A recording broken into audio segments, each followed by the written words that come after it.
2.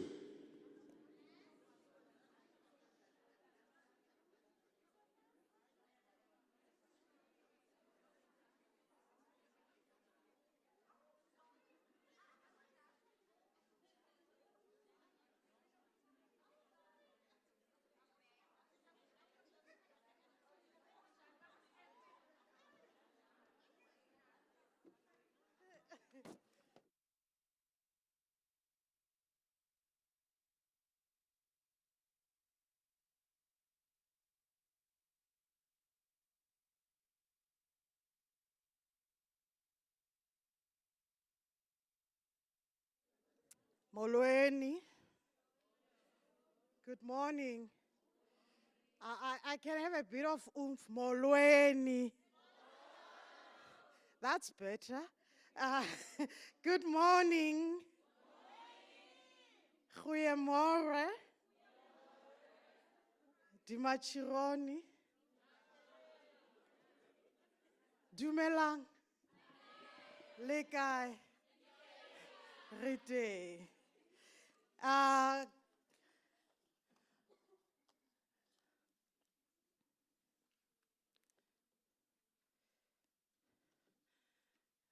Good morning. My name is Brightness Mangoloti. It is a pleasure and a privilege to be in this room today. I'm tasked with the responsibility to program direct. I'm also going to do a presentation. That was my first responsibility, but I was therefore requested to direct the program.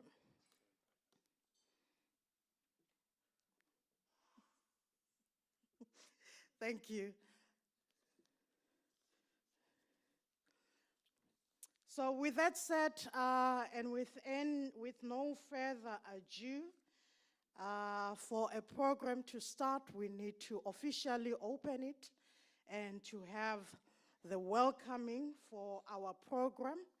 And it is my pleasure and privilege to welcome Prof. Hayes Swemmer to actually do the welcoming and the opening. Before she comes on stage, for those who don't know, Professor Hayes Swemmer is the Executive Director in the Office of the Vice Chancellor. Hayes Swemmer spent most of her years in university executive management over the last 3 decades. She was the Dean, DVC, and the University President, and became known as the Strategic and Servant Leader. She has published widely more than 100 articles, chapters in books, on leadership and mentoring, quality assurance, curriculum development, and transformation, and supervised more than 25 doctoral students and 30 master's degree students to completion.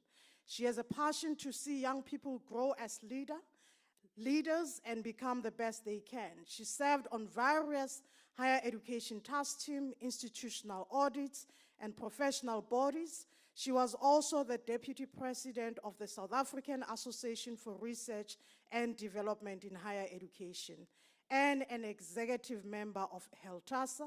She's also currently a non-executive director on the board of the Golden Key International Honors Society. She loves her work, and work is her passion. Ladies and gentlemen, probably I haven't really introduced myself properly, but I believe Prof will do proper introduction on who I am. I'm working with women in higher education, as I say, render a service to 26 universities in South Africa. So ours is to develop women leaders. And it is quite a privilege and an honor to be in this ceremony, but profoundly to welcome Professor Hayes Swemmer to do the opening and welcoming. And on this day, on Women's Day, I'm reminded of the time when we hosted I think it was our 20th, as I say, Academy. Okay, it's back. When we hosted our HSA Academy, and one of the ladies couldn't contain herself, and she said, I went to UK, I did my master's, I've been mentored, I've been coached, I've experienced everything that has to do with women empowerment. And that wouldn't have been possible without the intervention and the support provided by Prof. Heyman Swimmer. And with that said, for me, she epitomized women empowerment. With that in mind, please welcome her on stage, please.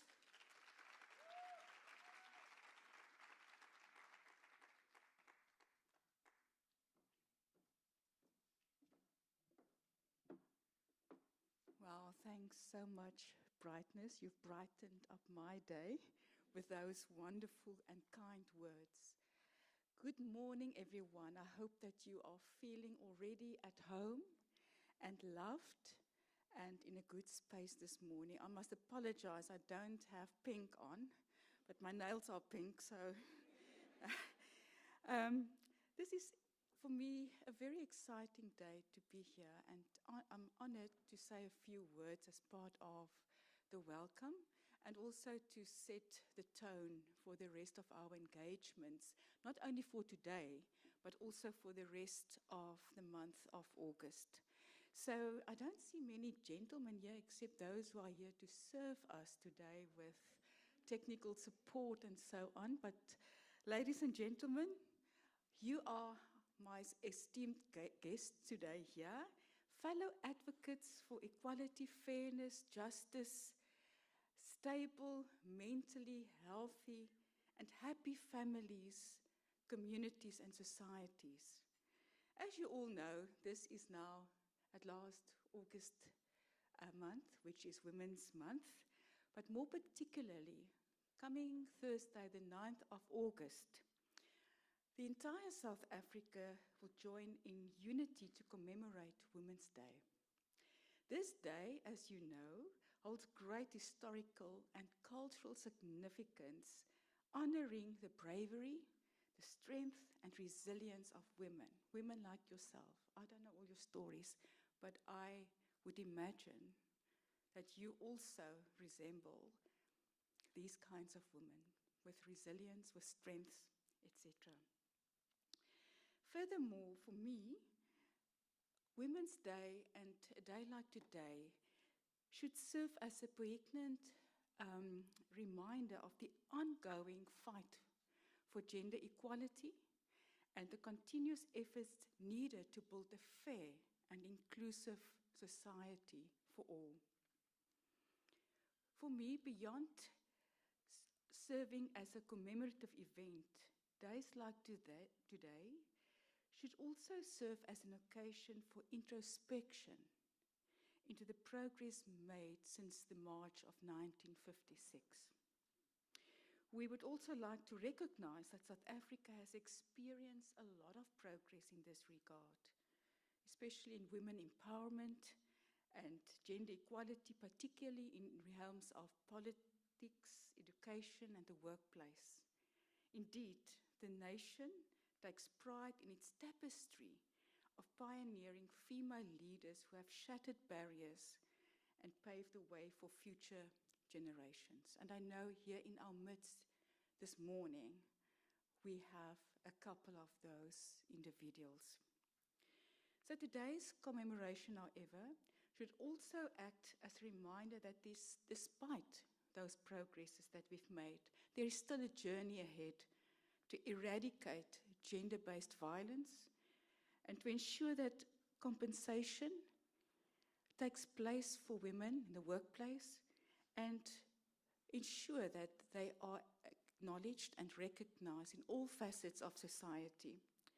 Though women in Africa are often the backbone of their families and communities, they still face systemic barriers that hinder their economic participation, from unequal pay to limited access to resources. The challenges are still immense.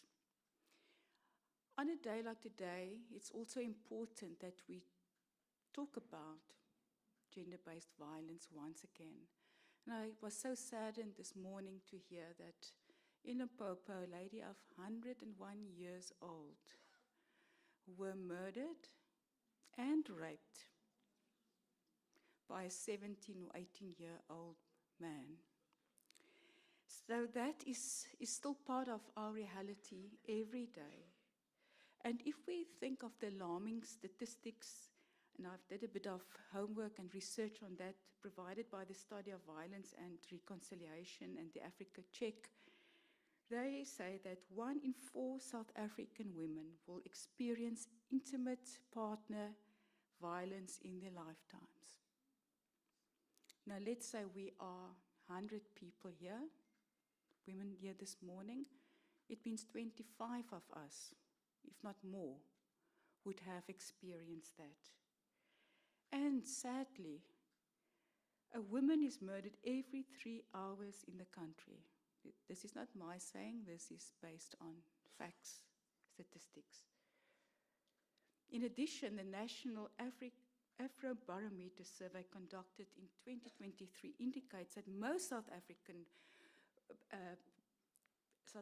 believe that gender violence has actually increased, and there's not a decline in the statistics.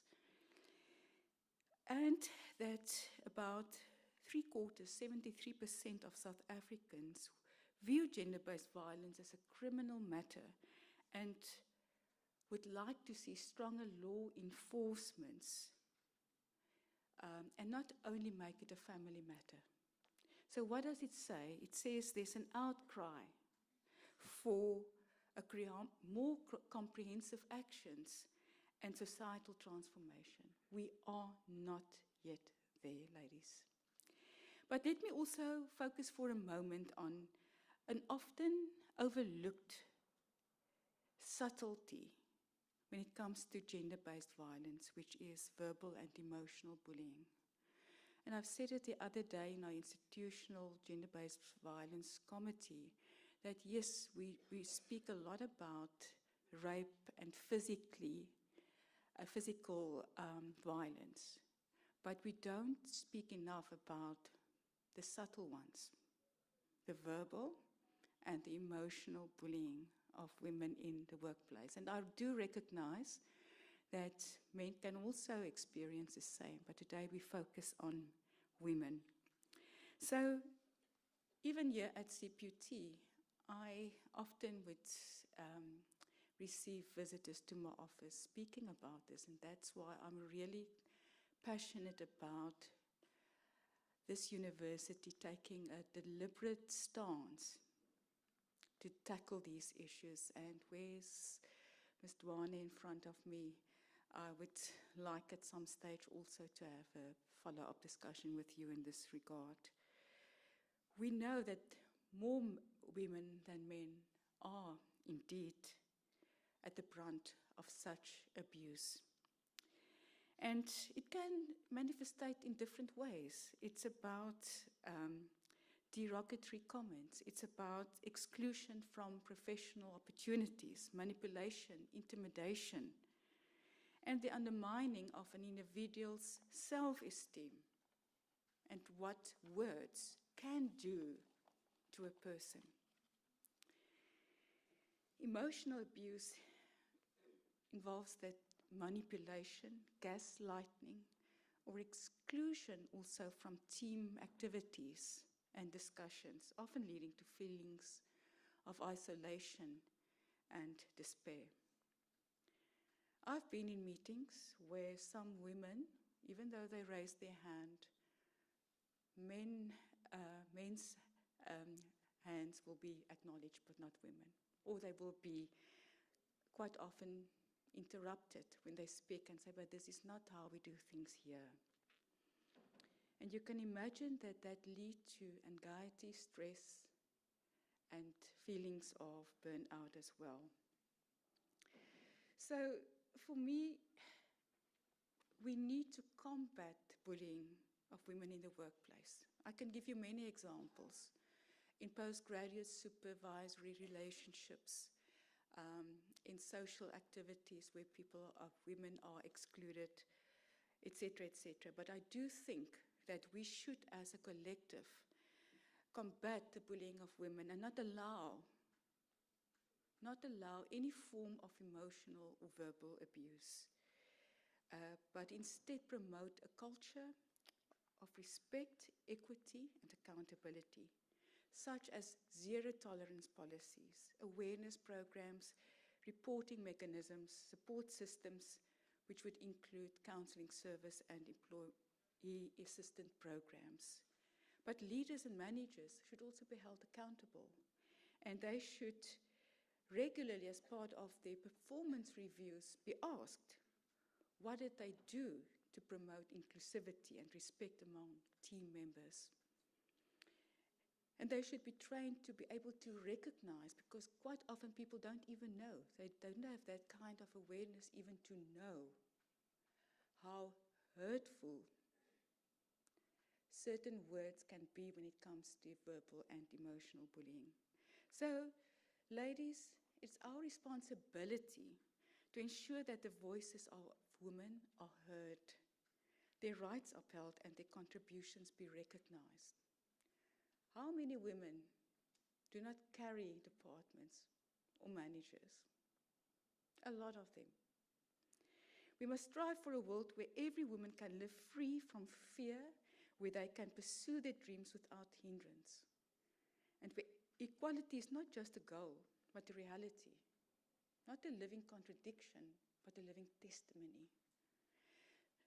My plea this morning for all of us is to stand in solidarity, supporting initiatives that empower women, advocating for policies that promote gender equality, review them time and time, asking ourselves, are these policies doing what they should be doing? Are they implemented the way that they should be implemented?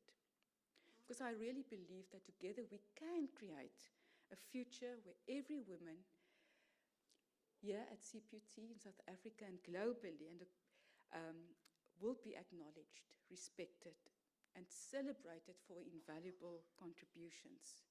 My contribution, lastly, to today's event is I like poetry, I like literature, and my way of expressing my thoughts sometimes or acknowledge people is to write something. So yeah, I call it an ode to all the fierce women I know in August 2024. In the heart of the continent, where the sun shines bright, live women so fierce they are true dynamite. With a spirit like thunder and a laugh like a song, don't be fooled by their charm. They are incredibly strong. From gigantic mountains to the shores of the Nile, their resilience shines through, always ready to smile. They juggle their duties with grace and with flair, queen in a kingdom with an untamable air. Oh, you think you can test them? You better think twice. They are the ones who will cook and still roll the dice. With a heart full of courage and a mind like a whip, they will conquer the challenges. You can bet they won't slip. Need a problem solved? Just call on a women crew. With sisters beside them, there's nothing they can't do. They'll rise like the sun. They'll dance in the rain with a fierce determination that's hard to contain. So, if you're planning to mess with this powerful force, gentlemen in this room, remember their lineage, their pride, and their cause. For African women are sights to behold, treasures of wisdom, more precious than gold. With twinkles in their eyes and their heads held high, they will break through the barriers, they'll soar and they'll fly. So here's to the women, the warriors, the wise, with strength in their hearts and fire in their eyes. So raise up a glass. Let's celebrate their might for the exceptional women who are beacons of light. In every endeavor, they will show you the way. Never mess with any African woman. We are here to stay. Happy Women's Day to all my brave sisters.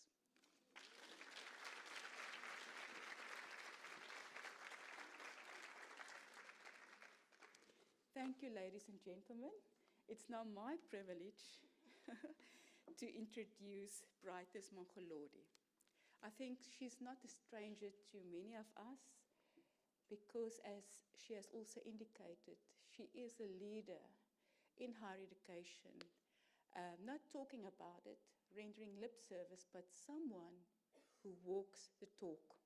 So for those of you who don't know her and have not met her, here's a very short bio of Brightness Mongolodi.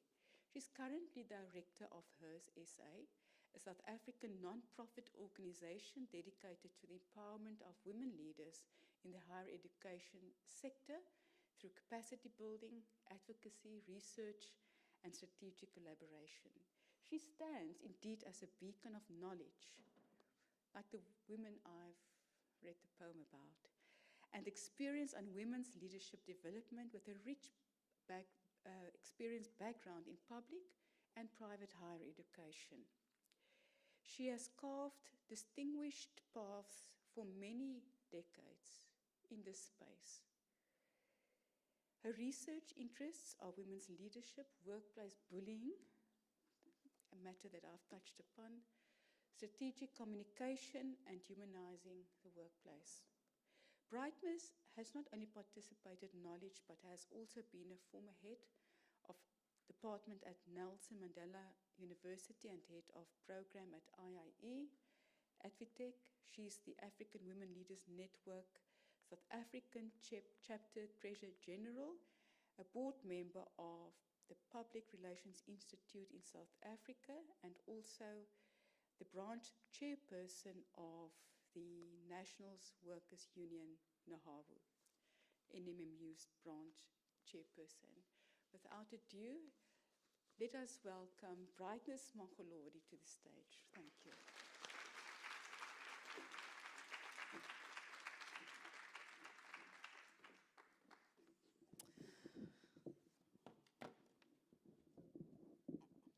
Another round of applause.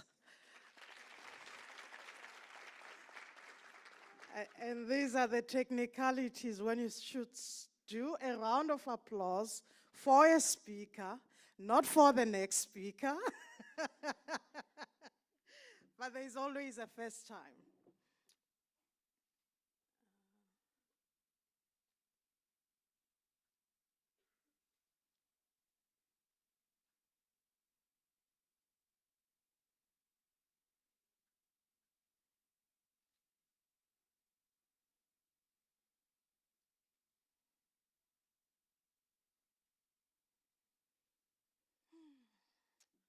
This is going to be a bit tricky for me.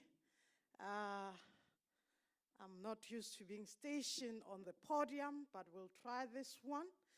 I have been assigned to talk about coaching and mentorship as the tool of empowerment. And I think it is appropriate to have this conversation, and it is really encouraging that we are not just having women as staff members, but we also have students. I want you to give yourself a round of applause.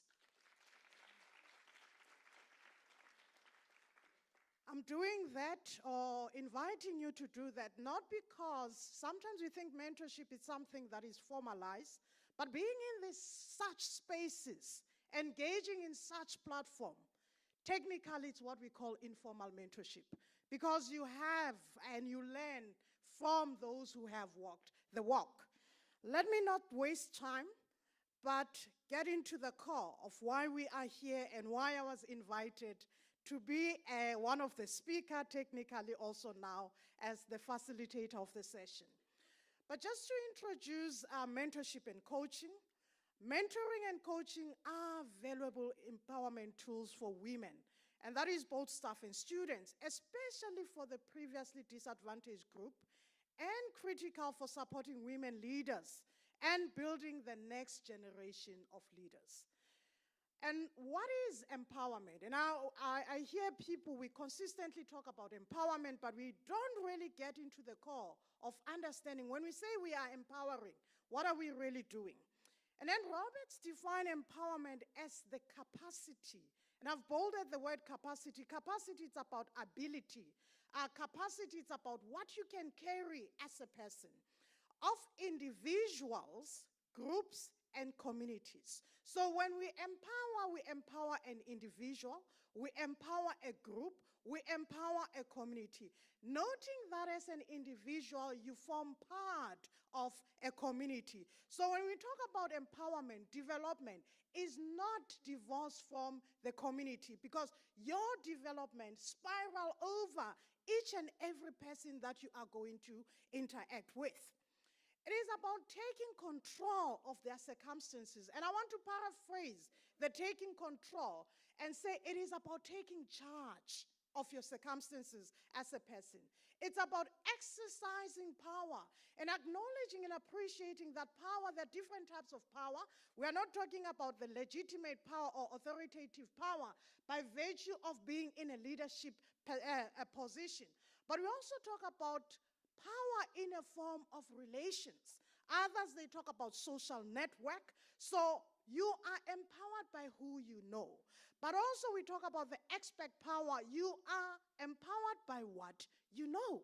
So as women, to be able to move forward, we need to self-empower through the acquisition of knowledge, through collaborating, interacting with people. And it is through social capital or collaboration that we are able to identify potential mentors. And I want to echo, as we talk about mentor, you need to begin to discern that mentorship should not be just someone who takes you through your career path. You can have different mentors. In fact, you can have 5 mentors or 7 mentors, depending on where you see yourself as a person.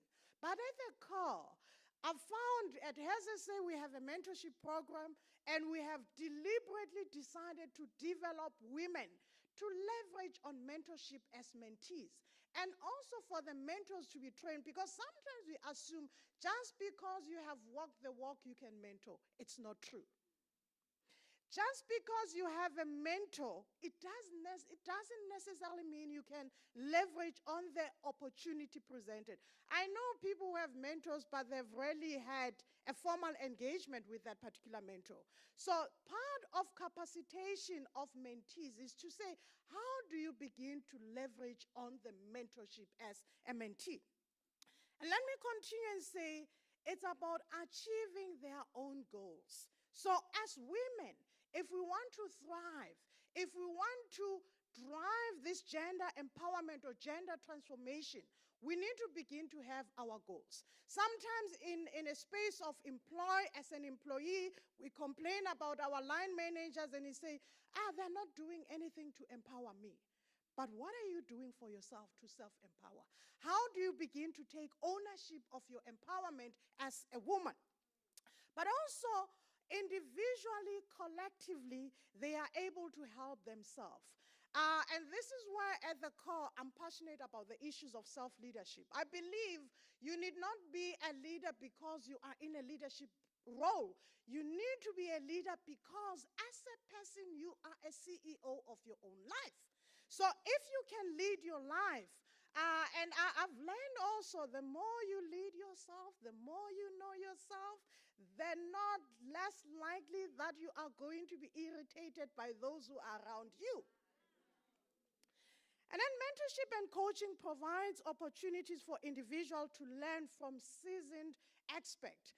I mean, I was in UK and I was very fascinated by what they are doing.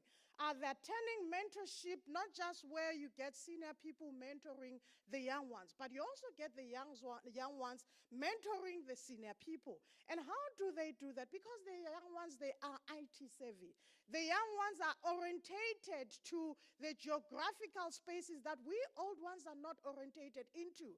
So by bringing them on board, you get to learn about the things that are out of reach for you as a senior executive or as someone who is in a leadership position.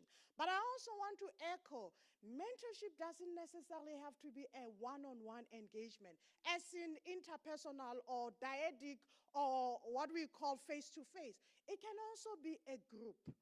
So be deliberate, be intentional. Once you have clearly defined your goals as a woman to say, this is what I want, identify those birds with the same feathers, those people who have the same vision to say, how do we collaborate and how do we ensure that we leverage on our network to empower ourselves as women?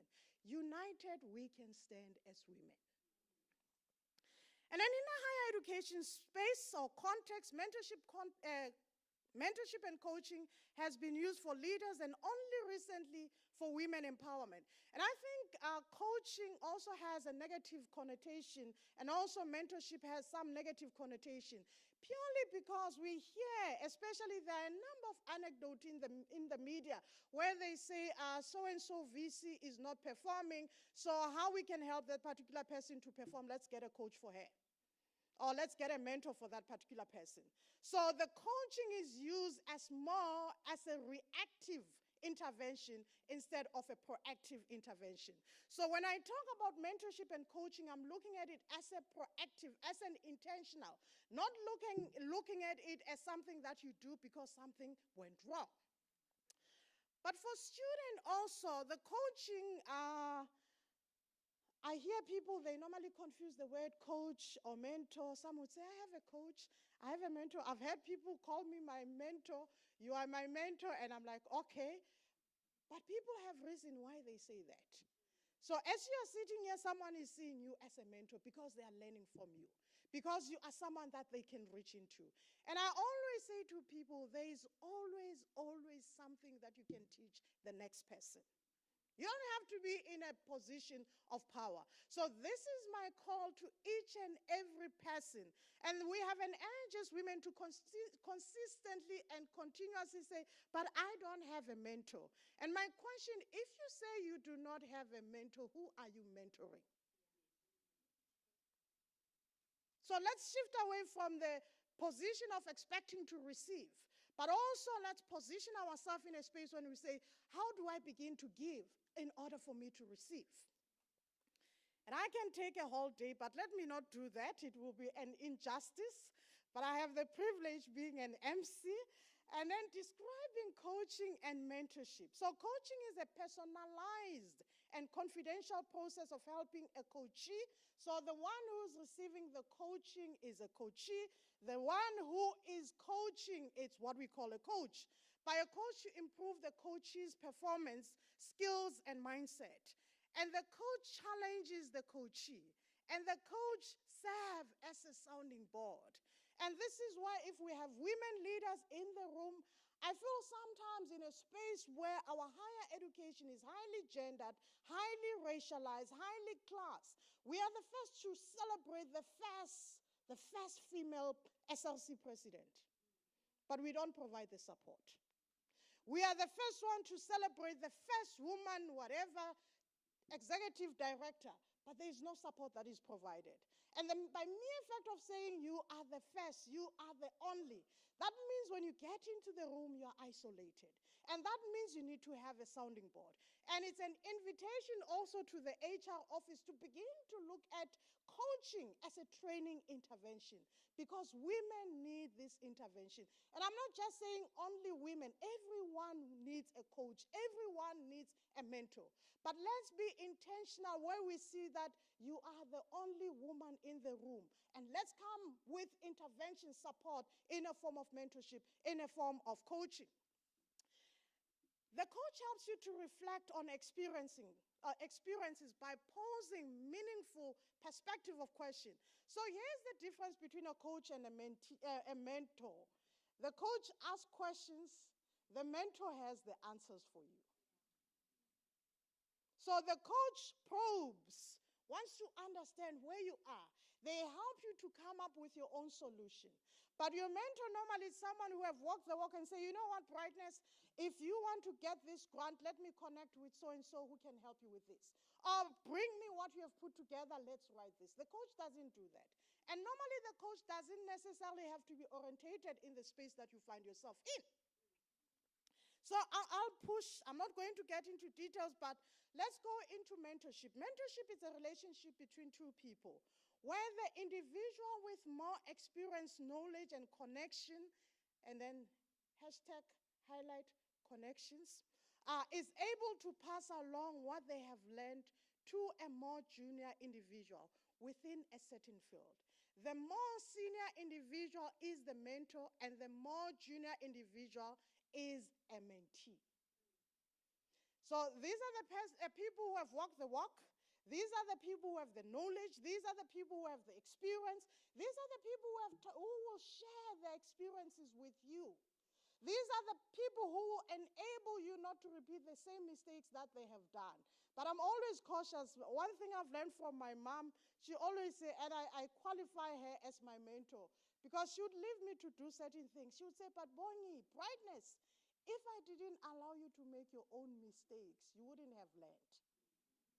So sometimes you have to learn, but sometimes the mentor helps you not to repeat the mistakes. And then the coaching and mentorship. One of the things, the reason why mentorship and coaching is not working in our workspaces, in our personal spaces, it's because it doesn't take what we call an intersectional lens. And this is what we call the intersectional theory by Kimberly Crenshaw. Kimberly Crenshaw says, Kimberly Crenshaw made famous what we call the concept of intersectionality, which critically describe the practice that discriminate based on one's intersecting identities. You are a woman, you are black, you are a young, you are a foreign national. So all those things are what we call intersecting identities. So by virtue of us all sitting in this room, we are all women. But our experiences are different because of our intersecting identity. By virtue of being a black woman, I have different experiences from an Indian woman. And that is also influenced also by class issues. I might be from a lower class, they might be from the middle class, they might be from the higher class, and that also defines the experiences. Therefore, one of the things that I'm advocating for, let us not universalize the women's experiences. Women's experiences are not the same. So if we are going to come up with mentorship or coaching intervention, we need to take this into cognizance. Sometimes the mentorship is not working because I have a white mentor, and I'm not discrediting any white woman or any white person per se, but you'd find sometimes they're not orientated into some of the issues that I am struggling with. But if I have a mentor who have an understanding of my background, they have a better opportunity of understanding what my struggles are.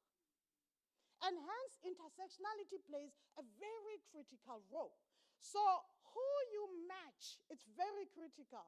This year at HASA, we had 117 mentees that we have matched. It's a tedious exercise. But once you match them with the correct people, then you are guaranteed that there will be great output out of that. So these interventions are necessary for transformation. I look at the back, we're talking inclusivity. In fact, we talk about diversity, inclusivity, equity, belonging. It's about transforming. So as we talk about in a higher education space for those who are in a space of lecturing, we talk about we need to transform our curriculum. We need to transform our research. We need to transform our teaching and learning. We need to transform how we engage with communities. And these are some of the things when you do social cohesion. If you bring someone who's not orientated to that community, they're likely that they are not going to be welcome in that community. So part of actually being deliberate on diversifying on who goes in that community, it's very, very critical. And these are the journey of mentorship. Some of these things from an education perspective, we talk about the hidden curriculum. It's not something that is written down, but as you learn, you get to identify certain things that, oh, when I have to present, this is the type of dress code that I need to wear. No one will tell you, rarely would you get people telling you what to do. But because as you observe, you learn these things. And the mentor plays that critical role in showing you and walking the walk with you. So for me, when we talk about these two interventions or tools, I normally talk about this is what I'm passionate about. You cannot talk about mentorship and coaching and look at it from an individual perspective. I want to echo that as an individual, you are part of the environment. You interact with the environment. And as you interact with the environment from an interpersonal level, which is one-on-one conversation, it can also be at the group level or what we call the team level, in a department, in the classroom, your group members, those that you do an assignment with, that is part of the intervention that you find yourself in. But also it's about understanding at institutional level. You need to understand the processes, the systems, the policies, the institutional politics. And this is where your mentor comes into play, who can actually sensitize you to the politics of the environment that you find yourself, who can sensitize you to group dynamics, what you need to do.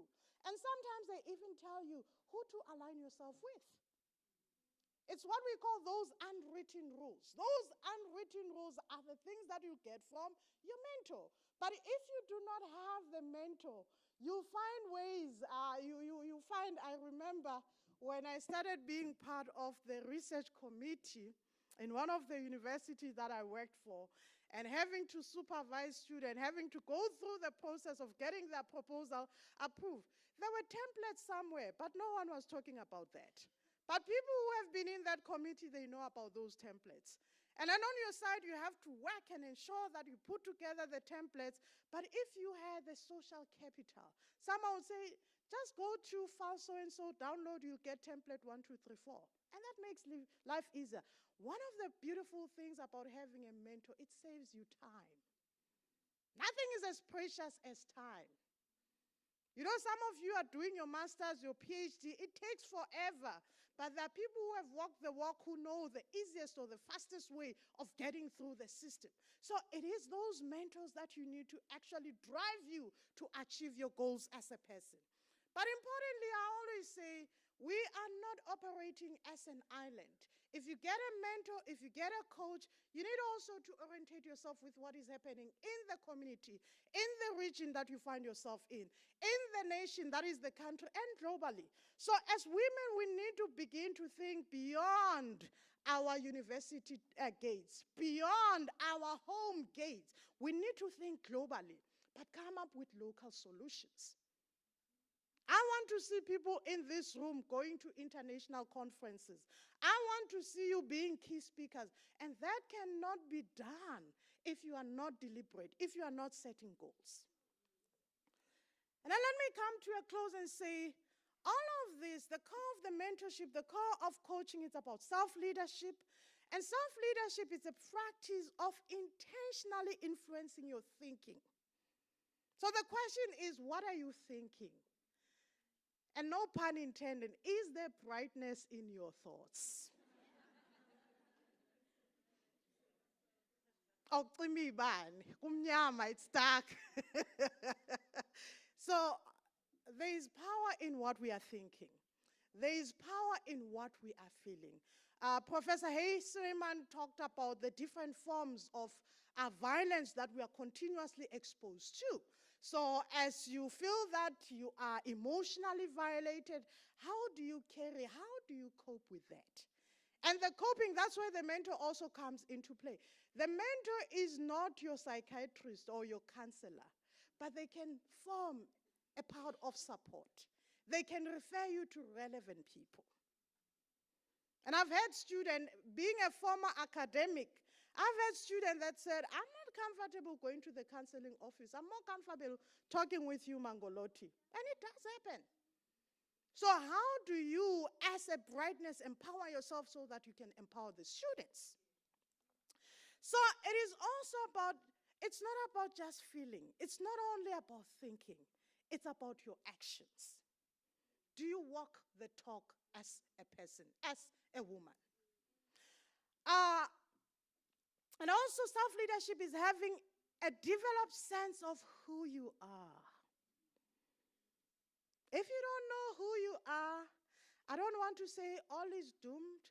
I want to say go back and revisit yourself. And I think unfortunately in the space, in the world that we find ourselves in, we are taught to know about everything and anything, but less about ourselves. And I think the more I got to understand who I am, the more comfortable I was with myself. You can say anything or everything about who I am, but hey, your circus, your what, not my problem. So the practice of self-leadership is consistently be intentional, consistently be self-aware, that is knowing who you are, reflect, go back. Why am I triggered? Why am I doing the things that I'm doing? And these are the things that are going to come up as you engage with a mentor. So you don't want to go to your mentor with a blank slate or your coach with a blank slate. You must have had a conversation with yourself. And the more they say things that make you feel uncomfortable, go back and revisit. Why did I feel uncomfortable? Does it have to do with my childhood traumas? Does it have to do with my work traumas? Does it have to do with that door that I've decided to close? Is it time to open that door? So the journey of coaching, the journey of mentorship requires of you to be vulnerable. And vulnerability requires you to be authentic. If you can't do that, you cannot benefit from these two tools. But just like getting into the core, I said it's about the mindset change. Challenge your assumed constraint. Some of us, we have told ourselves, you know what, I'll never earn a postgraduate qualification. Yes, you can. I believe there are people who will be getting their PhDs in this room. I believe that there are leaders in this room. It might not be now, but it will happen. But it also requires you to change your mindset. It requires of you to actually do what we call the gap analysis. Where am I at? Where do I want to be? And work on those gaps in order to achieve what you want to attain. It also requires goal setting. It requires of you to diagnose yourself like a doctor. Search within yourself. You know, some of us, we're sitting in position and we are complaining that we are not being promoted. Or we complain that we are ignored. So I'm going to invite you today to say, go back and self-reflect. What are you doing? Be intentional. From now on, be intentional. What is it that you are doing that is irritating your line manager?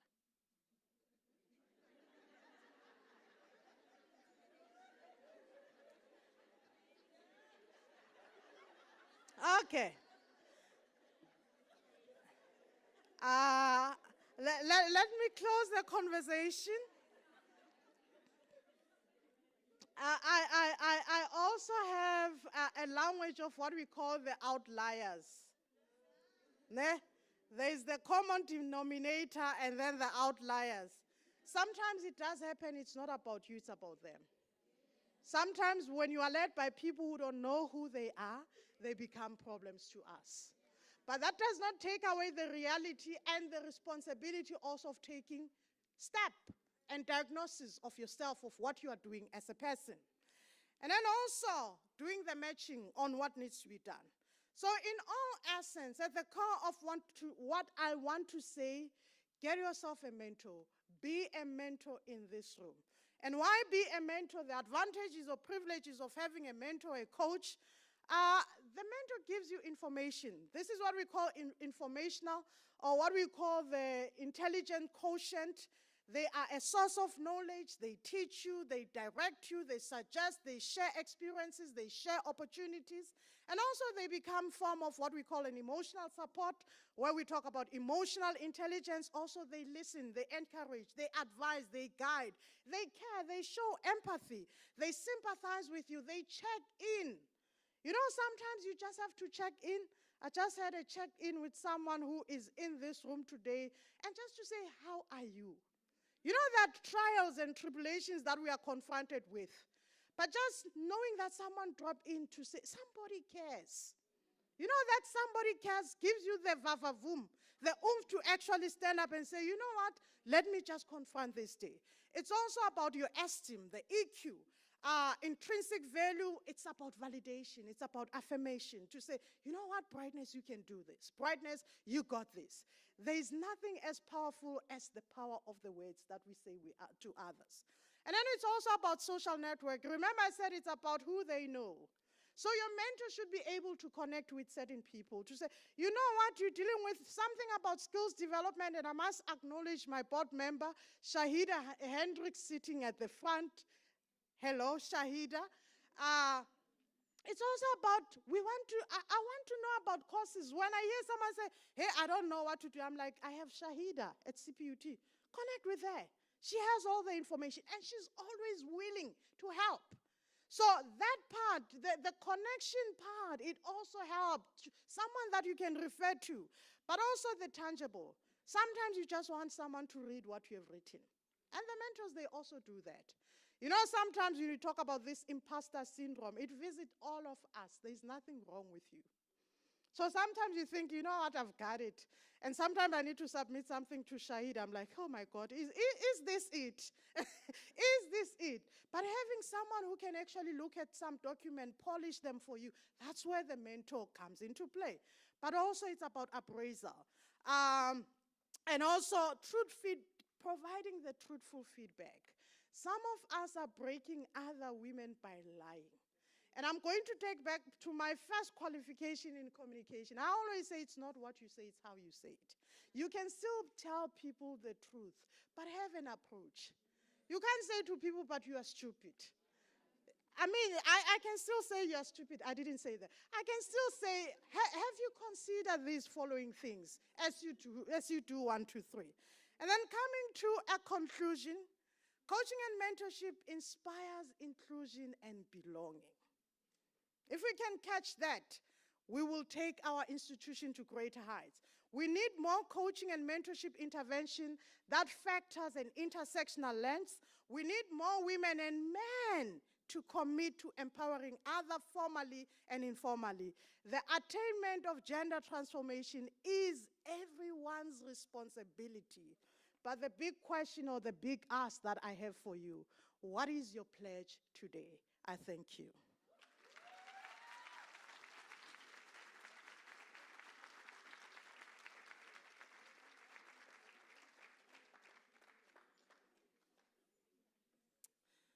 With that said, thank you. This is the most awkward emceeing I've done. There is always the first. But with that said, in fact, I wanted to say relax. A round of applause for yourself who's wearing pink. Who's wearing pink? Who's wearing pink? Who's wearing pink? Pink, pink, pink, pink. I heard there's some great prizes there. I'm not going to apologize. I'm going to blame it on your weather. Eastern Cape is warmer than this. I looked at my pink dress and I'm like, I'm not going to freeze myself. But with that said, as you all know, our program is about accelerating women's empowerment and gender equality as we are commemorating 2024 Women's Month and celebrating the Smart CPUT Women. We are 30 years into democracy. That's what we are celebrating this year. The question is, have we been asking the right questions as South African, as women, to also achieve this gender transformation? But importantly, what do we mean by the culture of inclusiveness? And when we talk about inclusiveness, I speak under correction. Most of us, we think about inclusiveness from the issue of diversity, equity. Or we speak about inclusiveness from the context of social identity, my race, my gender, my age. But rarely do we talk about the neurodiversity. So this, allow me to invite our next speaker, Vuyoka Zidwane. She's the Senior Director, Human Capital. She will talk to us about the culture of inclusiveness for neurodivergent women. And remember that diversity also includes disability. So there are a number of diversity that we can talk about. But just to get into the brief of who Vuyokazi is, I always honor people's bios because also I believe they serve as an inspiration. So with that said, allow me to introduce our next speaker. Vuyokazi has 29 years experience as a people professional, having started her career as a change management and organizational development consultant in 1995. I don't know what happened there, but I'm not seeing anything that says 1995. But let me not digress. She progressed through various project management roles. Since 2007, Vuyokazi has fulfilled various strategic HR leadership roles, where she was responsible for leading HR teams and departments. She's currently the Senior Director of Human Capital at the South African University of Technology. I think there's a typo, a former. More recently, Vuyokazi has embarked on a parenting journey that has introduced her to the world of the neurodivergent child and uncovered her own neurodivergence, as many mothers do in introspect. By virtue of being a mother, that is diversity on its own. Because not all women have children. And we don't have the same children. And then Vuyokazi's newfound passion for this topic as a people's professional sees as seeking approaches that employers can use to make the workplace more accessible to women whose minds are neurodivergent and to empower the environment within which they operate. Because as an Alexander Den Hager puts it, if a flower does not bloom, you fix the environment in which it grows, not the flower. Vuyokazi is a courageous, inclusive, empathetic, and ethical leader who can be relied upon to uphold the shared values and principles that honor the humanness that is precious to all she meets. She describes herself in these words: I am motivated by the desire to engage people on their journey of growth and development towards the awareness that enables them to unearth their essence and unique contribution.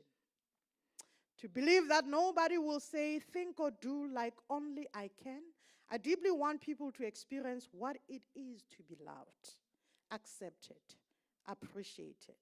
Too many of us have been conditioned to fit in and not be too much, to blend in rather than stand out. With that said, give a round of applause to Vuyokazi.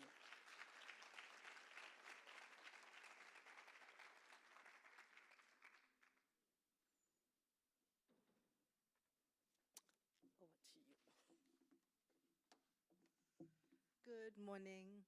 Good morning, everybody. Thank you, Brightness. As Brightness has introduced me, let me just take off these bracelets.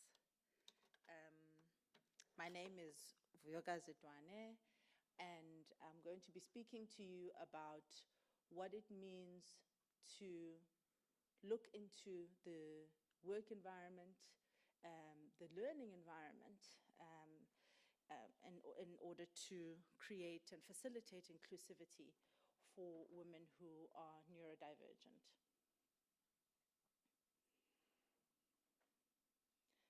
I'm going to go through a section of 11 slides, and that is the overview of what I'll be presenting. So, what is neurodiversity? Neurodiversity is a concept that talks about how we have been created neurologically, how our brains have been conditioned in ways that are separate from what is considered to be neurotypical.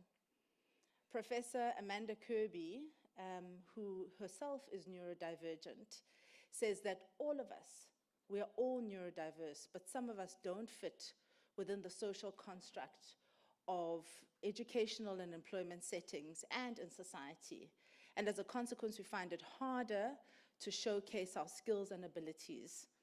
This can have a secondary impact on the confidence, self-esteem, relationships, and well-being. Some people have multiple areas of adversity in their lives, and this can reduce the opportunity to gain support, recognition, and where it's needed, the diagnosis on one or more conditions. So what I've projected up is some overview of neurodiversity. And the truth is that what's important for all workplaces, for all environments, is that we understand and we appreciate the value that we as a university can benefit from neurodiversity, from having a place that is inclusive, where we create accommodations and where we invite the range of skills, gifts, and talents that people bring into the workplace. So the area of awareness of neurodiversity in women and girls is yet another one that has been overlooked. In a world where schools and workplaces are structured for the neurotypical person in mind, the neurodiversity that presents among us has been pathologized and stigmatized. Yet research is showing us just how much we are missing out when we don't harness the gifts and the attributes of people with conditions that the neurodivergence offers. And in the infographic, what you can see is that there is a range of what is referred to within the spectrum of neurodiversity. A lot of us may have grown up knowing somebody who has dyslexia. ADHD is something that is spoken about a lot, Tourette's syndrome, and a whole range of other conditions that are detailed.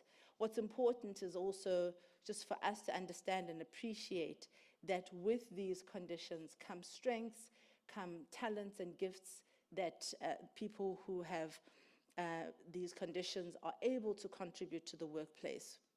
We're speaking about high levels of concentration, reliability, conscientiousness, persistence, attention to detail, accuracy, and when one looks at various environments in which these people can be used, these strengths can be leveraged within those environments in order to enable the person to play to their strengths. Now, I wanted to talk about neurodivergence with respect to women and girls.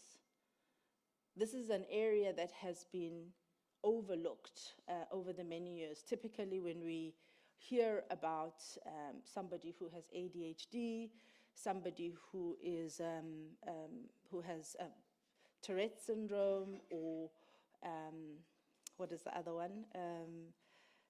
Autism, amongst others. What we think about, what immediately comes to mind is the boy child, the male child, because that is what the instruments that are used to diagnose and to support children and adult males within the workplace, within the school environment, has been structured towards identifying the behavioral characteristics of males.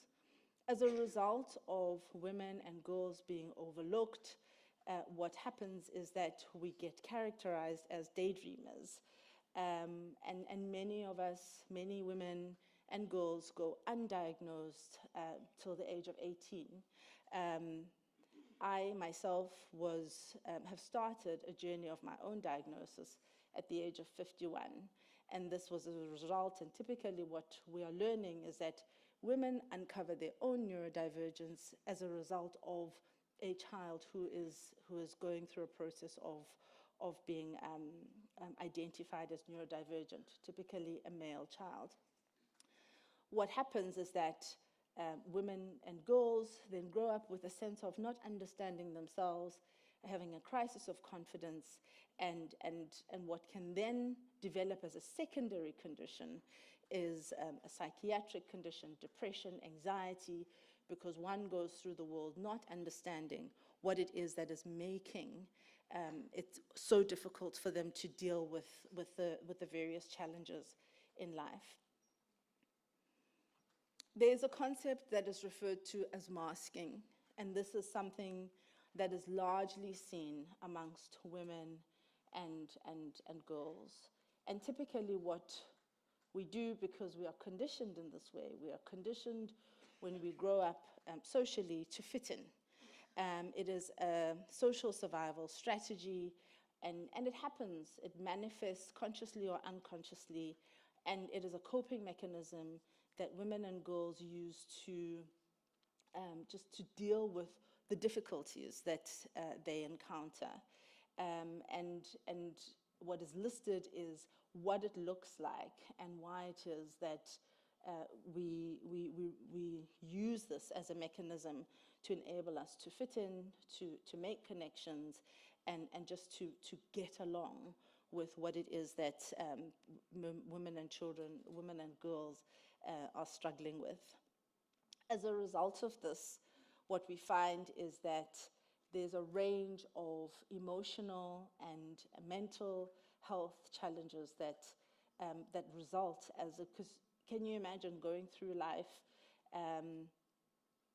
figuring out what it is to behave appropriately in a particular setting, or just hide yourself. Many people who are on the autism spectrum or who are neurodivergent experience sensory challenges. They experience just the challenge of what we refer to as socially awkward, existing within a social setting, being the person who's always talking and who's always participating and always has a lot to say. And as a result of this, not only is it exhausting, but also eventually what it does is that it starts to wear away at your person, at who it is that you are authentically, because what the person is doing is typically living a life trying to become or trying to show up in a way that is socially acceptable. If I may cite an example, I once worked with a woman who had Tourette's syndrome. She worked in my department as a recruiter, and what she told me is that she was absolutely exhausted at the end of every single day, because in every single interaction, and being a recruiter, she was screening people, she was interviewing people, she was presenting candidates, and what she was doing also on top of all of this, so she's exercising her mind and her judgment, she's interacting with people and presenting them to line managers, and as a result, what she's also doing is she's managing her Tourette's, because she knows when she's about to have an outburst.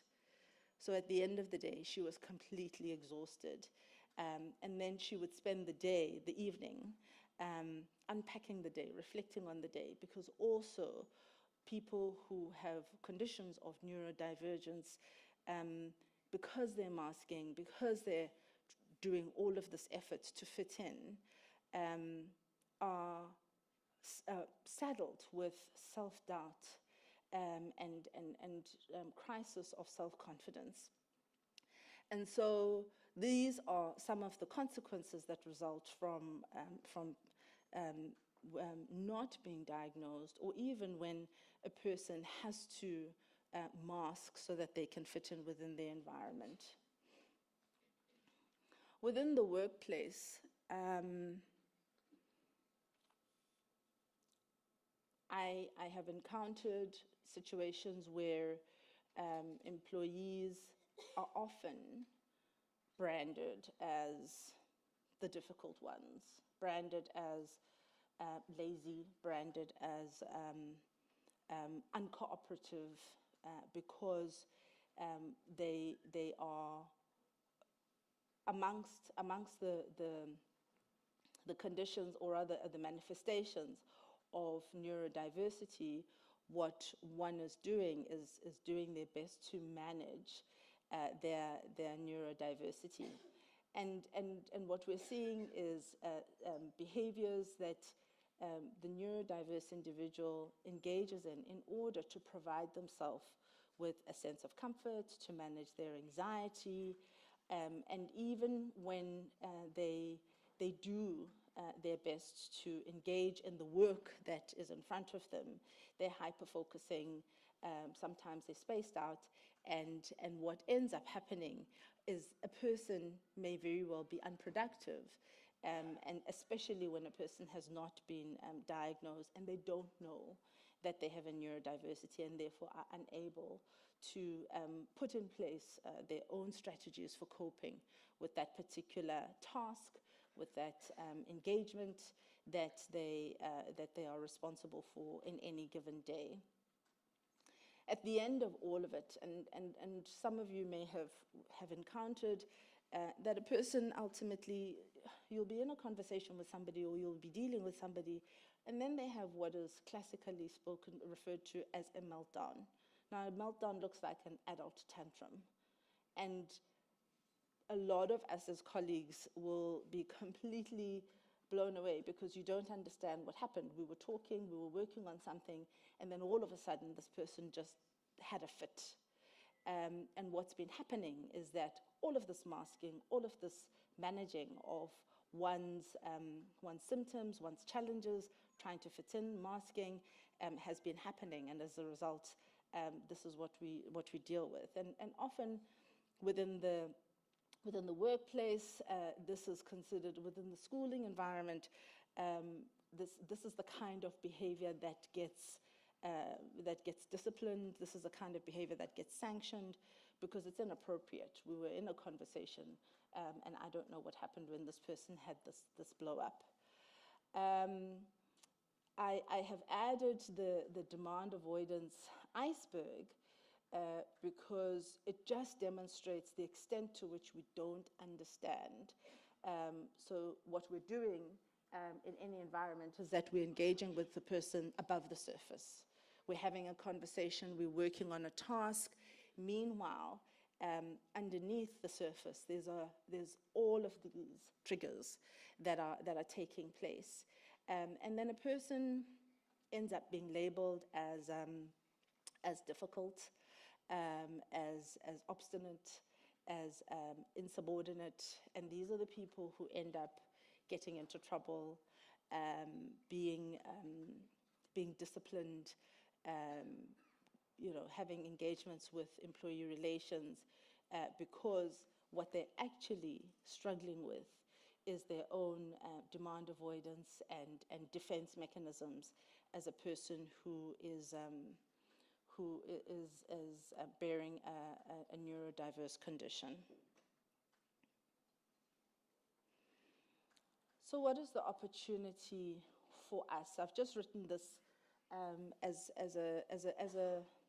an example of the various conditions of neurodiversity that we encounter in the workplace, but also just to highlight that even with those neurodiversity and the strengths that I spoke about and the gifts and the talents that I spoke about earlier, there is a place that everybody can play within the work environment.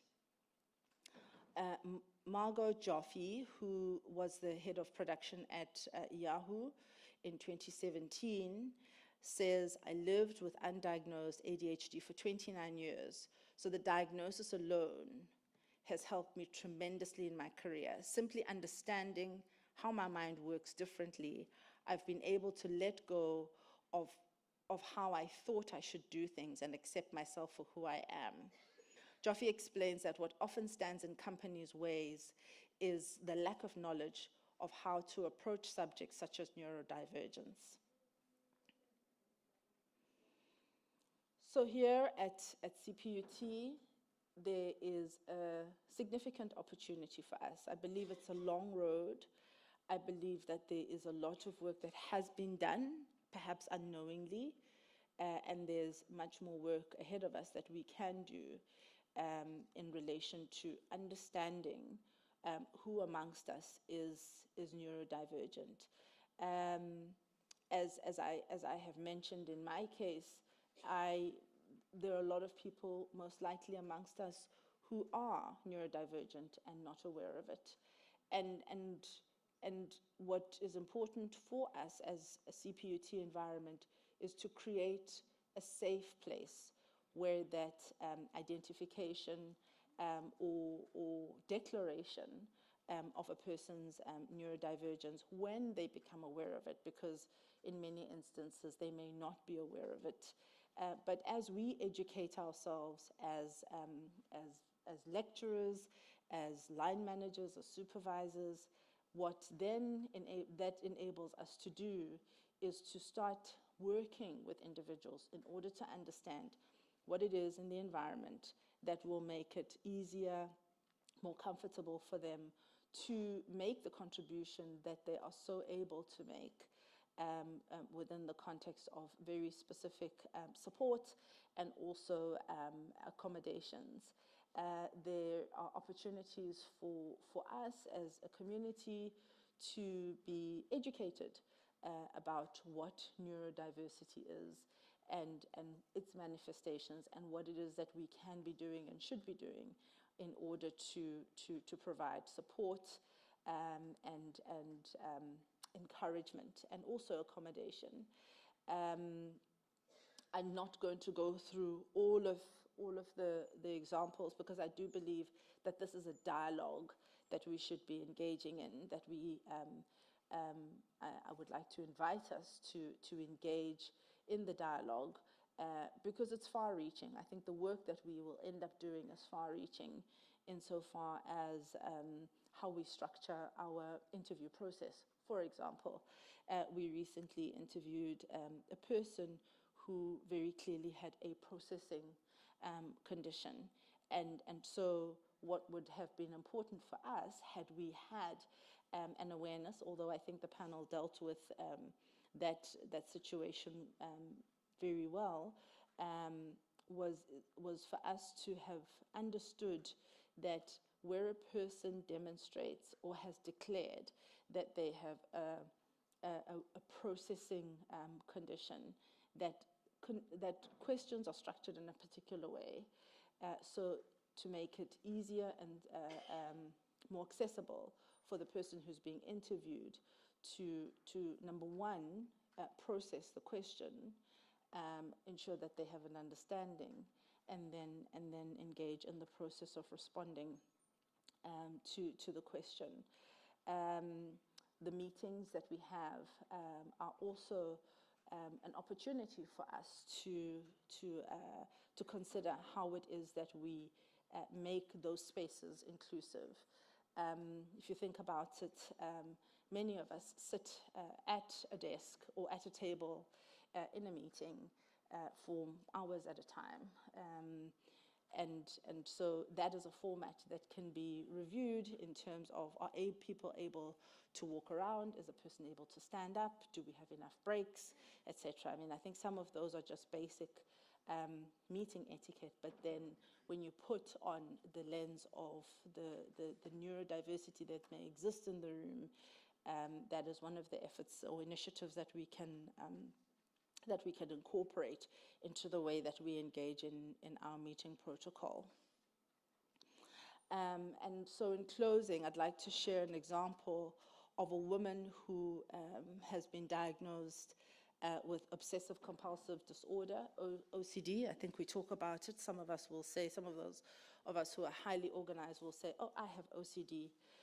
But it is a clinical definition of a particular condition. This woman is highly obsessive, and she can barely function in situations where she has to make quick decisions.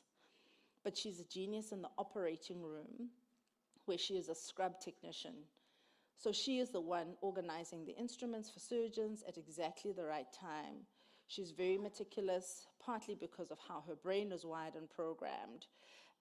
So what would be an impediment in some situations is an absolute asset and a life-saving asset in the operating room. And it really was just about making sure that her condition is declared, understood, and that the placement is an appropriate one that enables her to play to her strengths, as opposed to forcing her to function in a neurotypical environment where she would have been considered a failure, and yet she actually has some genius qualities.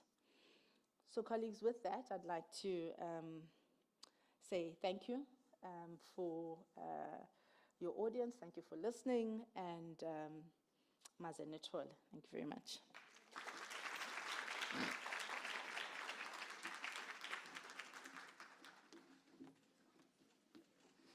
Another round of applause, please.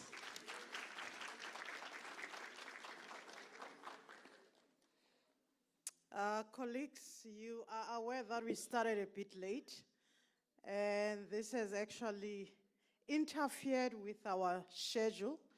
But I must also make you aware that there's a speaker who was supposed to do empowering and advancing women through research. She won't be joining us, so that buys us some time. I've been asked, which is a bit tricky, can you just allow me some time? Let's have Skolile to do her presentation, and then we'll have a Q&A, and then we can have tea after that. Do I have your endorsement? Thank you. With that said, please give another round of applause to Vuyo.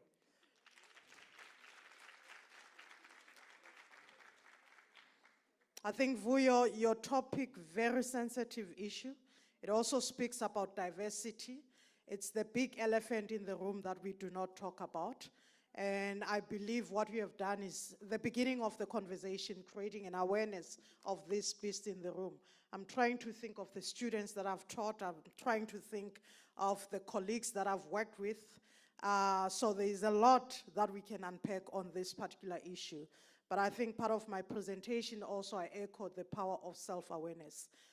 If we continuously engage in understanding why we behave the way we behave, we are able to come up or to get intervention or forms of support.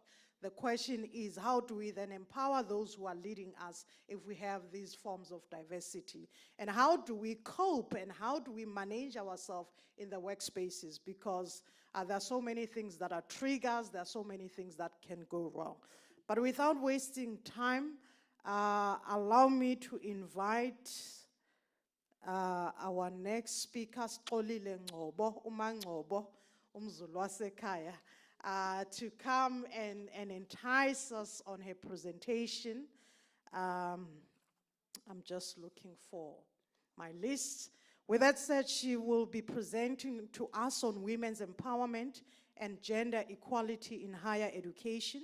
Xolile has worked on several projects in various institutions, including the local government, the regional government, internationally, non-profit and private sector organization. In her professional capacity as a senior manager in gender equality, social inclusion and sustainable development expert, she is the member of the South Africa Working Group of the SDG, which is the Sustainable Development Goals Club, since its inception in 2017. Xolile is the founder and the managing director of the Well Health Company since 2015 and has worked for Oxfam, Great Britain as the head of Gender Justice and Women's Rights Program, the South African Commission for Gender Equality, that is from 2016 to 2023, as the provincial manager. Currently, she's the program associate at the African Monitor working in voluntary local review and municipality and national voluntary review with the National Planning Commission and Department of Planning, Monitoring and Evaluation on SDG, and is a director for localization at EISH Impact Africa and the World Impact working on the implementation and institutionalization of the NSP gender-based violence and femicide, supporting COGDA, the DHET, Department, DOG and CD to localize the NSP throughout South Africa using the 100-day challenge system shift model. She's the mother of two, Asibulele and Inami, a daughter and sister, and lives in Cape Town, South Africa. A participation at the HLPF 2024, sharing perspective from South African process. The upcoming HLFP participation presents an opportunity for sharing experiences of the CSO civic organization in South Africa on implementation and monitoring of the SDG progress, challenges, and achievement. What has been the experiences in the drafting of the country's report starting in 2023 to date with Statistics South Africa, for the VNR with the Department of Planning and Monitoring, the National Planning Commission, and the South African local government, which is SALGA, where CSO have amplified the voice and participation of citizenship, enabling and coordinating stakeholder engagement for national and local government level participation, including the VLR of City of Tshwane, City of Johannesburg, Mogale City, and Goukama Municipality. Ladies and gentlemen, you can hear the wealth of experience. This is someone who's operated at national level and international level. She doesn't just talk about women transformation, development, she is. With that said, please welcome Xolile on stage.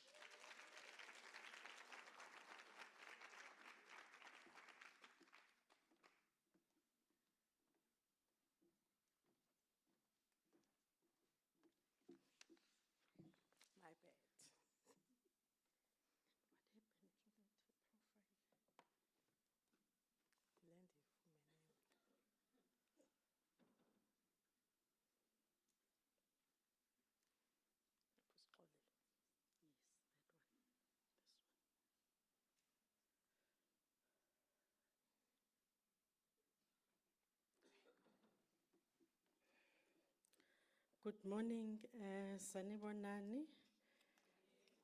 Ninjani kodwa? Hawe, kwakuhleke. I'm just getting myself sorted here, and because I have quite a few things that I need to shuffle. For a moment there, I thought my profile was like there's something that shouldn't have been part of today's profile that was in that profile. So I'm sitting there, I'm like, I wonder, did I send a profile without reading it? Or someone did what people do? They go on LinkedIn and take what is there and put it on top of what you've given them. So I just apologize for that profile that said quite a lot of things that I've done in the past 8 months. That has been some of the work that I was doing. But in opening my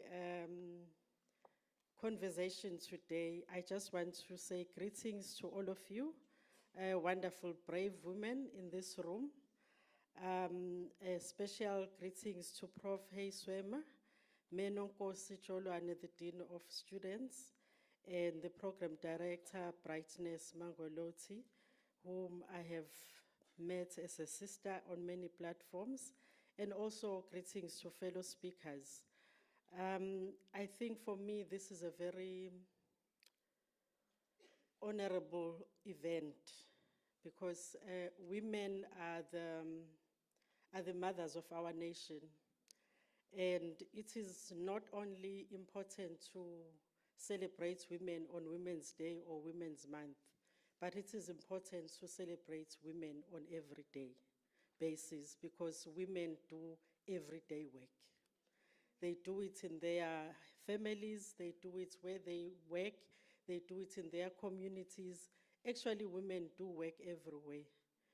And so for me, that becomes very important that we celebrate them every day. And then particularly on Women's Day, and particularly when we ask them to wear a touch of pink. Because for me, there's a conversation about a touch of pink. There's this thing when you look at the gender identity spectrum, where there's a place where pink and blue almost makes it almost like purple. And then you know who's this side and you know who's this side. But a touch of pink allows a woman to actually place themselves in that gender spectrum. Because what is pink to me might not be pink to you. And it's such an empowering moment where you pick your pink. And based on your pink, that's how you live your life. And for me, that is very important and very empowering that we are allowed to just bring a touch of pink. And that defines who we are for the lives that we are living. But I've been asked today to speak on a topic that is really, number one, something where I'm committed to working in, which is women's empowerment and gender equality. But as someone who also went to university myself, I think back then, issues of women empowerment and gender equality were not even in the lecturer's notes, unless if you went to sociology, then you'll find it.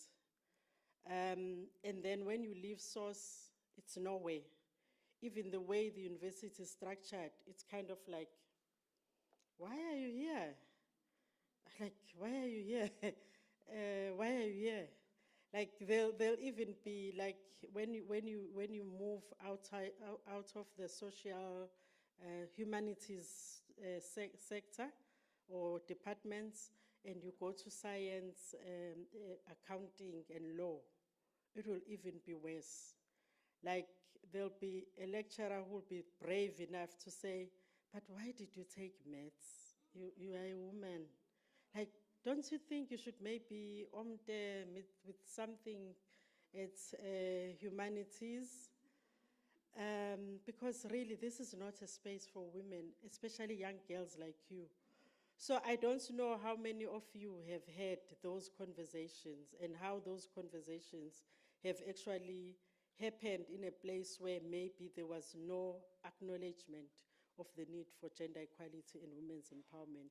So I'm very happy to be here today to just speak about some of the things I've seen, some of the things I've heard, and also hope to inspire that actually Women's Day is every day, and there is room for becoming what you want to become. So for me to contextualize my talking today, I just want to read my introduction out of this book, a book by Nolita Fagude called The Boardroom Dancing and Transformation Stories from a Corporate Activist. Because when we speak about transformation, there is an alignment that needs to happen. And in her book on page 205, 206, she speaks about the alignment, aligning the head and the heart. And it is very important when you deal with gender equality and women's empowerment work. So I'll just read a short one. So how do we get there? I think most people these days, black or white, male or female, accept and intellectually understand that we live in a constitutional democracy that says women and men are equal. Yet emotionally, too many retain the hang-ups and insecurities from their own life journeys that prevent them from embracing the intellectual knowledge in their hearts. In other words, the head and the heart remain disconnected. I believe connection comes through open and honest dialogue that allows people to acknowledge the challenges they are dealing with. Part of this is about calling things out the way they are. I think we may need to talk about the big word, misogyny, and to do so in a safe spaces where people can acknowledge how their socialization and upbringing led to the emotional and cultural views they hold. As humans, we remain to have language to move through our challenges honestly, authentically, thus getting past them. I will end there for now. I will come back to this book. So I just want to contextualize it in that way. The reason I'm contextualizing it in that way is because we live in a very lucky country, a country that is able to script policies and legislation that enables the environment for women's empowerment, enables the environment for gender equality. But we are really, really struggling when it comes to practice. We are struggling. There are pockets of excellence. I'm not going to lie and say they're not there. Even within CPUT itself, there are pockets of excellence, and that is good. But what I want our conversation to go into today, that's why I'm asking us to align our heads and our hearts, because we know the legislation, we know the policies. They're kind of there, somewhere in our mind, conscious or unconscious. But when it comes to the practice, implement what you've read, implement what you've signed to. It becomes problematic, because then that what you have signed and read and acknowledged is not impacting on your heart. So the work of gender equality and women's empowerment is the work of the heart. Because if your heart is not in it, it is easy to find reasons why you are not doing it.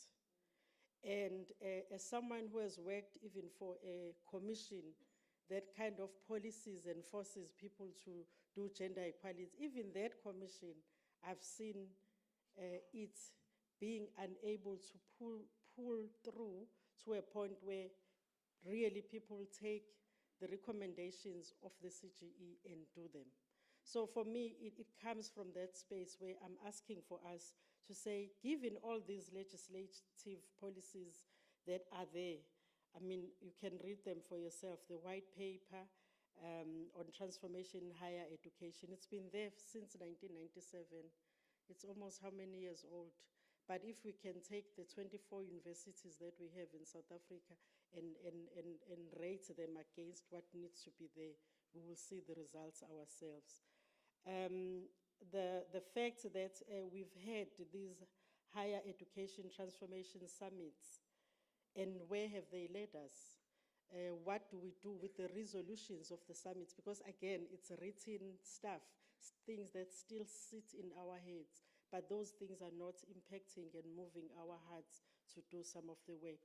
So I've just highlighted these legislative and policies and things that have happened, like your summits, your ministerial committees for reviews of provision of student housing at higher education, at South African universities. Even the South African Human Rights Commission has tried and did its own reports on transformation in public universities in South Africa.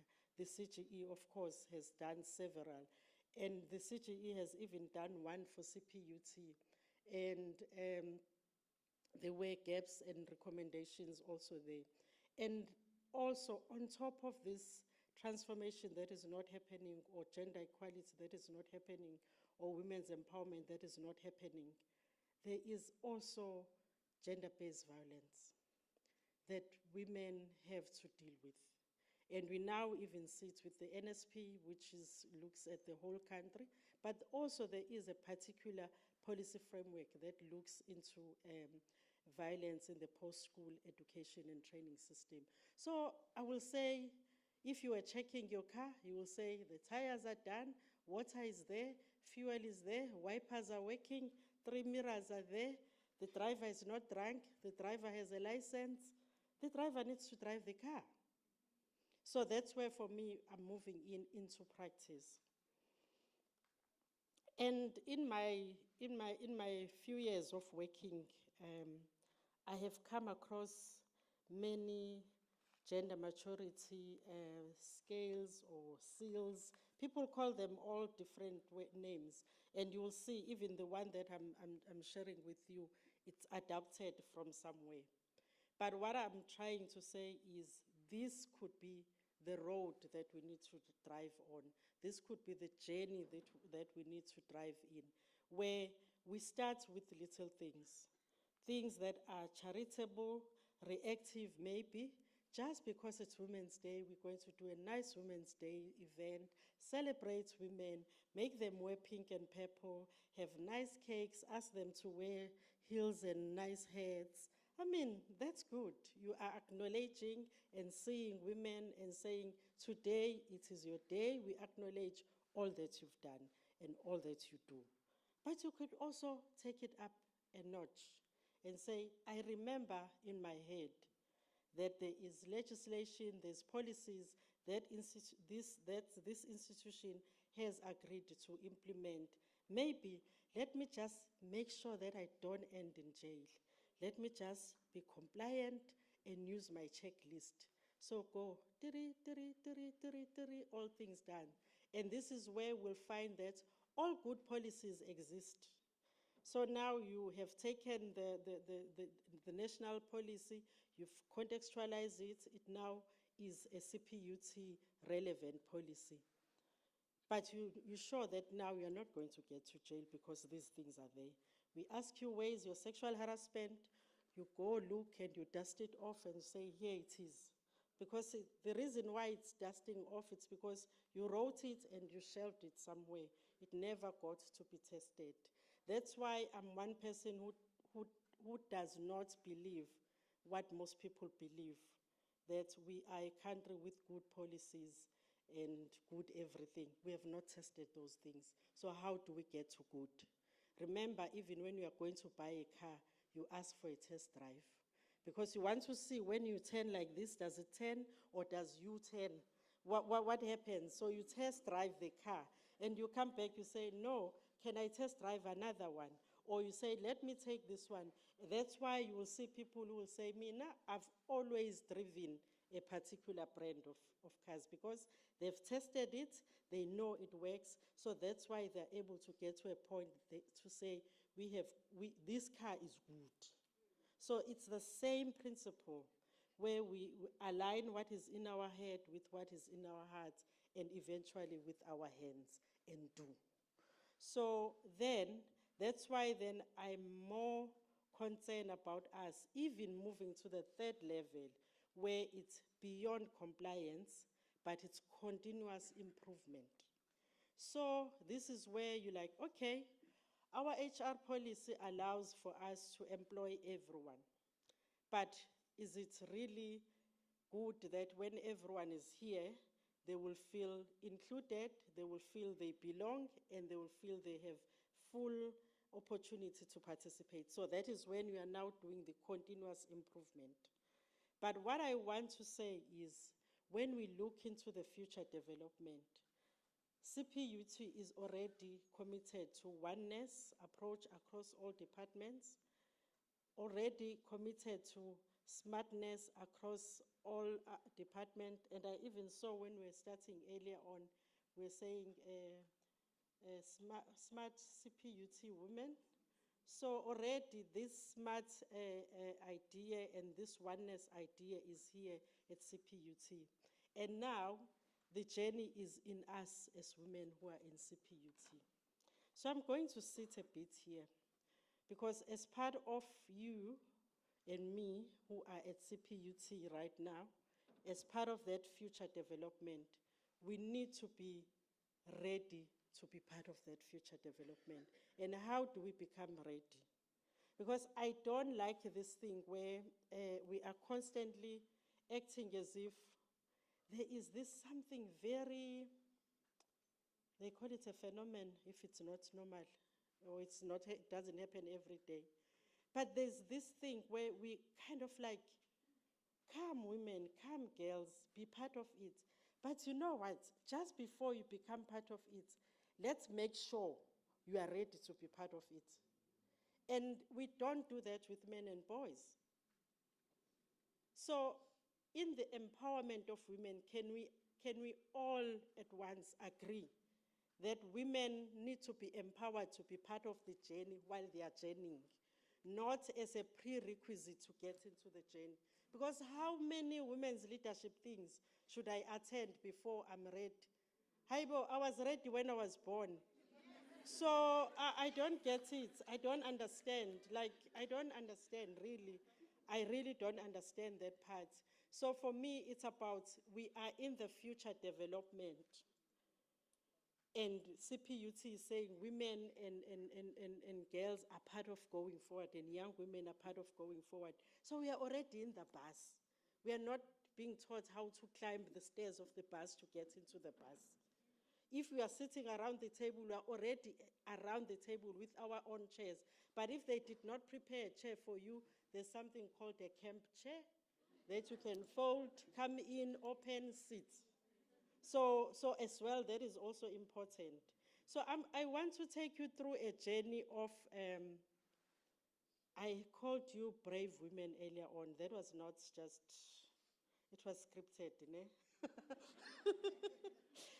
Because I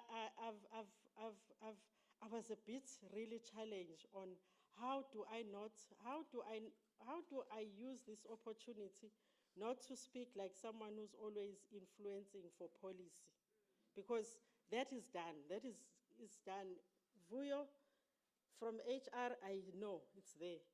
From student affairs, we know it's there. Things are there. So women who are workers or employees in the university are catered for. Students who are young women are also catered for through student affairs things in the university.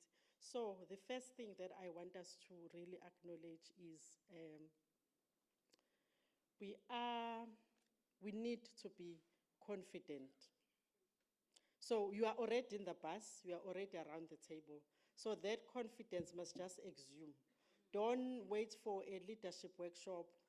You are already a leader. So when a leadership opportunity comes, raise both your hands. Not one, just both your hands. And how do we get to do that? We move from a point of comfort.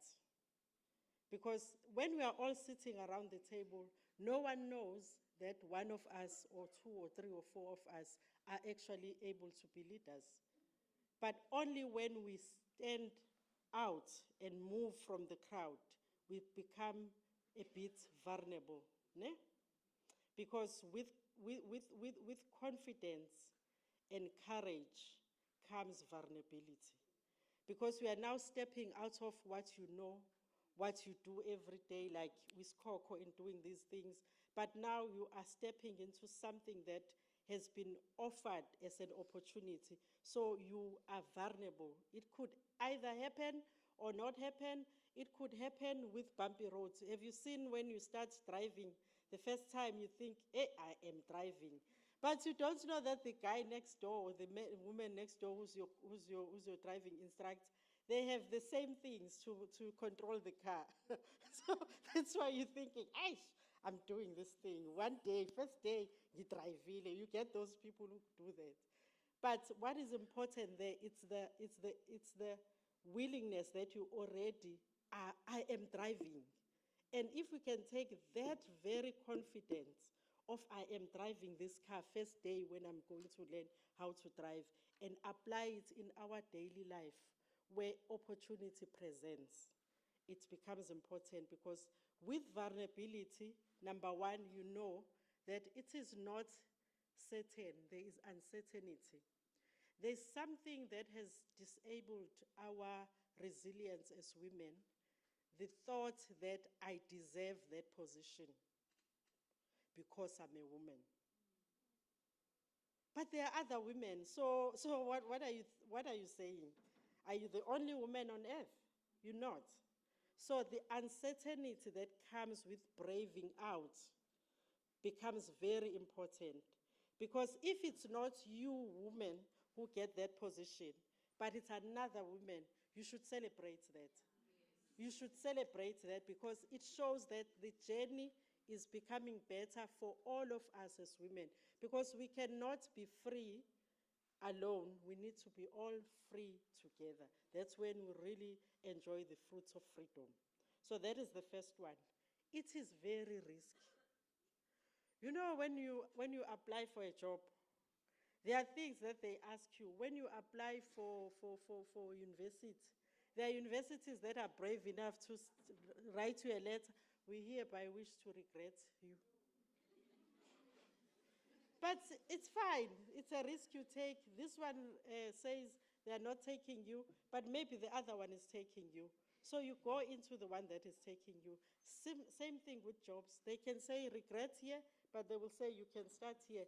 Go in. Don't say that one is not my path. That one is not for me right now. Maybe that is your entry into where you want to go. So the risk, and how do you mitigate that risk? And there's quite a lot of emotional exposure. I don't want to lie to you. You know, the hype of knowing that I have applied, they've acknowledged my application, and then they say, we regret. You know? And these things happen everywhere. Just that we kind of take them serious when they happen somewhere. But the truth is, when you are confident and wanting to brave out and wanting to have courage, you need to be also willing to be vulnerable.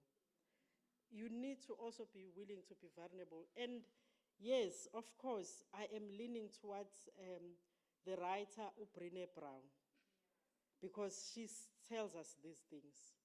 But do we really listen to her and do them? Or do we kind of like, yeah, that was like nice, positive psychology. Thank you. Bye. I'm moving out now. And she further goes and says, if we then decide to brave out, there are actually few teachable things that we can be taught. The first one, I've stayed a bit on it, is about learning to stay even when it's vulnerable, where you see that your emotions are being exposed to things that you did not prepare for. But she also further goes and say, while you are on that journey, you need to also acknowledge who you are.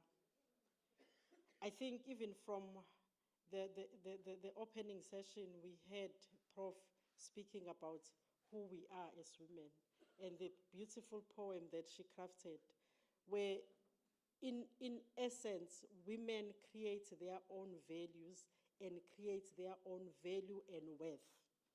And for me, that is very important. So when that regret comes in, it's not based on your value and worth. It's just that for that moment, that's just not yours. It's not your portion. Just move on. And life will be better if we agree that way. The third one is once that regret letter has come, what do you then do? Do you sit and wallow and say, you know, I've been in this place in 2024, and now it's 25 years, and you know, these people don't even see who I am and what I can do? Or do you brave out and actually make your own path? And here I invite you to doing few things, which is setting out yourself and saying, I've been trying to get into opportunities that people are creating for me, but seems like I'm that divergent woman or that divergent girl who doesn't really fit the mode that I should be into. So you brave it out on your own, you create your own opportunities, but when you create those opportunities, we are also mindful of the fact that there are other people around you. So you create those opportunities, but also make sure that you have boundaries. So, you know, when you feel vulnerable and wanting to improve in life, you can be taken for granted. There will be a lecturer saying, I see you always get 49, but you should be getting 50 so that you pass and move on. You know, if you can just meet me,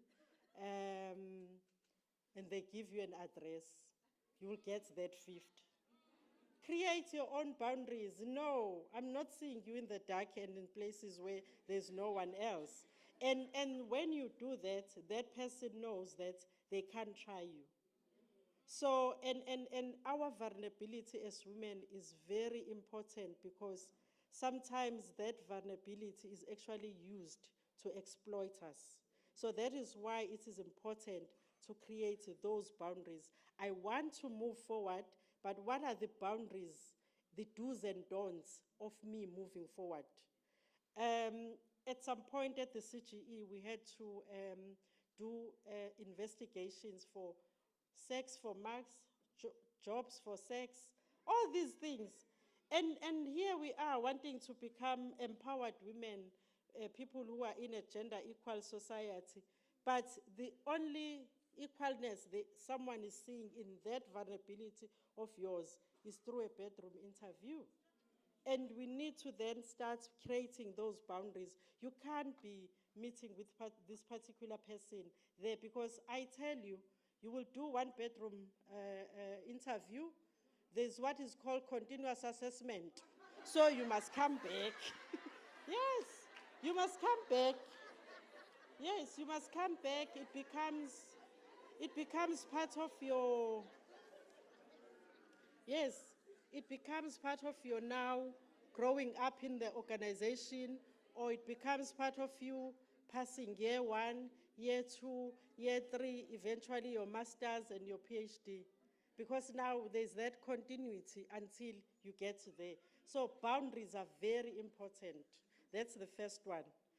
And then the other one that I really want us to sit on a bit is accountability. So I earlier on said the knowledge of us as women being told that we need to be the ones that come into spaces where we're not represented before kind of gives us a, okay, they will find me anyway. They will get me there. And once I get there, I deserve to be there. You know, that type of laissez-faire type of attitude. But the issue is we need to hold ourselves accountable. Brightness earlier on spoke about self-leadership. So for me, it comes in a sense of accountability, first and foremost to self. Because if accountability is to self first, you are then going to be able to put checks and balances in order to see whether am I occupying this space the right way. I don't know how many of you were born in 1992, 93, and were maybe 7 years by that time. You would have heard a song that used to be sang, Ayangena makhosikazi ePhalamende, ayangena ePhalamende. Women are going into parliament. That was the song, which meant women who were not previously in parliament were going into parliament. And what did they do when they went to parliament? Yes, so that is the accountability I'm talking about. So when you do get the position or don't get the position, be accountable to yourself, but be accountable to the fellow women. Because remember, you are not there because we're just one special woman. The act or the policy says women, we must recruit women. But it doesn't say we must recruit Sixolile Ngcobo. It says we must recruit women, which means you are there as a representation of women. And therefore, hold yourself accountable to yourself, but also accountable to women in the world. And then, I know, I'm fine. I'm doing the last one. So the first one was boundaries. The second one is accountability. And the third one is V, which in Brené's world is for vault, which means keeping secrets and keeping what you know to yourself. Not to be saying, oh, so you also hear, because so and so was just here saying the same thing. No, listen to this person here. There's this thing about us as women, we like to be conversational. Like, we even try at a supermarket where the tailor has just said, plastic. And when you'll be like, yes, I would like a bag, but they've just said plastic. So you should say yes or no. But because in our nature as women, which is very good of us, because we are always concerned. That's why we want to know what is happening. But remember, you want to know. I don't want to know. Eh? Do you hear that? You want to know, but I don't want to know. So it doesn't help me when I step into your office or step in your room in the residence and you say, oh, Shem, yazi ukuthi nosibani bani boyfriend yakhe imshayile. Hey. I'm here to tell you about my story. Don't tell me about someone else's story, because when they decided to tell you that story, it was them trusting you in confidence to keep that story. Same thing when we are in positions of power. This thing of treating everyone's problem as if it's the same, blankets them all together because all of them have maybe just one word that was common in the conversation. It doesn't only make you look like a leader who doesn't keep confidence, but it also cheapens your role. People start running away from you. And you ask yourself, I told them my door is open. It's actually always open. But why are they treating it as if it's closed? It's because they are so tired of hearing their things outside when they told you in confidence. And as leaders, as women who want to be empowered, be in spaces where we are seen as leaders, that is one of the things. So in closing, I want to also go back to one of the books that have really also shaped the way I think about women and women's movement and women's rights and everything else. I'm sorry, I just have to read this one. It's the last one. I've really circumvented. I had so many pages, I couldn't do all of them. But in closing, and then the movie, there's a short clip that I had also put here for closing, but I hope we can be generous enough to just play it while I sit down. So this one is one of my old favorites. I think at some point we had a year of Charlotte Maxege in South Africa. And very funny, during that time, I was actually helping a friend who was promoting this book. And I had an opportunity to do an interview at some radio station. And then they were like, Charlotte, who? You mean the hospital? Because there's Charlotte Maxege Hospital in Johannesburg. Whereas for me, really, Charlotte Maxege is the first graduate with BSc, but not just BSc from here. It's BSc from Oorkant, overseas. And back in 1901, I guess. So you can understand the nuggets of information that comes from this book. Because back then, women's empowerment and gender equality was not really a big thing. So in closing, when she was closing one of the conferences, she said, I want to thank you very much and congratulate you for all your excellent deliberations. This means progress in our midst and is due to the fact that we have a band of enlightened young people. This work is not for yourselves. Kill that spirit of self and do not live above your people, but live with them. If you rise, bring someone with you. So I just want to end there, and I hope with the generosity of the program director, they will do play the clip that I have.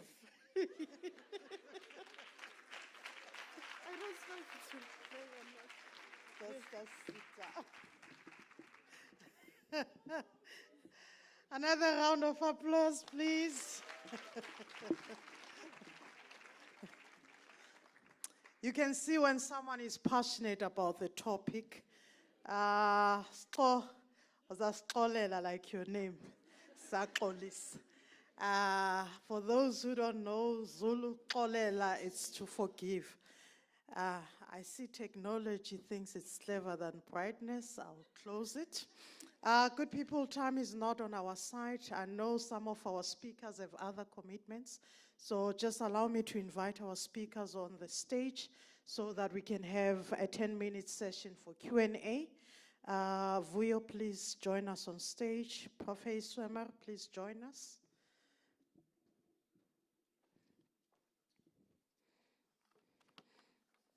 And this is where I also need to say I must join the team on the stage.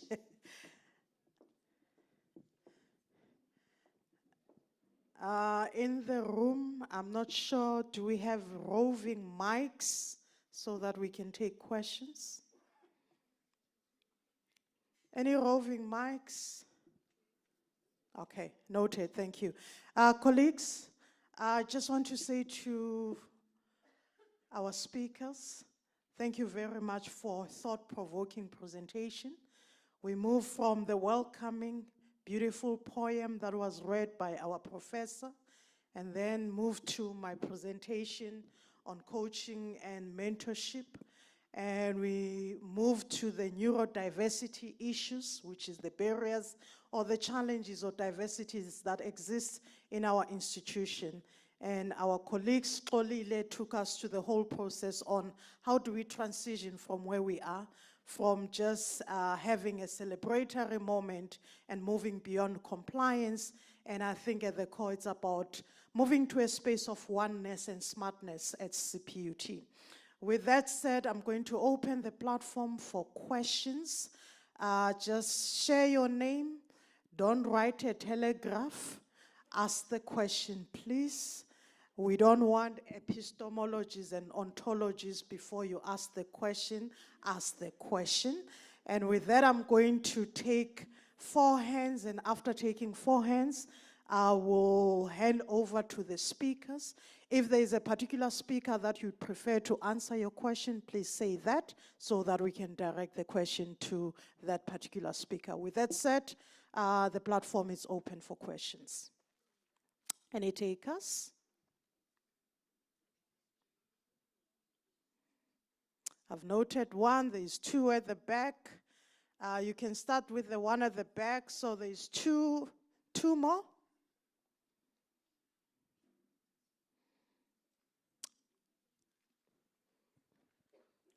Hi, my name is Molohadi, and my question is, how is gender-based violence going to come to an end when we have women that abuse other women? For example, mother-in-laws abusing their brides. Thank you. I didn't get your name. Molohadi Nkwana. Oh, Mulohadi. Ke a leboha, ausi. We have a hand over here. The lady with a black scarf.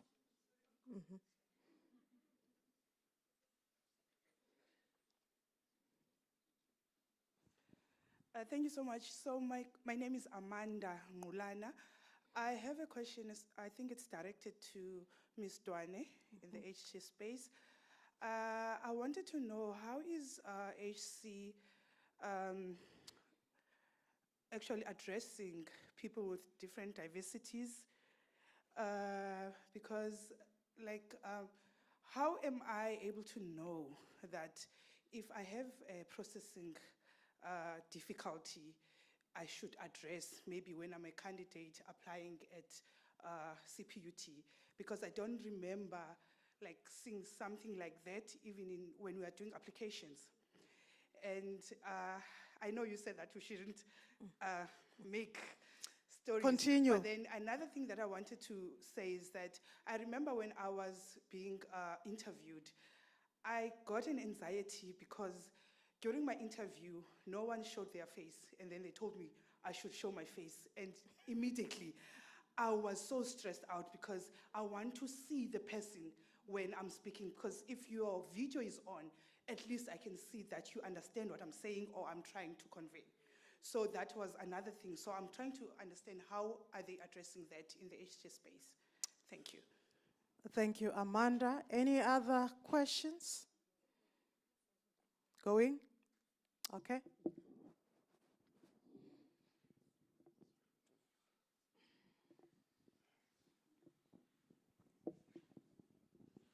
Hello, my name is Priscilla Kuna, and I think I just had two questions, but I'll just ask one.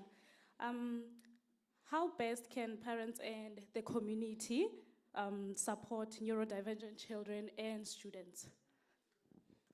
You can ask your second question because we don't have the fourth person. Okay, let me see. Okay, and then how does neurodiversity impact cognitive skills and behaviors everywhere? Thank you very much for those questions. I think we're going to hand over to Vuyo. The last two questions by Priscilla. It's about supporting those who have neurodiversity and from a cognitive perspective also. And then also Amanda's question, I think it's also directed to you, Vuyo, if you can answer that for us. Molohadi, about the issue of what is happening at home. I will pass it back to Xolile, and then I'm going to ask Prof. Haim Swimmer if she has any input from the three questions that have been asked. I will start with you, Vuyo.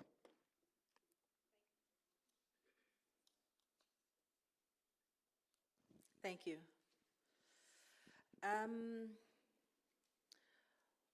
So the concept of neurodiversity is one that we've only recently started engaging on within the human capital space. And I'm glad to see the kind of responses that we're getting, because it tells me that there is definitely a need for us to hit the space running. What we are doing with respect to accommodating diversity is the work of inclusion through the Employment Equity Committee that we have, and the committees that, or the representatives that that are positioned within the facilities. But what I do want to say is that I can see that the last slide needs to become a significant priority for the work that we are doing in terms of establishing a body that is going to, number one, understand what it is that we're dealing with within the CPUT space, and also then start to do the work, not just around the learning spaces for students, but also within our human capital practices. We do need to start looking at how we structure interviews, and thank you for that comment about cameras off. It is a very valid point. I know that the panels that I have chaired, we do turn our cameras on in order to introduce ourselves, but then we keep them on. I think it's a bandwidth saving tactic.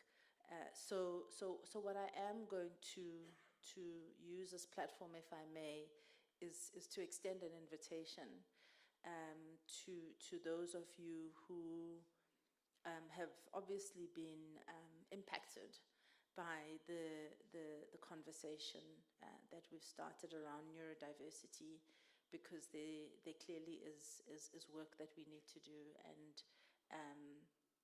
thank you.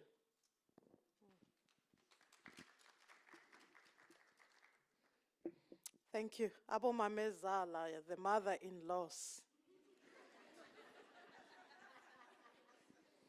Yeah, I want to, before I answer this question, I also want to do a disclaimer. I have never been married, so I won't be advising from a personal experience. I just want to do that disclaimer. So violence is very deep and dark. Violence comes from a space of exercising power over. So as umamezala and having this new makoti around, it's like, yeah, I'm the boss. So it comes from there. But it's not something that we say it should be happening. So we need to look deeper into this issue. Has this particular individual been through the same thing? Is it history repeating itself? Because we have people who are walking around wounded, and unfortunately some of them will be wounded forever because the acknowledgement of the wounding is not there. And what we then do is we take our wounds and put them out to other people. You know, when umakoti is coming in, there's almost like an initiation type of a thing. People even hide sugar so that makoti can just look and find sugar and, oh, utholile. Like, it's so ingrained. And what actually saddens me is that it's a group of women. You wouldn't find the men of the home where the woman is going, hiding things and making life difficult. They even hide the pots and say there are no pots. So you have to come with your new pots. You have to come with a new dining set. All these things. And these things have been made to look like they are normal. No, they are not normal. It is the wounded latching out on other people. And I guess it is important for us as women to have a conversation about how do we handle power and how do we exercise power. How do we exercise power over others and also over us? Because that is very important. And if your world is so small that your power is only over umakoti, you must really start asking a question. What else can I do where I can exercise this power that I have? Because for me, it's really one of the things that has been made as if it's a cultural practice, it's a traditional practice. If you have not been shupared by umamezala, you actually go and ask the fortune tellers to tell you, am I really married? Is this normal that my mamezala is not prosecuting me? it has been made to be like, there's even movies on TV around Mamezalas and Makotis, because we've made it to be like it's normal for these two women to fight. People even go as far as you can't have two elephants in one room or something like that. But something that says women can't be together and co-share the power that they have. And it says a lot about how we view power. Because if I come in as a daughter-in-law and you are my mother-in-law, already there's a relationship there that is already there.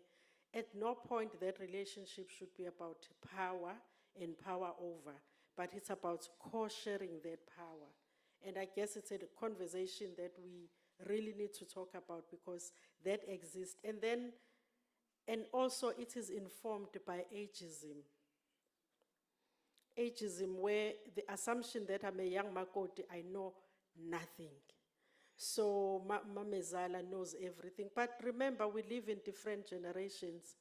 The reason why your son has married me is because I'm able to co-lead with him in this generation, to make life easy in this generation.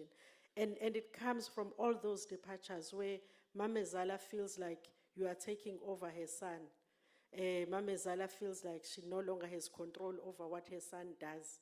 They even go as far as saying, no, if you're buying a house, you need to check with Mamezala. We have to have a topic of Mamezala and Makoti one day. Thank you. Thank you so much, and thanks for the humor that you also bring into your speech and response. Humor is so important in our lives. I'm not going to say a lot, but just sort of what I'm observing. And one thing that's really worrying me is we live in a society where people are either wounded badly, and it leads to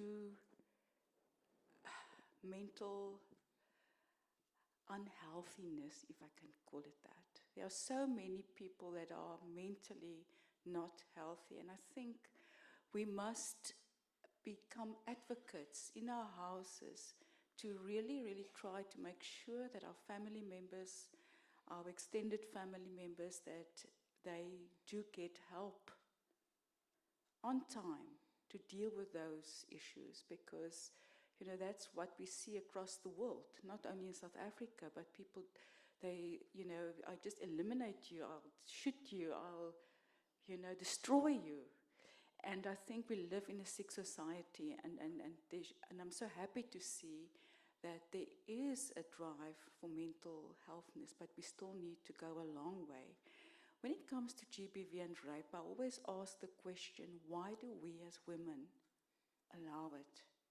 And why I'm saying this, we have been dealing with rape cases, students being raped on campuses by friends, by security people, and I always encourage them to lay the charges. They do that. But before the real disciplinary actions start, they withdraw the cases. So why is that? I have many friends whose husbands really, they beat them up regularly. You can see them, they've got bruises, etc. They say they're going to divorce them, but they stay in that marriage for 10, 20, 30 years. So my plea is, women are special. We can influence our families, our friends, our communities and societies. Make sure that mentally you are the best person that you can be. And there are places to go to get help. So make use of those avenues. And I'm so happy, Ms. Dwani, for your presentation, because you're so right. We always think we should all be the same. And there are many issues. So I hope that we can take this conversation forward and really unpack that. What does it mean? Because we are not all different, and it's not a shame. There's nothing wrong with us if we're different. We've got different neural pathways, so to speak. It's educating workplaces, schools, society, and confront it for what it is. It's not a shame. We don't need to label people if they have certain difficulties or other ways of doing, other ways of thinking, other ways of engaging in activities that give them different sort of fulfillment. That's a normal society. It's not abnormal. And I think we're sometimes uneducated. We don't know enough. And information sessions like today is so critical to come to a bigger understanding of the complexity of humanity. Thank you. Thank you. Thank you. We've reached the end of our first session for the day. Apologies once more to our speakers that will be presenting after. I just want to thank our, I nearly said panelists, our speakers. Vuyo, you reminded us that as sometimes we are in spaces where we see the meltdown. So this is a reminder about that. Be cognizant, be cautious, reflect, do something. Do not be the one who judge, be the one who becomes mindful and take precautions on how to provide the support. Xoli, you reminded us that as women we need to raise our hands. We cannot continue saying there are no opportunities because sometimes opportunities are not there. You said to us, let's raise both our hands.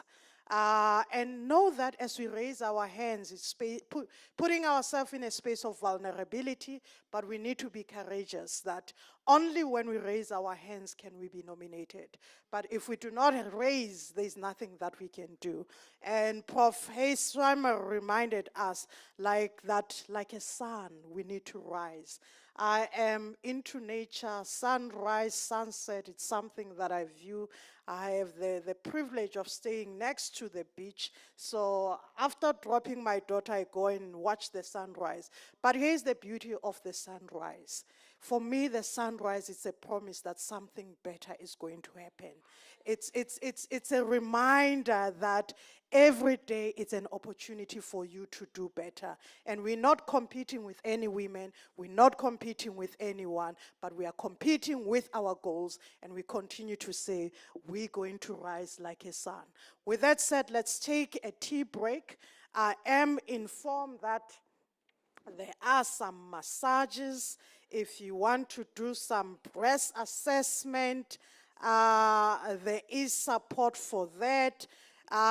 There's a lot that is provided. So let us go out there. Let's have a tea break. According to my watch, it's 11:47. Please, let's be back here at 12:05. Do the massage, have the tea, but make sure that you are seated. I think we've done enough injustice to our speakers. Thank you very much.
Stand here.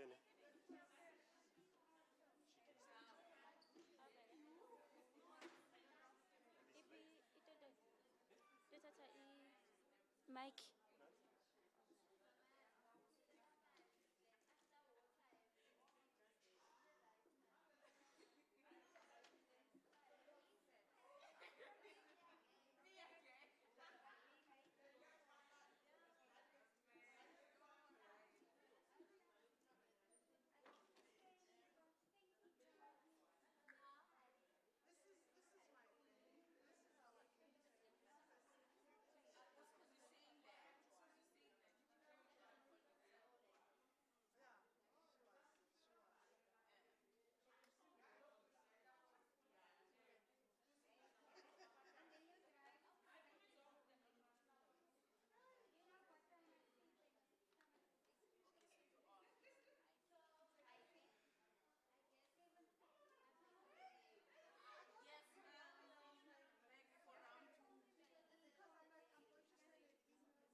Good afternoon.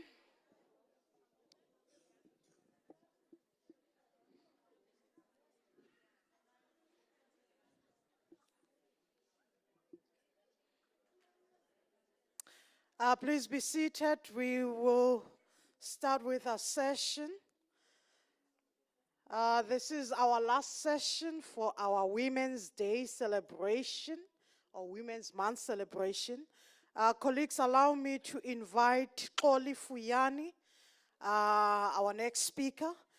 She will be addressing us on addressing climate change challenges and its impact on women's empowerment. With that said, some bio of Xoli. Xoli is the founder of Black Girls Rising and an environment who has led groups of over.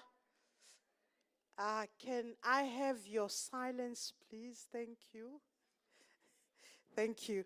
Xoli is the founder of Black Girls Rising and an environmentalist who has led groups for over a decade, always guiding the younger ones. She spent more than 15 years successfully educating intergenerational groups about environmental issues, developing school programs that inspire learners to make thoughtful choices, and helping older youth discover their power. Today, as the director of Black Girl Rising, a Black-led youth-focused organization that aims to raise holistic, well-informed, embodied girl leaders to be at the forefront of climate action, focusing on building emotional well-being and trauma-informed, Afrocentric awareness around climate advocacy. Xoli is also a board member of the African Climate Alliance and Zero Waste Association of South Africa. She is inspired to grow a future defined by environmental and social justice. She's available on the socials, on Instagram, it's Xoli Fuyani, on LinkedIn, Xoli Fuyani, and also on Twitter as Xoli F. With that said, please give a round of applause to Xoli.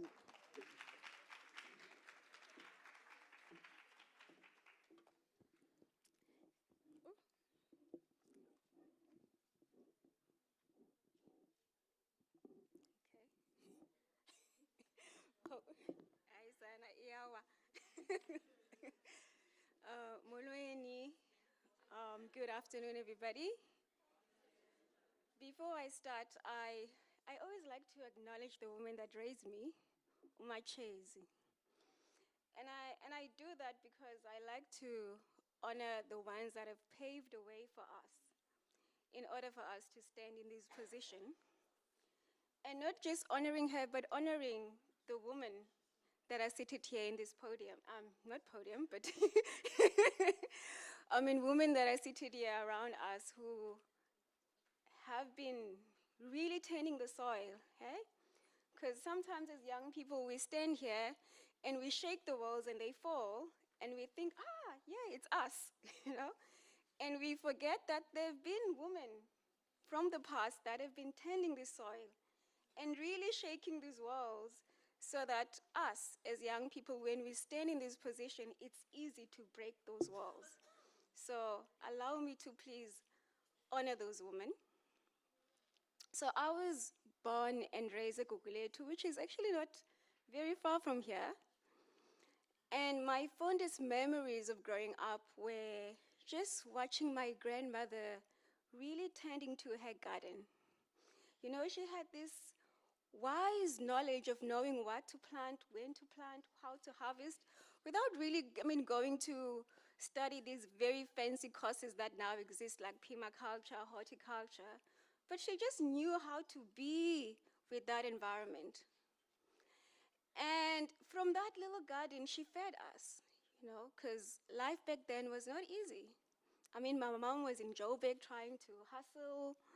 And so here she was, you know, with her grandchildren trying to survive, and that garden sustained us. And I think it was that garden that really inspired me to want to develop my career as an environmentalist. So fast forwarding to university, I went to Rhodes, and when I did my honors, I started learning about climate change, you know. But it wasn't until I started reading papers and articles on how this phenomena was actually impacting people like me, people like indigenous black and brown people. And I remember once reading an article of a village in Kenya called Amboseli. And this village was hit by extreme drought, which resulted to dads selling off their daughters because they needed some cows so that they could survive, you know. And often these are the stories that don't make mainstream media, especially when we talk about climate change. And so today, when I'm talking about climate change, I'm not really going to talk about science and data, because that we can Google, but I'm going to really bring it home and talk about how it impacts people like me and you, especially people from marginalized communities like Ezlalini in the townships. So what is this thing, this big phenomenon of climate change? So if we look at that picture, you will see that there's a missing piece in that puzzle. And the missing piece is humans.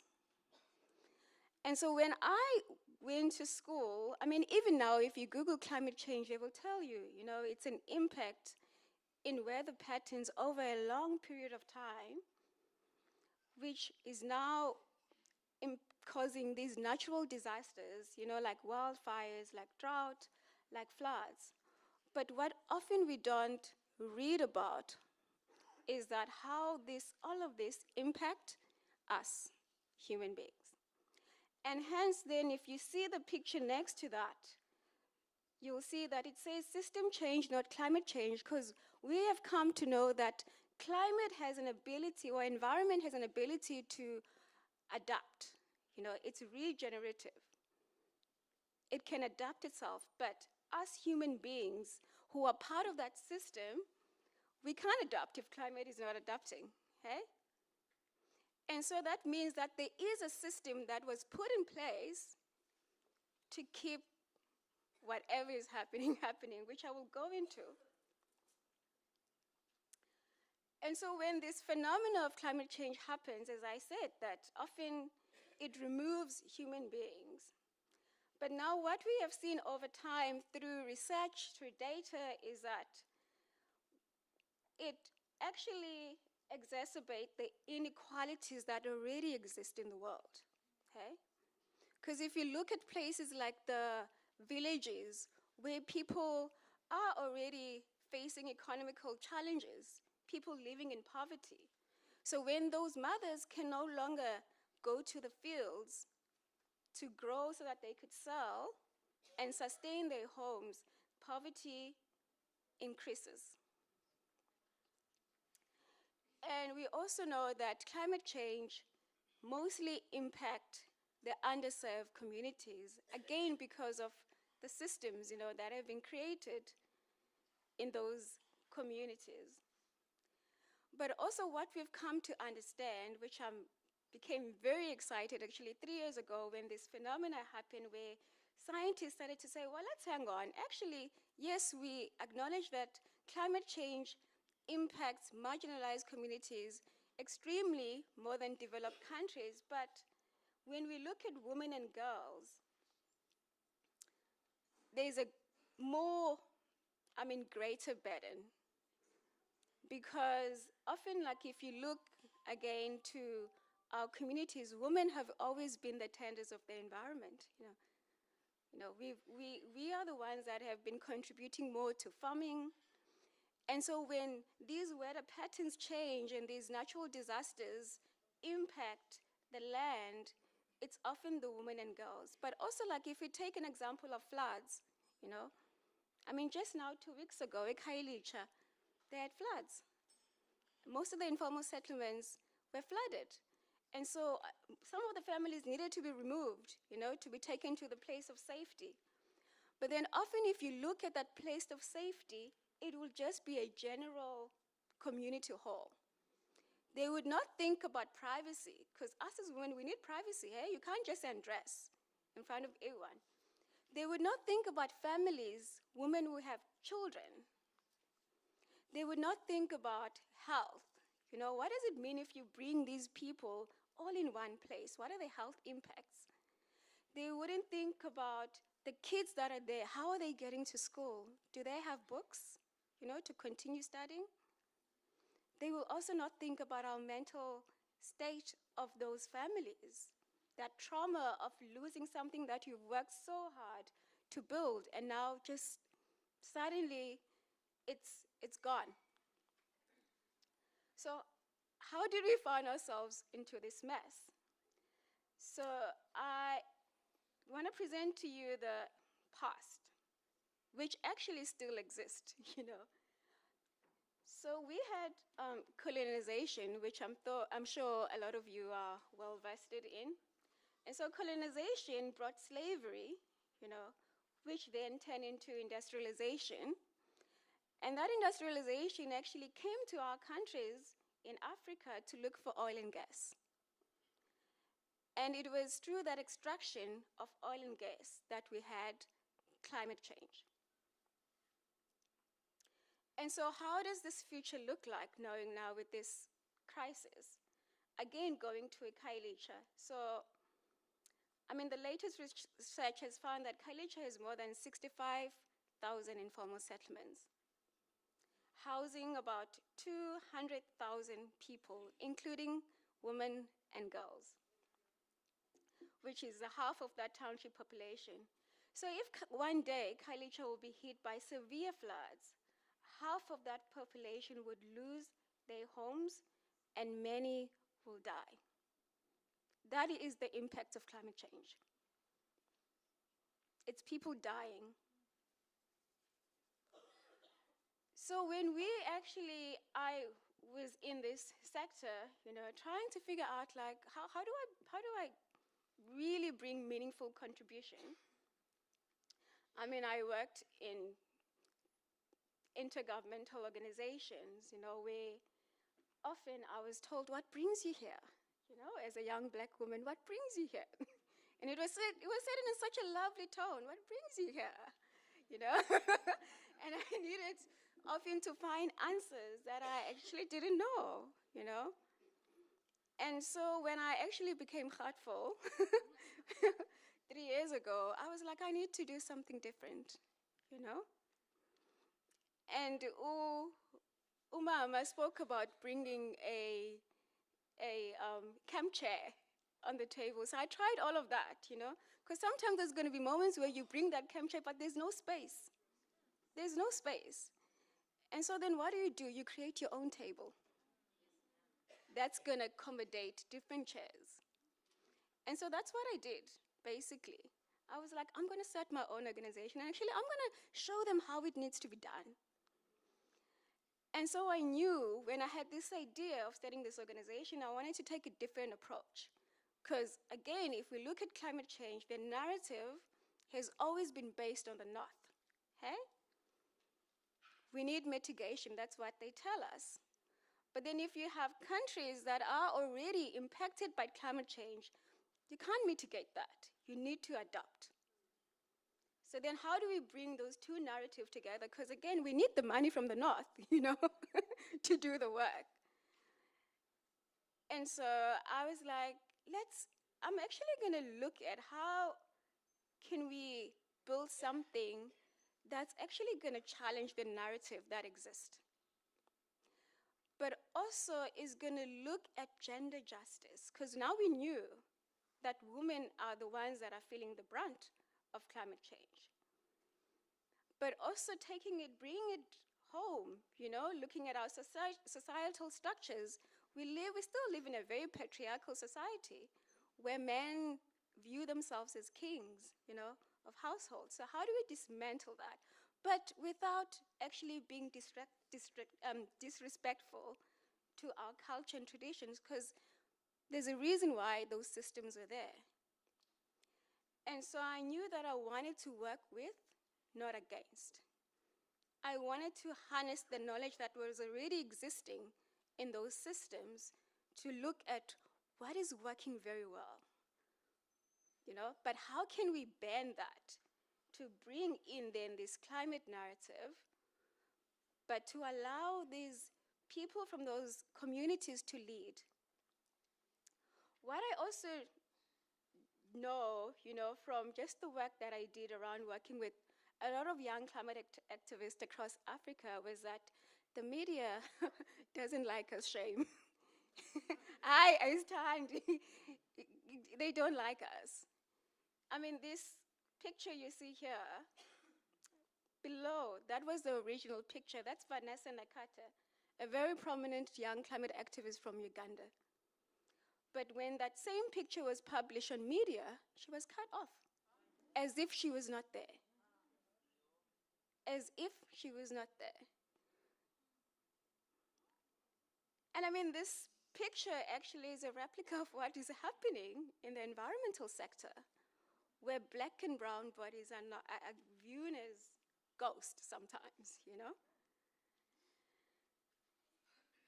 And so then when we had this opportunity to develop Black Girls Rising, we knew that we wanted to focus our attention on black girls from marginalized communities.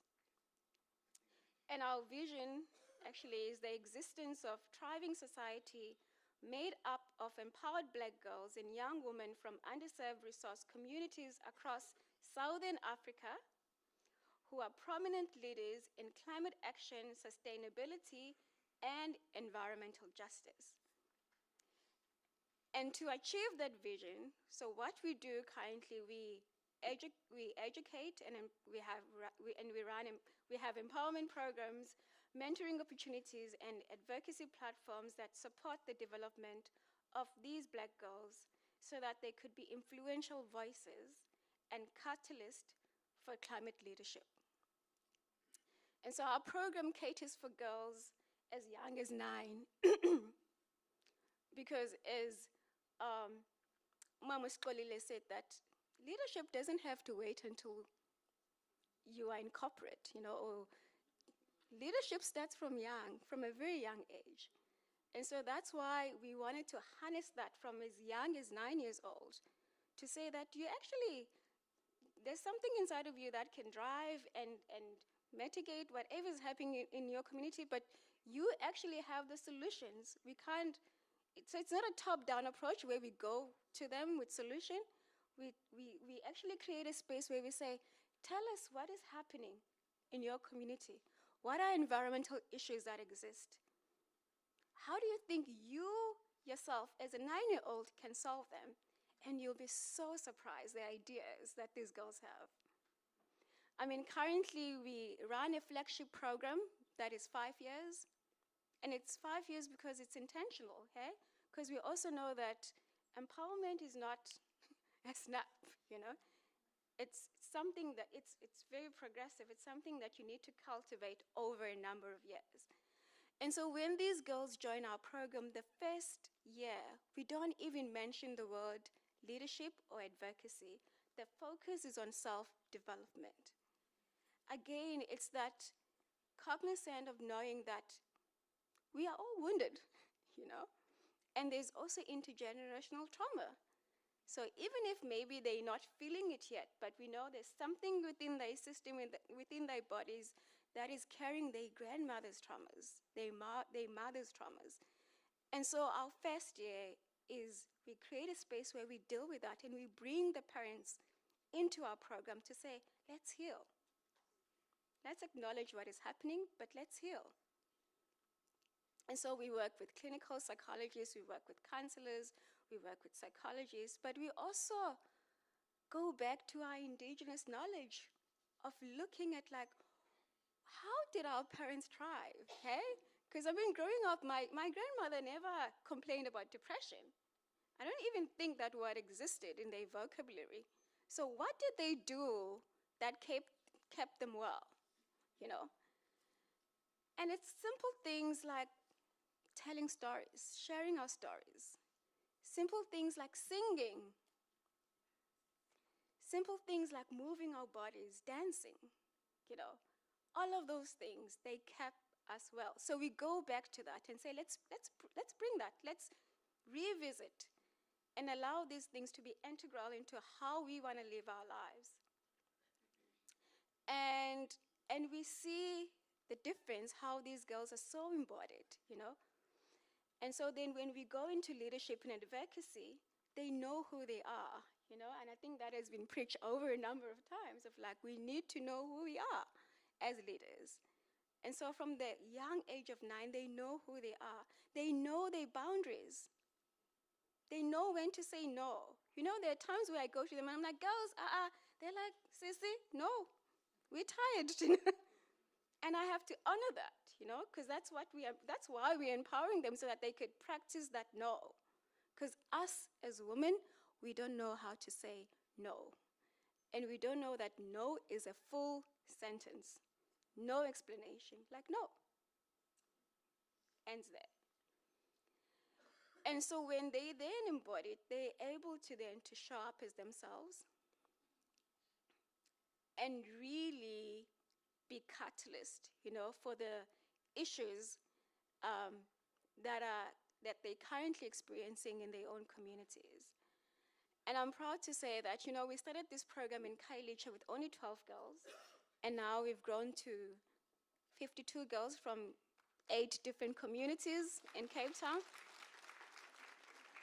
And we were able to expand our program. Now we're in the Eastern Cape, in Mamfre, and we're about to expand to Cookhouse. And we're also in KZN, Eshowe, and Kwamashu.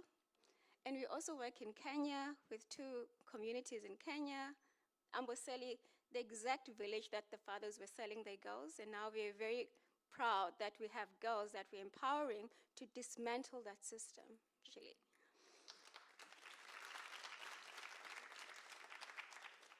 And also we have girls in Zambia, and now, next year, actually, we're about to expand to Ghana, because we're so inundated with messages from girls saying, we want to be part of this.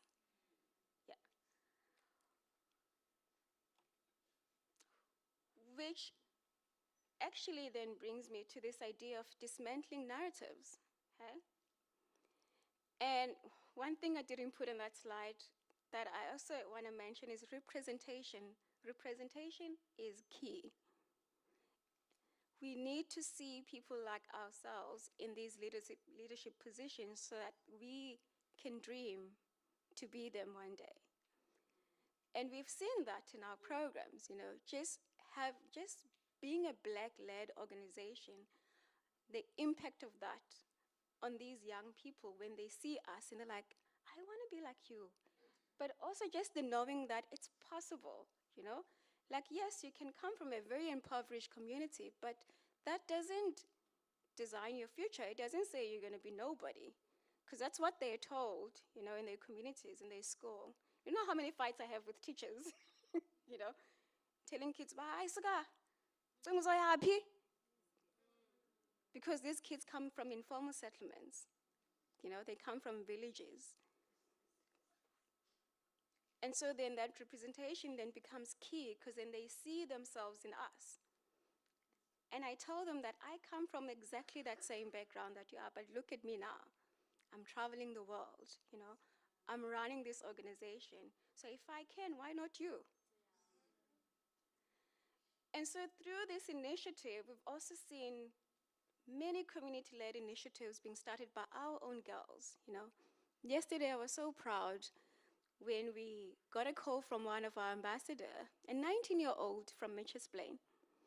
And she was so excited. She's like, ma'am, I've got land. I was like, what?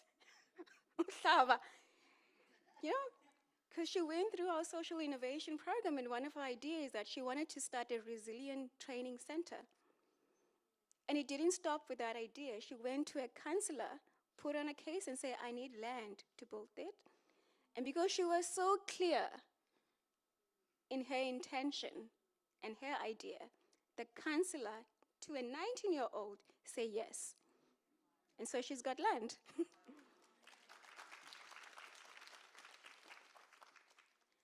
And I mean, there's so many, you know, our girls in Kenya, phenomenal girls, you know, 18 years old, 16-year-olds who own boats, fishing boats, and they're feeding their families. Many of them, they also run their own small-scale farms, and they're feeding their families, they're taking themselves through school with that money. And so we know that when we invest in girls' education and promoting their participation in conservation efforts, it can help us to build a more resilient communities. Okay? And also, I mean, we know that like climate action, I mean, this is one of the data that I've actually came across that when we invest in girls in climate action, it could actually set the gender equity by 15 years forward. That's like the impact. And so also, most of these girls, they are the first, you know, in their communities, first in their families, first to be community champions, first to travel outside their country, you know, because we also create pathways where they could be in these platforms and share their own stories and amplify their voices. So often it's they are the first ones in their families to get on a plane, to travel outside Africa. They are the first, you know, to speak up. First also to access private education, because also, as Mayor was reading my bio, said we believe in holistic empowerment. So we also have a scholarship program, because we know that empowerment and education goes hand in hand. And so often they are, and actually there's a story I like to tell, because some of our girls in Cape Town, they go to Chiro. And these girls stay in informal settlements. And so there was this day where we had a call from a mom saying, "Hey, Xoli, do you know that like my neighbor came to me and she was like, that uniform, my boss's daughter go to that school. There's no way your child can go to that school." Oli, you have 2 minutes. Okay, Sorry. I'm almost done. I'm almost done. Yeah, she was like, "There's no way that your daughter can go to that school." And the mom was like, "Oh yeah, and you know how that has been such an inspiration, you know, to other kids in those communities to know that like one day I would also like go to Chiro, you know, if I work very hard. And so I'd just like to end with just intention, you know, and this method could be applied anywhere in your households, and how we really can shift, you know, this gender inequality. One is, I think it's clear, I mean, in this room that it's important that we upfront and ascend girls and women's needs in everything we do. And also that it's important that we involve girls and women in designing and policy making, okay? I won't go, I'll just read them out. And then the third one is really just to measure impact on girls and women to adjust and correct our biases, because we know that that is not done more, okay? And so if we can apply these three ingredients, and maybe, you know, we could take us one step further into creating that gender inclusive world. So thank you so much before I get kicked out.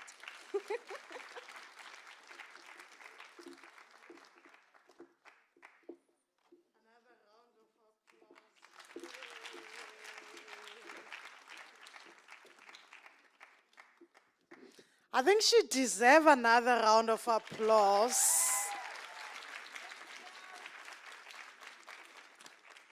I'm tempted to say, sisters are doing it for themselves. Thank you very much, Xoli. When I said mentors, they come in different packages, ages, sizes. Very thought-provoking presentation. I think the issue of climate remains as a taboo issue, and we haven't actually related to how it affects women, especially those at the bottom of the social hierarchy. And I appreciate what you're doing, empowering, you are mentoring these girls. And when I read from the side the number of the first travel, first university, first, I hope and I pray that those who are in the room who are the first are not going to be the last. And I hope and I pray that those who are in this room are going to enable someone in a family to be the first. So that is our commitment. And I hope, I'm tempted, I'm not going to do it. But I think gathering of this nature should also be in a space to mobilize resources. We should not just be talking that we need to empower. I think, Xoli, you stated that they need to be empowered intellectually. They need to go to university, whether be it NSFAS. Some do not even qualify for NSFAS. How do we mobilize resources to empower women? So I think we must stop talking about we need to empower, but we're talking about economic empowerment. But with that said, allow me to invite our next speaker, who is known by most of you in this room, Nonkosi Cholwane. She will be presenting for us the findings of the report of the Ministerial Task Team on the matters of sexual harassment and gender-based violence and harm in South African university. Nonkosi Cholwane needs no introduction, but she's the Dean of the student responsible for overseeing student life, student services, support for student and addressing the student behavior. Ms. Cholwane holds an MA from Free State in Transformation and an MA from Stellenbosch University from the Sociolinguistics and possesses experience as a teacher, a lecturer, a social development practitioner. Furthermore, she has more than 18 years of experiences in the field of transformation, leadership, gender mainstreaming, and women empowerment. An author, someone who's passionate on youth development, and I see she's stopping me from reading her bio. I have been tasked to read people's bios, but I think what I've said or alluded to earlier is that it's also about inspiring others. It's also about reminding others that it can be done. It also contributes to goalposts. Sometimes you don't know that you can be a transformation manager, but when you hear that there's a transformation manager, you go out and do research and find out more about that. So my apologies, Nkokeli. Over to you, a round of applause to Nonkosi.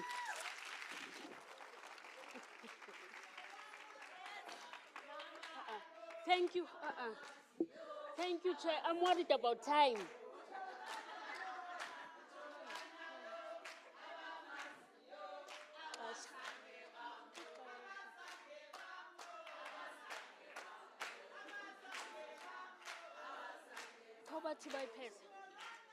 Okay. Thank you. Program Director. And I'm sorry, colleagues, I'm worried about time because we don't have time. And the topic that I'm going to talk about is the topic that resonates in the higher education. But I must start by giving an introduction because I know we have young girls, young women from the CPUT.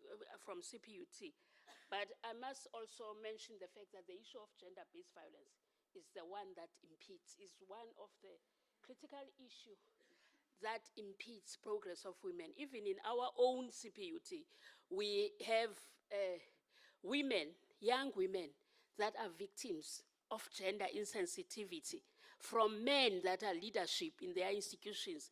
Every day I receive various issues where women are bruised and harassed, cyberbullied. And I am making this call to say, all those young women, they must come to me. They must report this. Don't be worried that you are going to be targeted.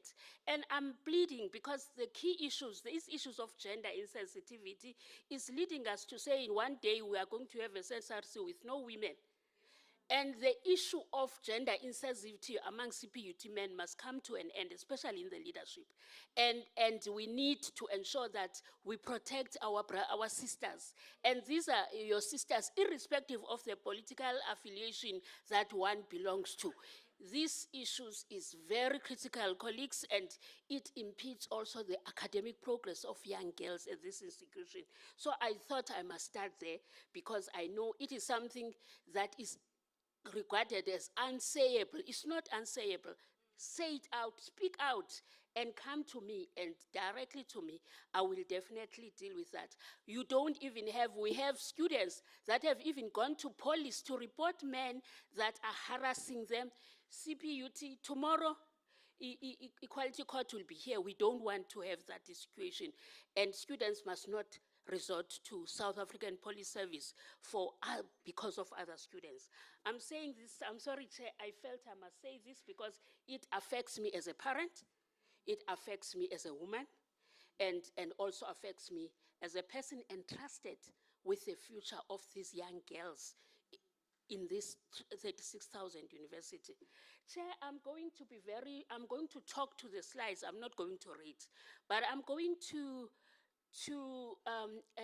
take you through the findings of the policy on the GBV. We all know that higher education has a policy on addressing gender-based violence in our sector, and there were some surveys and investigations that were done in almost 23 universities, and that those results or those findings now are gazetted in that gazette as you see it. And if you look at it, okay. If the research that was done, or the report was based on those key issues, and you understand how it affects us. The scope of the MTT report centered around the issues of GBV complaints, issues around disciplinary, all those issues, university structures, recommendations, yeah. Because I've just looked at the recommendations because we all know what is happening in higher education, and we all know, and we know what is happening, which remains unreported. But if you look at the scope number 1 of the issues of,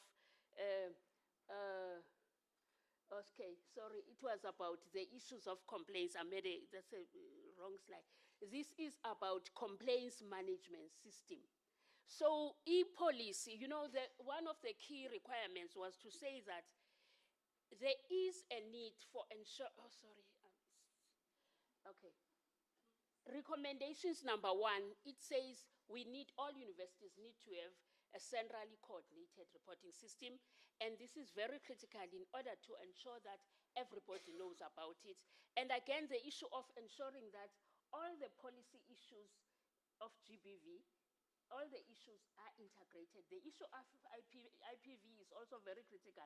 And the GBV policy should be a mainstreamed GBV policy. And I know, Uxoli, this is one of the recommendations of the CGE at the time, that we don't need a GBV policy for a certain group, another policy for a certain. We need an integrated, because GBV, it is not only between students and students, it is also between students and staff, and also between students and the outsiders and students in Jalonja. So these are the issues, and also we need to respond to have an online reporting system. So those are some of the things. I'm not going to read this recommendation number 1 because there are just 8. The number 2 recommendation was around the issues of disciplinary, as we realize that some of the issues, especially with staff, if it's an academic, you just say, oh, okay, we are given an option to resign without facing your issues. This is saying a person that has a GBV case should not be allowed to resign, and the person must face the consequences. Should a person resign, insist on that, another formal process is recommended. That we also need each institution, we need to have saying even if a person has left, a disciplinary hearing must be done so that there is a record of that person. And there is also a need of ensuring that the victims or the survivors are protected. There is an interim protection measure. For instance, if we have a rape, not even GBV, we don't need to keep the victim on campus. because if there is a proof of penetration, that person, before even any processes can take place, that person must be out of CPUT premises. Again, with regards to alignment of disciplinary measures with our GBV policy, is an issue often saying that we need to have, I'm not sure how this is, but I know Yusuf is assisting us, Professor. I'm told that Yusuf is assisting us for universities to have a register of these perpetrators in all campuses, and that database of these perpetrators should be owned by that particular universities. And also, it must be included even in the advertisement and screening of applicants. And also, the screening processes of new employees must include this right to consult your internal. It also prevents an issue that a student who has been fired at CPUT for rape can tomorrow go and register at UWC. We cannot recycle the problem. So also strong systems of referral are very important. So that database is one of the issues that needs to be in the GBV policy. The other issue is the issue of infrastructure, safety, and everything, that we need to ensure that our student housing are trained and know how to deal with GBV, and also the training around GBV policy, and also in handling GBV cases as first responded. This also affects our leased residences, because quite recently there is a higher rate, higher increase of GBV cases in leased and private accommodation. And these are the people that we need to work with them so that, and it should be, the policy says the contract between the landlords and the university must include that in the contract, in order to ensure that those people that are in private and lease res are also screened like other issues. In of course, relationship, multi-level partnership with the last point is about multi-level partnership with all sectors of society, your local shelters, so that you are able to build a partnership and awareness raising. Also, in terms of governance, there is a requirement that the policy said the report should be presented to the council once a year. The report of this a specific report to the council must be made, including, of course, it starts with the executive management, and then it goes to the council, and it determines how it should be done, and what should be there. But I will share this gazette. This gazette is available. You can even Google it. But one of the key issues is our academic interventions. And the key issue is that we need to ensure that students and staff, whether students with disabilities or any gender non-conforming students, there is an issue of ensuring that it is integrated into our curriculum. I think that was said here, that we cannot talk about GBV when there is not even a module for GBV or that integrates GBV, because GBV has expression in various forms. So there is a need for ensuring that we integrate this into the curricula, and also ensuring that even in other key issues, and also the issue of ensuring that it is part of the body of knowledge of transformation in not only GBV, it can be also other isms like sexism, racism, xenophobia, and all others. It must find expression, because this is what is happening. Even right now, even in our students, there's this issue of tribal discrimination, that if you are a Zulu, you don't have a place. Universities are for all speakers of languages, irrespective of even from other. So those are the issues that we need to put in a curricula. The issue of GBV research agendas is very critical, and we also support that. And also issues of advocacy colleagues, the issue of the toolkits is critical also in order to ensure that it is not to say it is student affairs, it is everybody's business in class, because students get this harassed in class, in sports fields, at residence, in anywhere, even on the way, because we do have another partner. I'm happy that we are on the 18th, we're having a dialogue with Distel, SAB, and Santago, because some of our students, they get raped on the way from home, Kaelicha or Guguletu, to the class. And the point of contact there is your class teacher. And I really want to commend our lecturers. They always are very much, they keep in touch of all those issues. We are having a conversation with the Santagos. As much as they have their taxes here, but their taxes should not use our students for such kind of things. The issue of alcohol and substance abuse has been proven to be the top driver of GBV and other ills in our campuses. Hence, we are having that dry campus. We are partnering with the University of the Western Cape to have this dry campus initiative, because the key issue is that you cannot say I was drunk, or the issue of alcohol and substance abuse is very key, and we always confiscate it from our own res. But the key issue is the fact that we also need to our students, they do not really need, we don't have to police them and sit in their rooms, but they need to understand the issues of behaviors, how to behave in all those issues.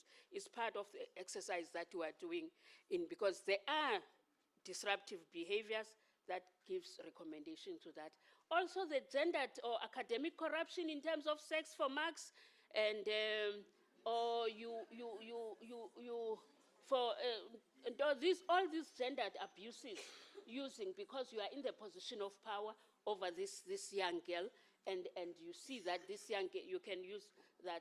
And the DHET is also even proposing a whistleblowing issues, that students are free to use the whistleblowing if anything is happening, because there is an issue of across, I think about 14 universities have found to be using sleep for marks or sex for marks. The last one, Chair, is about issues of resources, that universities must not really take GBV as part of an add-on task. GBV is a real pandemic. We must really invest in women empowerment and gender equality, and ensure that those issues are happening. And Chair, I must also indicate that the fundraising initiative, because I don't understand why this is an issue that needs fundraising, because why is it not integrated into the GBV, the DHET grant? Because the teaching and the teaching grant should incorporate that in the teaching and learning, the block grant and all those issues. Why is it an issue that we need a separate funding when we have funding from DHET? But USAF is working with all institutions to assist that. We, as e-sector of student affairs, we are working with Higher Health in order to ensure that, because as much as we have this report with those recommendations, the issue is the how part. How do we ensure that this does not become file 13 or stays in the what is it? Stays in the shelves of someone, because you can have this, but nothing is happening. How do you ensure? Universities are entrusted. They said the office of the VCs are entrusted to ensure this is universities complying with this. But key issues is that Higher Health has, we in the sector have worked with Higher Health to come up with key issues that can assist the implementation. This include the code of ethics for staff. There is no way where you don't have a code of ethics for staff. Protocol on safety in residences. Protocol on safety in private res, also the campus security, and also protocol on staff and student relations. These are the protocols, Chair. I'm not going to to even take each one by one, because they are all inclusive in terms of each, but university are requested to customize this code of ethics and protocols in order to fit our own purposes, safety in residencies. And how do we ensure that your RSA, your res coordinators, they are respondents in that? And how do we ensure that student affairs, because there is a key issue now that universities are expected to ensure that they implement the living and learning in residencies. Residencies are not living spaces, these are living and learning spaces. So we need to transform that into ensuring that they are living. So in this protocol on private residencies or leased residencies, because they also need to comply with ours, because the standard, the one on campus safety and the protocol on relation with staff, and these are the key issues that 2 minutes left. Okay. This is one of the key issues. For instance, if one can just look at our CPUT website, you will see about 20 numbers. Imagine a person in distress. How will he know that this is counseling, this is whatever? Because you need one. So we need to also streamline the reporting approach, and also have an issue like the command that will say, oh, 800, that will link you to all these issues. Here, this is the last stage, Chair, you can come. This is the last slide that will tell that we need to have clear reporting procedures and for staff and for students, and it must also be known, or be a roadshow be done for staff and students. Chair, so I'm done. Thank you.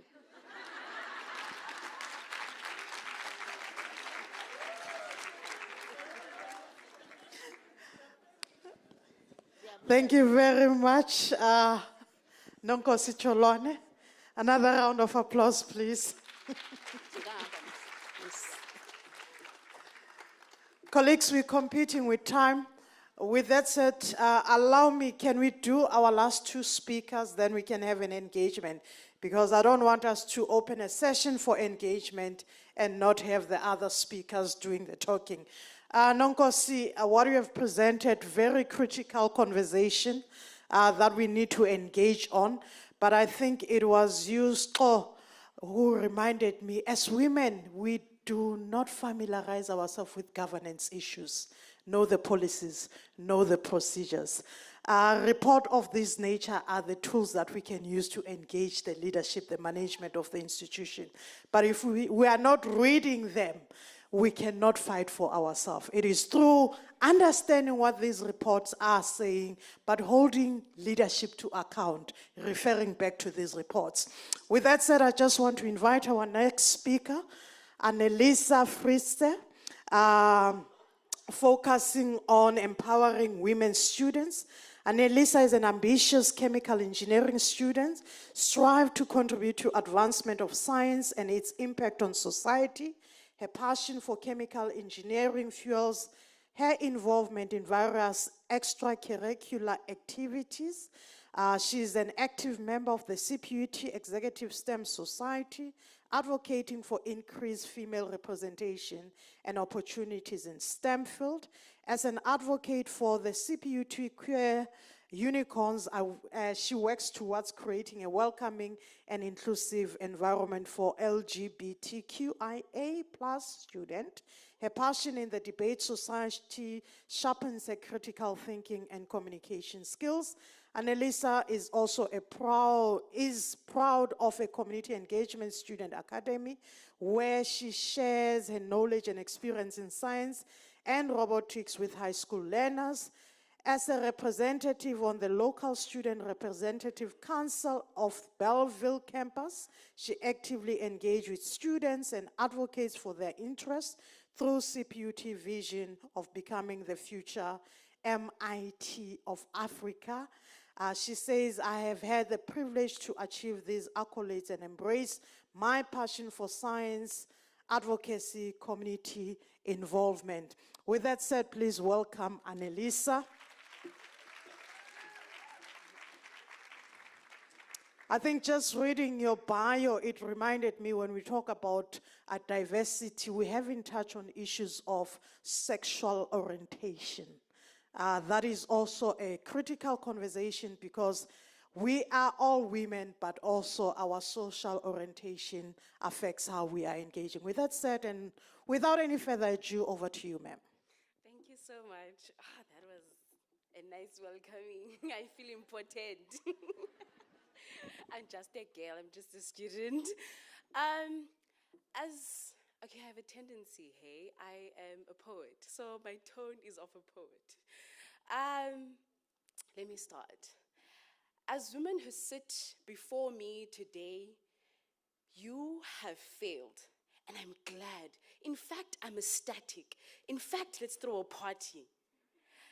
You refuse to be seen solely for objects of recreation and reproduction. Instead, you stood beyond the limits set by patriarchy. You failed to be a currency. You rejected being a prize to boost masculine pride. You defied the system crafted by misogynists. You and many others defied the odds. But how do we create more of you within our institutions and with each and every part of our daily lives? How do we infuse the system, in fact, infest the system with beings such as yourselves? Those who refuse to be constrained by the mere excuse of being a woman, as if that's a limit. In fact, I am more powerful because I am a woman.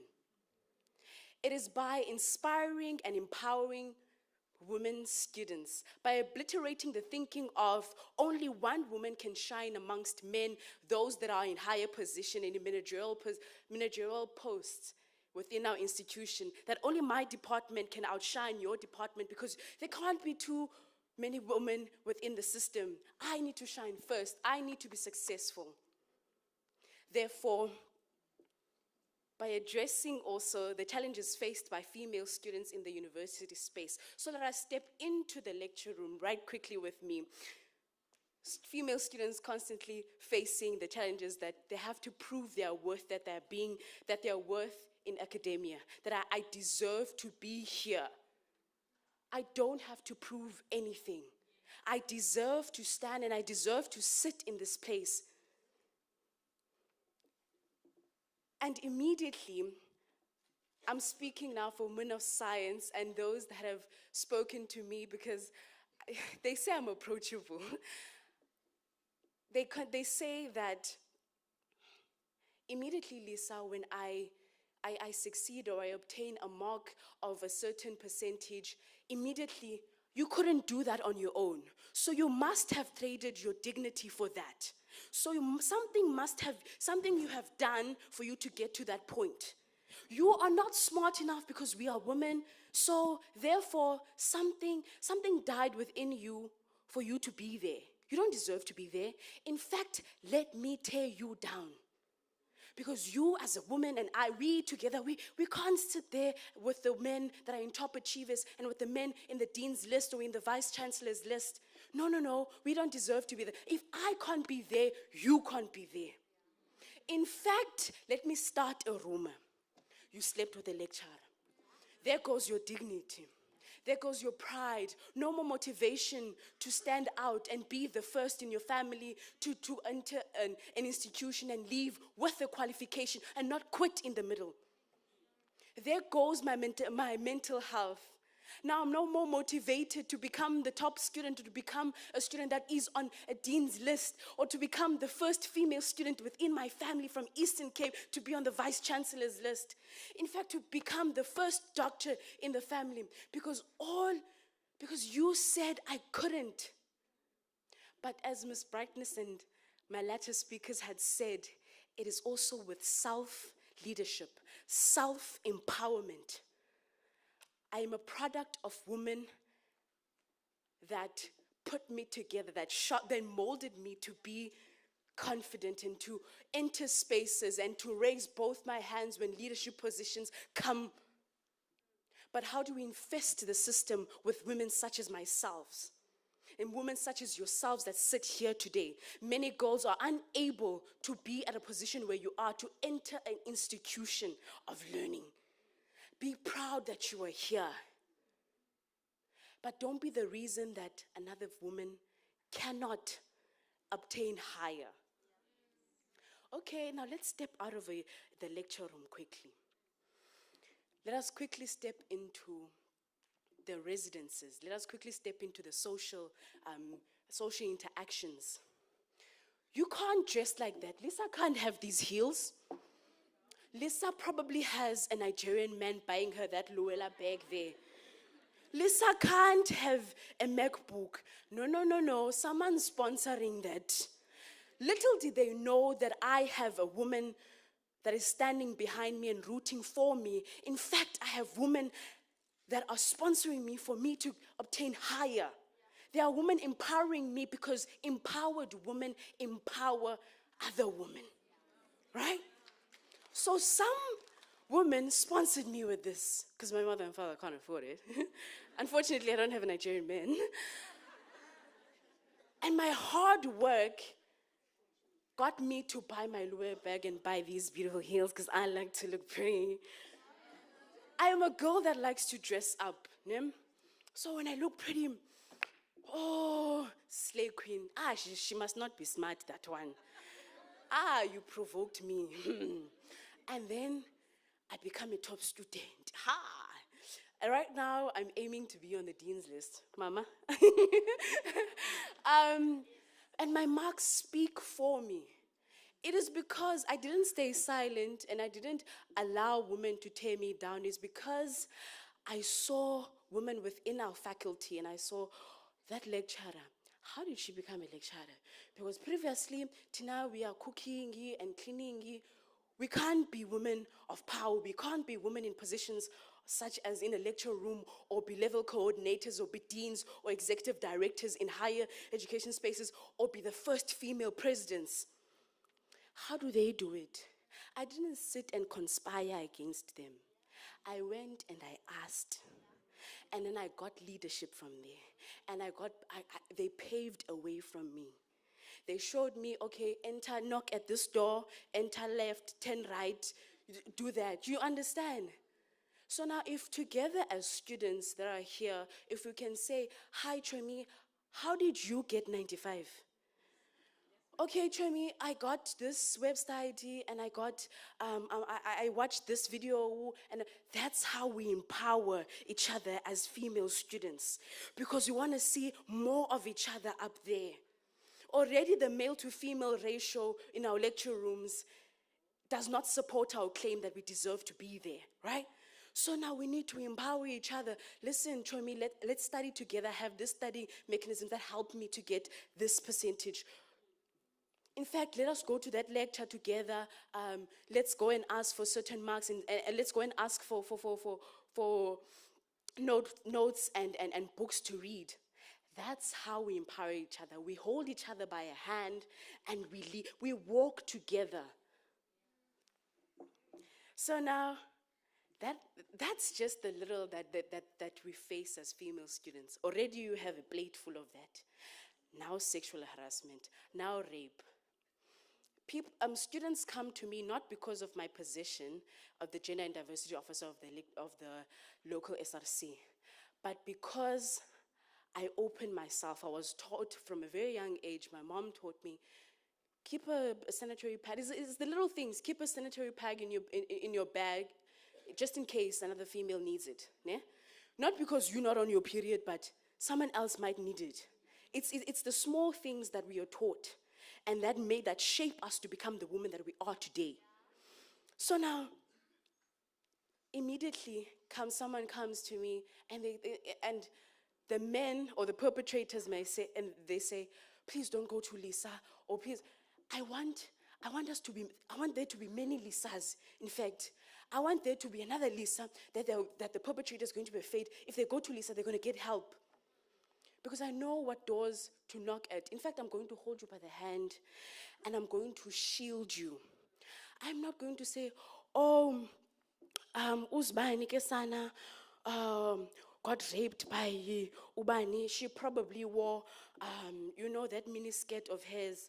Yo, she invited it. Kaloku yena, she drinks. I didn't do that. I knew what doors to go to. There's an investigation department. There's a judicial system within our institution. There is systems, there is our counseling department in order for me to help these students overcome their situations.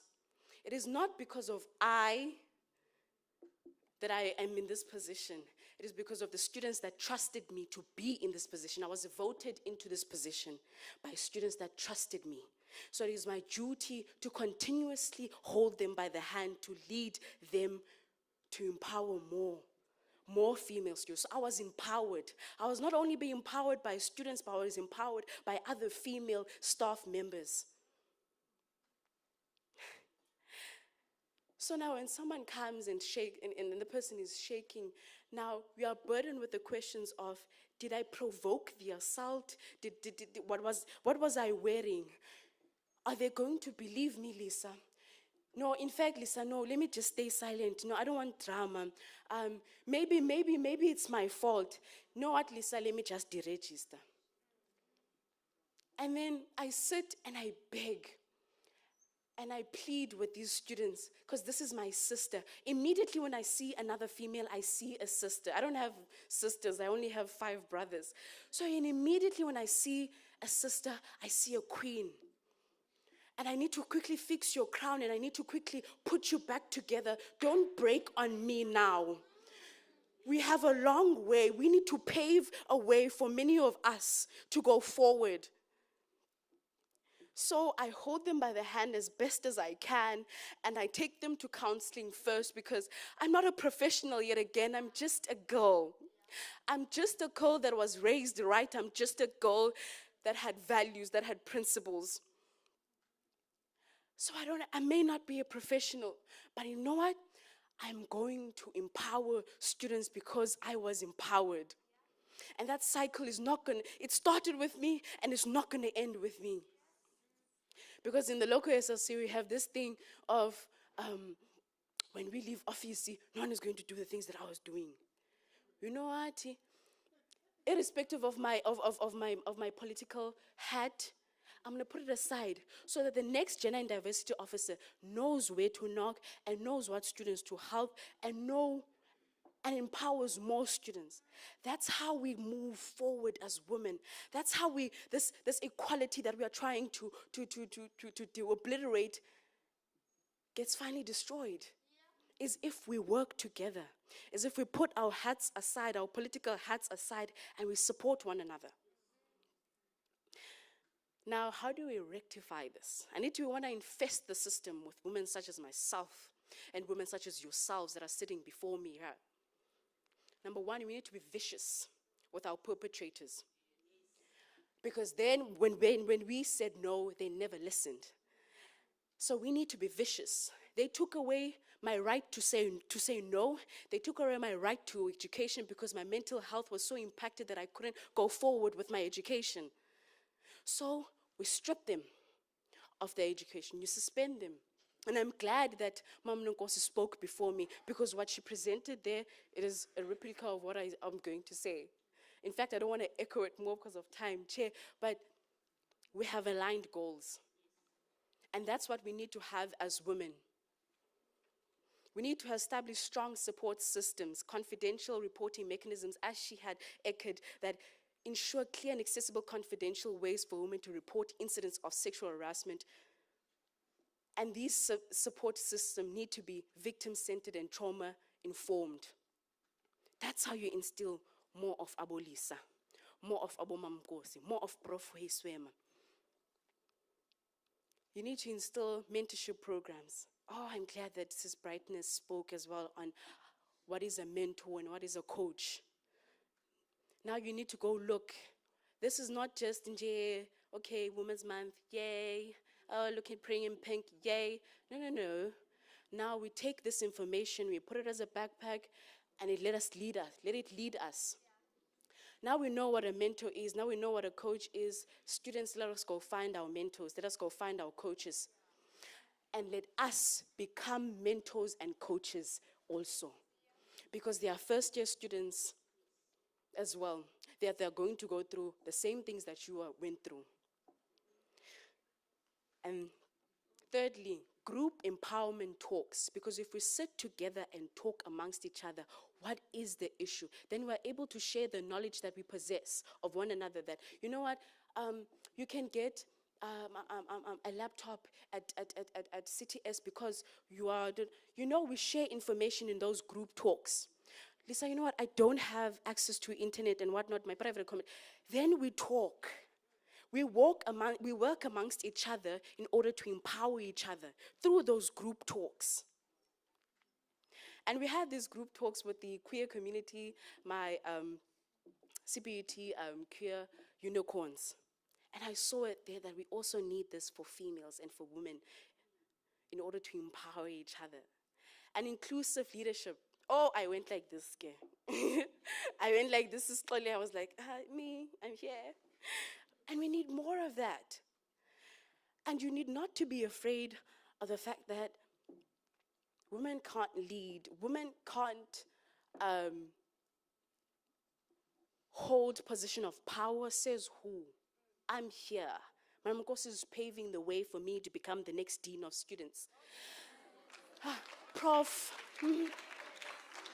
I mean, you have Prof that is paving the way for me to become also a professor. I mean, you have people that have people before me that are paving the way for me. So it can be done. And people that are in position of power need to recognize the fact that us deterring each other and us discouraging each other, because I'm alone, we can't succeed together.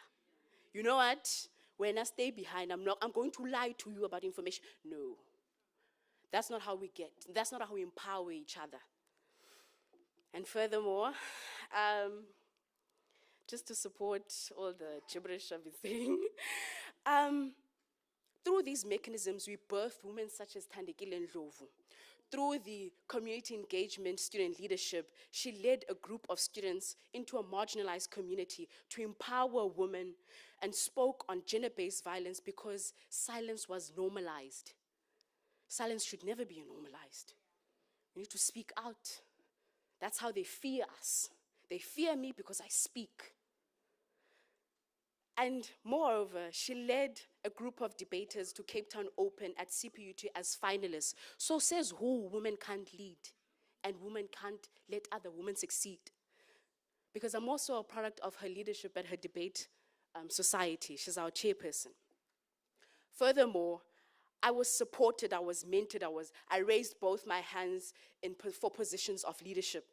I was able to advocate for STEM-related careers to obliterate the norm that only men can do science and robotics.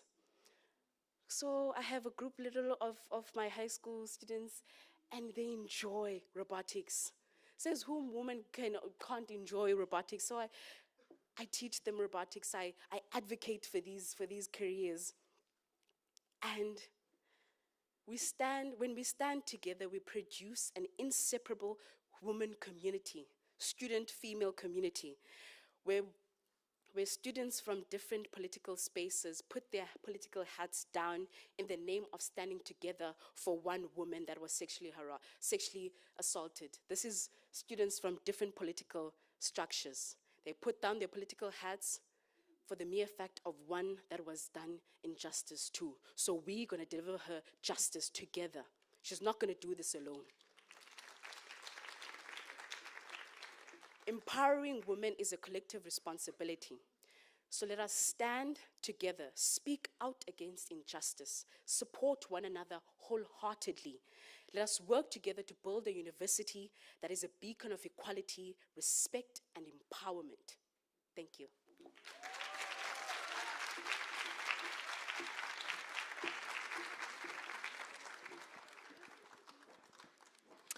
All I can say, the future is in the right hands.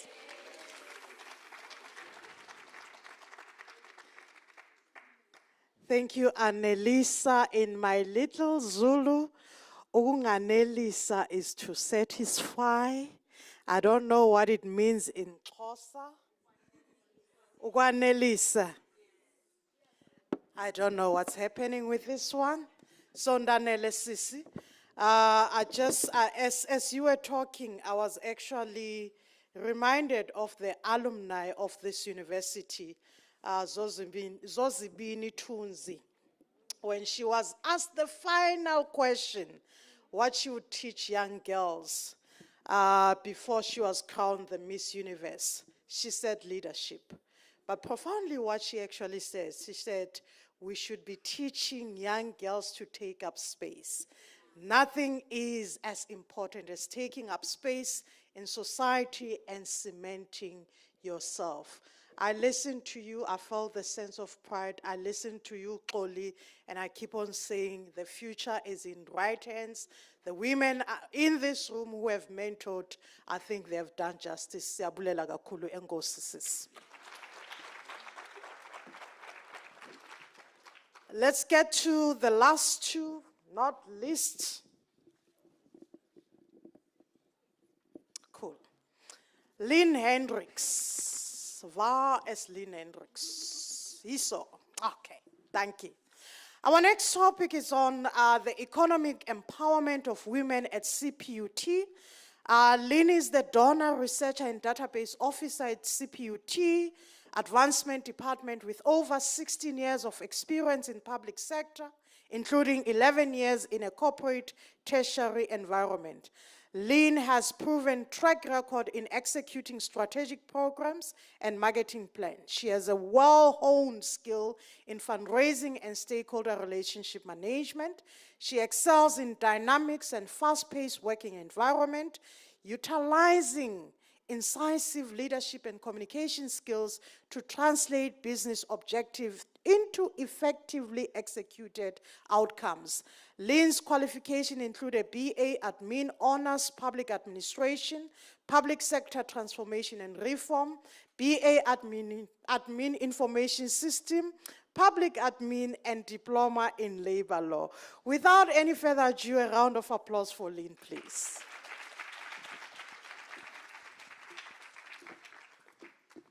Thank you, Program Director. Let me just find myself here.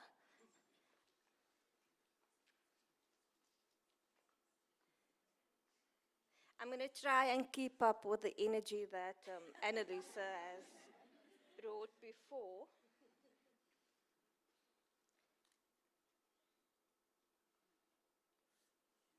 Okay, so today, for Women's Month, and for the sake of today's presentation, I'm going to speak on the role of the Advancement Department in accelerating women empowerment and gender equality, and the work that we do, and how everything that has been said today already, everything flows into one another, and you could see that in this institution, the one needs the other for everything else to happen and to occur. So firstly, I'm just going to start with an introduction about the Advancement Department. For some of you who don't know, if there are any students who have received funding through the Advancement Department, then you would know. But the Advancement Department is the fundraising arm, or the fundraising department of the university. Our key functions are alumni relations and fundraising. We raise funds from government, corporate sector, private foundations and trusts, international donors, and individuals, and also events and affinity campaigns. Then we raise funds for all three pillars of CPUT. There's learning and teaching, research, and very important is community engagement. And then the work of the Advancement Department, it falls within the third stream income. Now this is where it starts. This is why we do what we do, part our mandate, is because the National Development Plan Vision for 2030 knows that for South Africa to be a leading innovator, most of the doctorates received should be in STEM, and the country must increase the number of learners eligible to study maths and science-based degrees at university. That's one part.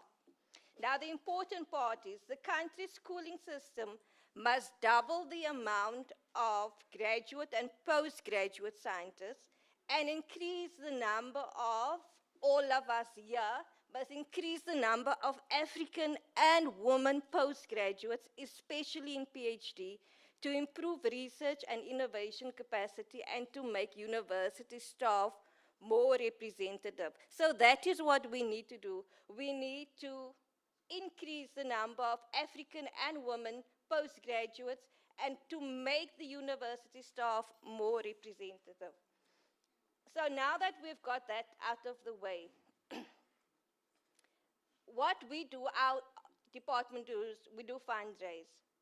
So therefore, I am pleased, our department is, Prof, you will also be pleased, to share with you guys that while CPUT's profile indicates female enrollment at 59% for 2024, good for all of you. Advancement donor funding is slightly higher at 62% for female students, which means of 62% is the higher amount of females that receives funding from the pool of funding available for students. This therefore demonstrates a strong alignment between donor funding and the gender distribution of students at CPUT. And it also demonstrates the commitment to the attainment of transformation goals of the country and the institution. So just to give you some insight, for 2023 and 2024, our total beneficiaries has been females at 62% for 2024. For 2023, it has been 60%. So what we can see is females, ladies, you are stepping up. And as for long as you are stepping up, we have a job to do. We have to find the funding for you because you have proven yourself. You have said, I am here, I'm present. And so we will continue to assist you. Another project is the Vice Chancellor's Prestigious Awards, where from 2019 to 2023, 21 beneficiaries have received this award. From the 21, 16 has been female, 76% has been female. So this shows you that we take our mandate seriously in accessing funding for female graduates at CPUT. Then also that 68% of females have funded from funding received this year for world and internships, which is also more. The Faculty of Engineering and Built Environment, they are implementing a lecturer development project. And for this project also, we have 6 of them are females, of the candidates are females that's been receiving this funding. So we are actively trying to assist our females. Then also very excitingly is another project that is due to take off, and that is the Professor Brian Vigaci's scholarship, which will also be awarding bursaries to female engineering students. This program will also launch in this month, and each beneficiary will receive between 100 and 180,000 rand funding per annum for their master's students' studies. Then this is some of our community engagement projects that we have done last year and into this year, where we've done STEM and digital literacy projects in the Western Cape and in the Eastern Cape. And you will see from the figures there that females are continuing to step up, and this is from school level. They are continuing to step up, and we are ready to assist, we are able to assist, and we want to assist so that we can help them and set them on a career path and for them to come to CPUT also at the end of the day. But you can see that female learners in the Eastern Cape, the project there, it was at 62%. The project in Atlantis that Lisa was so passionate about, that was the robotics program where the females were at 61.5%. And our most recent projects with high schools in Langa and the Lotus River, where female representation was at 80%. And just to bring it, this is an all-girl team that emerged victorious at the robotics competition held in March in Atlantis. And Annalisa, you were one of the mentors on that project. And here you can also see that girls are continuing to step up. So all of that in a nutshell is economic empowerment from the advancement department. So ladies, continue to step up and we will continue to assist. Thank you.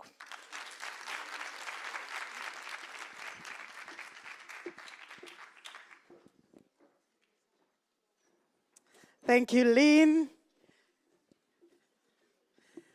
Thank you very much, Lynn. Short, precise, to the point. We appreciate the work that you are doing. We need economic empowerment in our lifetime. Last but not least, please don't leave the room. Prizes galore. We have our last speaker from Sanlam, Nkosazana Madinga. She will be speaking to us about all things finances. Is Nkosazana here? Wonderful. My apologies. Nkosazana is a regional key accountant specialist, Cape Region at Sanlam. She has 15 years financial industry experience and 20 years employment experience. She holds a national diploma in marketing and a BTech degree from CPUT. I think you must give her a hoo-ha. As well as a professional certificate in project management from FTI. Her passion to teach, empower, and coach aligns with Sanlam's financial wellness value proposition, where she enables employees from different generation and market segment to live with financial confidence. She always seeks for opportunities to build financial confidence and deliver on the Sanlam promise to their clients. Nkosazana is married to Lizo for 9 years and has 3 children. I think she was the right person to talk about Mamezala. With that said, please give her a round of applause.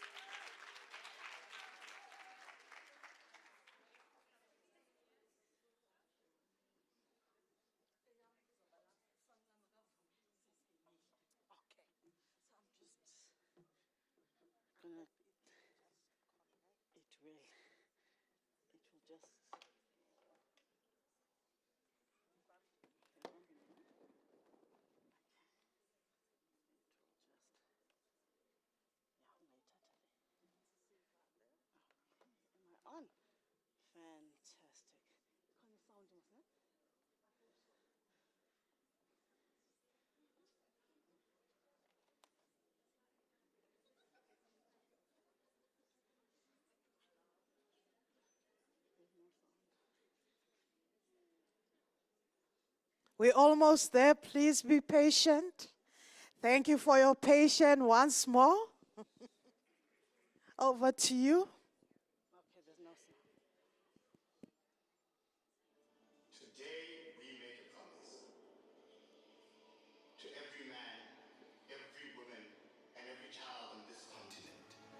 A promise to do everything we can to give you a feeling of empowerment that comes with knowing you are in control of your life and that you can change the world. Even me? Yes, you. It's a promise to help you attain the kind of confidence that we believe can make a real difference in your life. Financial confidence. What's that? It's knowing that you can look after the ones you love and the things you own, and that you are prepared for the challenges that life may bring. It's the kind of confidence that opens doors and unlocks dreams. And whether you have a little or a lot, it can help you access limitless possibilities and reach new potential. That's why we'll never take our promise lightly. We'll keep it top of mind and close to our hearts. Everything we do, every decision we make will be guided by it. So that you can live knowing that today is going to be a good day. And tomorrow will be even better.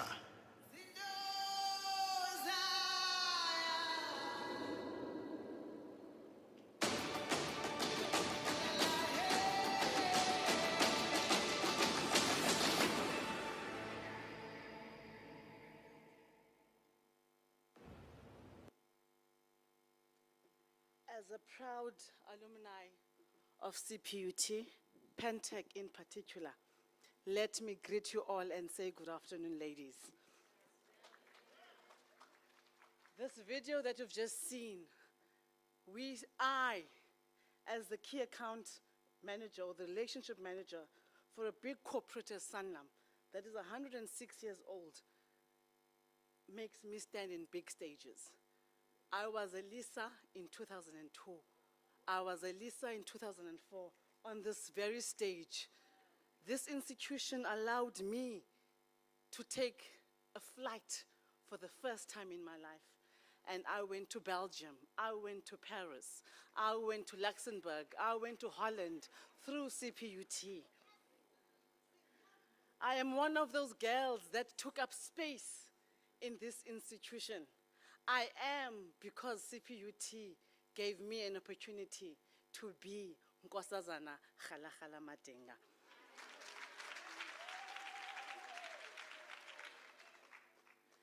I am so glad Sis Mandla is in this room. Sis Mandla is sitting right there.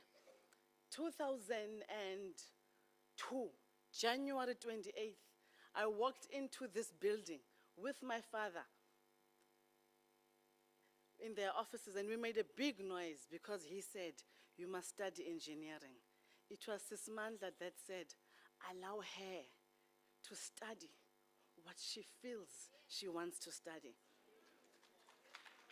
It was on that day, Sis Mandla, that today I'm very emotional as I'm doing this speech.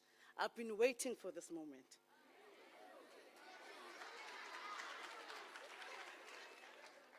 It's a pity Usis Nonzuzo, the registrar, is not in this room. I would have loved her to listen to my speech so that I could thank her for the lunches that she bought for me, no Bukeka, no Sis Mandla, in my 4 years of study in this institution. The motivation they gave me to empower me to be a girl that could stand on big stages. Today, as I was listening to all the speeches here, and I was like, really? Must I go through my slides? Or must I share with them that whatever financial choice you make as a student, start now. I lost 10 years. I finished my studies here when I was 24 years of age. And I started to earn lots of money. I got my first job through the collaborations and partnerships that this institution had with companies like Sanlam, like ABSA, like Caltex, like BP, and Ogilvy advertising agencies. And that's how I got my first job. It was that first job that got me to where I am today. Pitfalls women make in financial planning. The pitfall I did, or I made, when I was 24 years of age. I opened up clothing accounts. I took credit cards. Yes, we needed clothing. There was a bash every quarter between UWC and this institution. We had to show up. And they called me Nkosazana the Diva. My name is Nkosazana, and Roland Huckle gave me a name and said princess. So I needed to show up like a princess. And I spent money I never had. When I was a student in this institution, I was a tutorial assistant. I worked in admin. I worked everywhere. I hustled. But what did I do with that money? I spent it. What should I have done with that money? I should have invested it. Live with confidence. That's a brand promise by this brand that I work for. We would love to partner with CPUT. When I said I wish Sis Nonzuzo was in this room, I speak at UCT to actuarial students, to law students, to the business faculties. I'm at Stellenbosch University. I'm at UWC because my uncle is a dean there, and I speak to students and lecturers. But I've never done it at home. And so for me today, it's very heartwarming because I'm saying to you ladies in this room, learn to live with confidence financially. Financial freedom will set you free. The choices you make with your money will set you free. I will make examples here in my 20 minutes. The importance of a financial plan. I'm here with my team, and my team is trained by me, and I'm trained by CPUT to be the best. When you are in my team, you do things according to plan, because we are not just brought into this world to sleep, wake up, sleep, wake up. We are here to take up space and change the world. We are here to make sure that we make a difference in every family that we touch. Every family deserves to be prosperous. Every family needs bread and butter on their table. The importance of a financial plan. It is very important to start being financially savvy and start saving. I taught my son compound interest the day I walked into a financial services house. If I had started when I gave birth to him, at least at 5 years of age, I think he would have been far by now. But he's doing matric this year. And he said to me, Mama, I'm ready for the world. I can even skip university because I'm ready. Because you taught me what compound interest was. Compound interest, in a nutshell, is how your money grows for you. For us, where I come from in the black culture, it is very common that whatever we do, we must show the world and flash it. If your child goes to the bush, everybody must see that you are the best zibazana in the world. If you are doing a birthday, when I got married, guys, I was in a big wine farm, 350 guests, with my father's retirement money. If I can reverse that moment, I would. Because it is almost R1 million down the drain. Do you understand what I'm trying to say? Because it was 650,000 rand just for that venue, besides the dress, the don't. Do you understand what I'm trying to say? That is called doing it for the people out there. What is the importance of financial planning? Most women do not look at their financial planning up until a disaster happens. I'm going to talk now when a disaster happened to me. When a disaster strikes, my biggest disaster was when my sister's husband passed away 2 years ago. His funeral was today. 2 years ago, exactly today. He had no will. Luckily, he had insurances to cover, to make sure that that 10-month-old and that 2-year-old he left behind is sufficient for the next future. When my families started divorcing, when some of my family members, their businesses went insolvent, when our parents start to retire and they start to become our problems, let us talk. Why do we only wait for tragedies to happen for us to wake up? Wake up now. we procrastinate as females. We put it aside because there's still time. We say, I'm young, I'm a student, I'm a lecturer, I'm fine here at CPUT, I'm highly paid, I don't have to do it now. Most women do not have a will. All of you in this room should have a will, because from the age of 16 years, you should start looking at what's yours. Best solutions is to work on a checklist approach. Write things down. If they're not on the list, on the grocery list, you don't buy them. Determine what you need. Do you understand?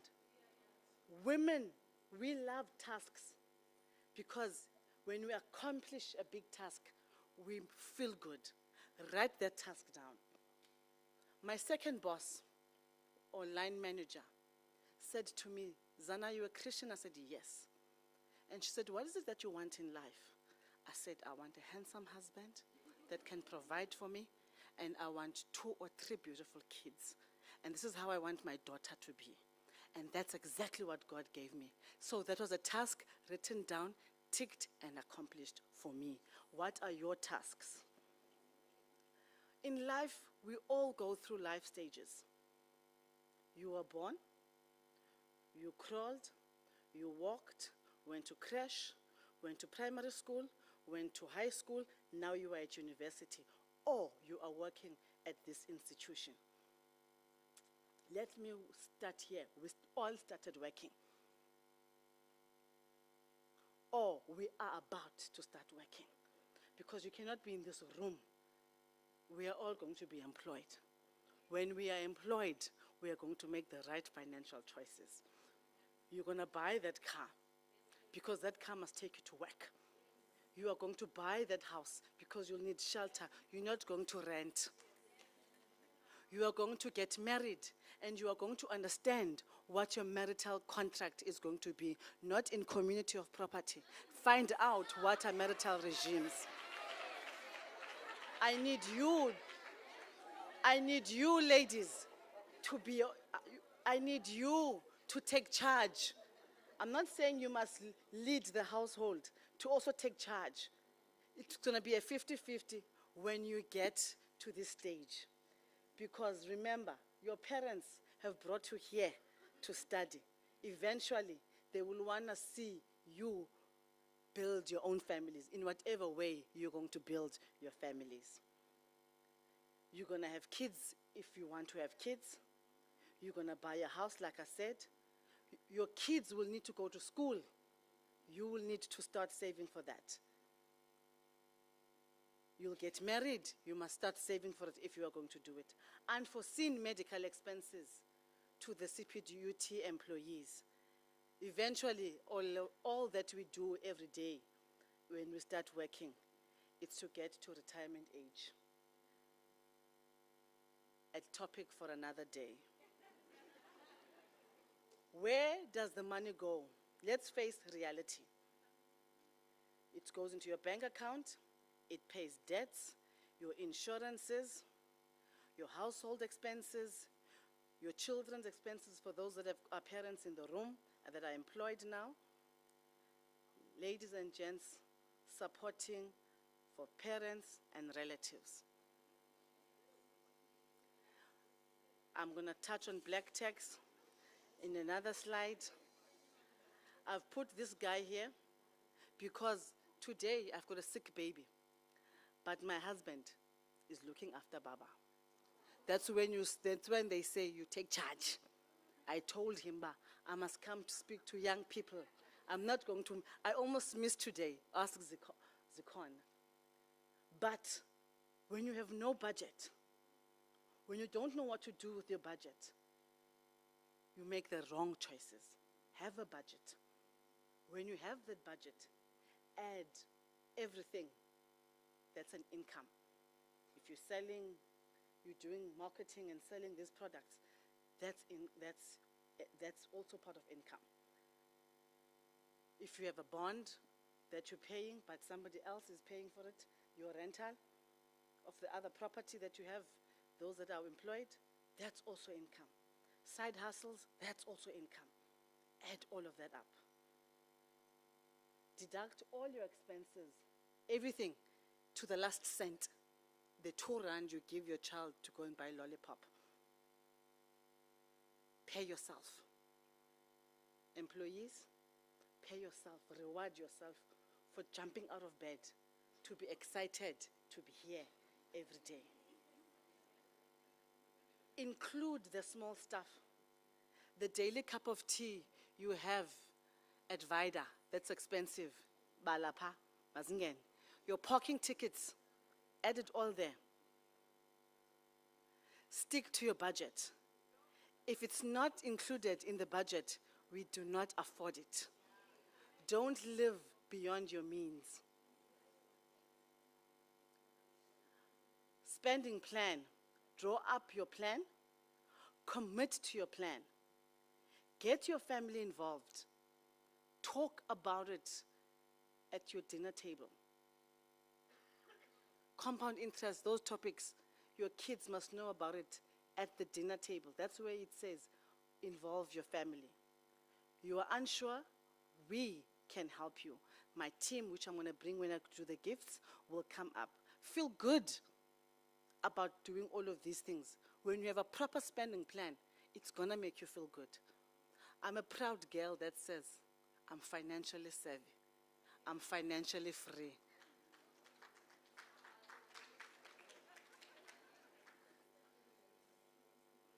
My budget, 35%, unfortunately, we live in a world that's very expensive. To be in Cape Town, a chunk of what we earn goes into our bonds. 25% goes into our expenses. 15% goes into our cars and the insurances. 15% goes into our savings. And 10% should be your debt. When you've got too much debt, but in today's society, that 35% is debt. And that is terrible. Make sure that that four-letter word does not affect you, because debt is a scary word. It's a swear word.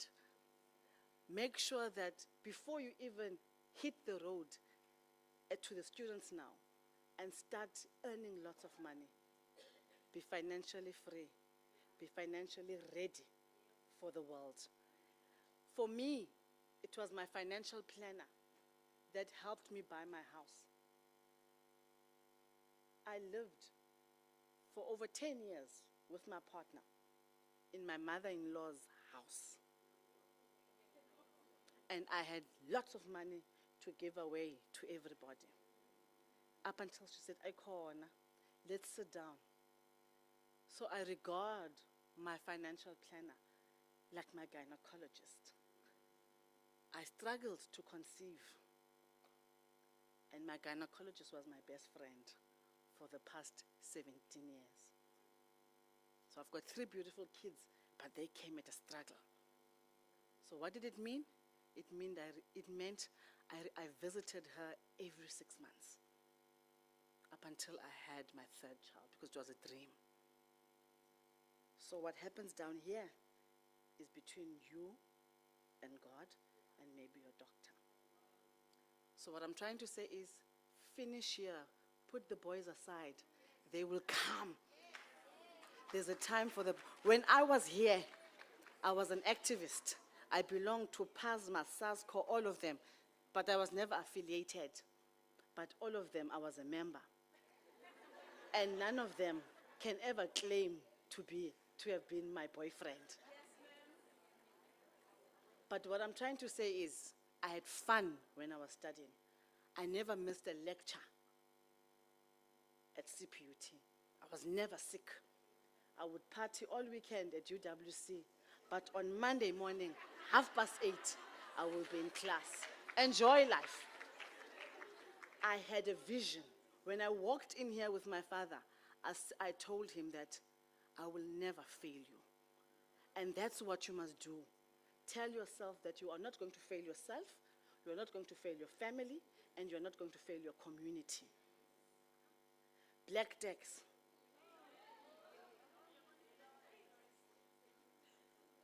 I'm trying my best and you are forced, Wisicho. We are forced to do this.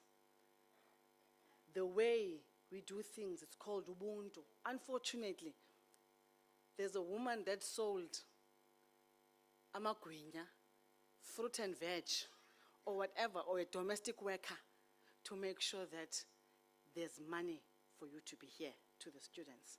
To those that are currently working, we get paid. For me, before I even do anything, I pay my father first. And I pay my mother-in-law before I even pay myself. Because I can't eat when they are hungry. So that to me, it's not black tax. It's me giving back to my community. But give back to your community financially savvy. When you can't afford it, tell them, I can't afford it. Give the little that you can. Don't go beyond your means. Stop this thing, people of South Africa. Funeral, funeral, funeral. Insuring everybody for funeral. That's not an investment.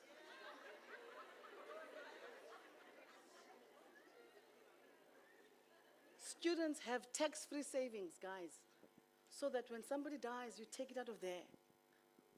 Kosazana, 2 minutes. Yes. All I'm saying, I'll go, protect your wealth. Protect it from a young age. Have a proper financial planner in your life before you go and do a loan. Do you really need it? What other avenues can we take? Have a proper, well-trained financial planner. Your wealth creation is your biggest asset. Let us be a generation that's going to live a legacy financially, so that that life cover that I take, maybe of 3 million, when I pass on, my kids can buy a property with it. Then they build, and for another generation, so that this life cover, this 5 million that I live Lima and Gogo, will build for my family when I'm no longer there. Compound interest is the 8th wonder of the world. He who understands it earns it. He who doesn't pays it. Nyaiva, go and Google that. These 2 chairs is between you now and your retirement. Save wisely. Save wisely. For everyone, we're gonna have, this is our QR code for the gifts. So I would love you to scan it and quickly do your things, and that's the end of my story. And here's my team coming up with all the gifts.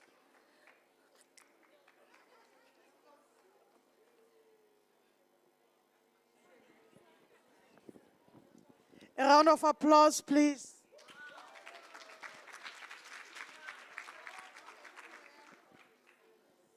Okay, we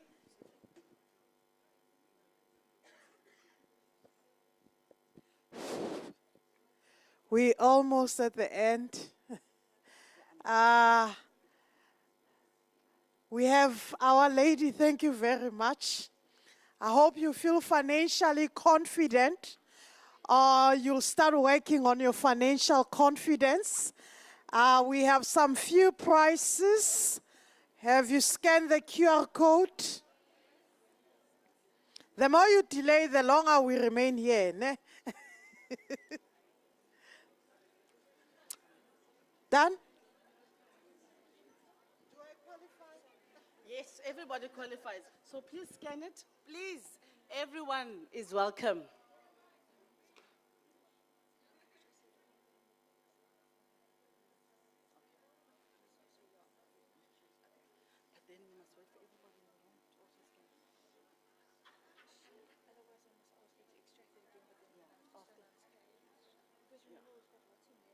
Okay, all right.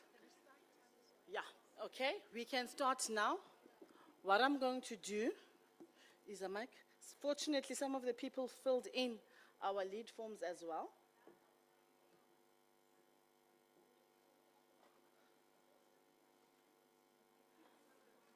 I just want to introduce my team that I'm with here today. She is Adele Barnett, Lionel Kane, and Michael Kwaimani. We're going to do it very quick to save time. Lionel, could we draw 5 names from there?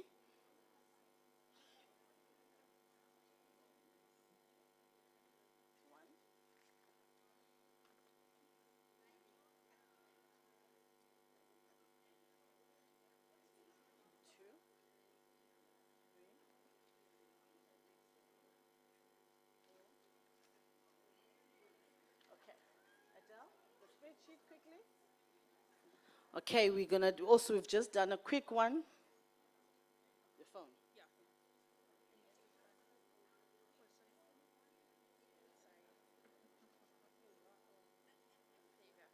Oh, all right. Guys?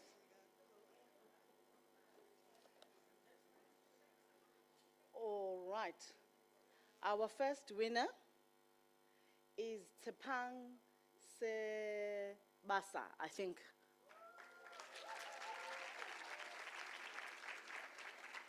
Is she here? Unfortunately, she forfeits it. Wandisa Nyikana.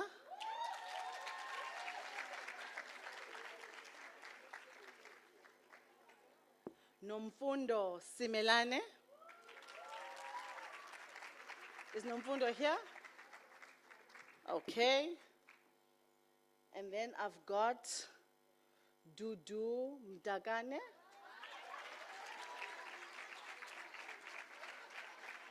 I've got Sophia Snods. I think that's, yeah. Swartz, okay.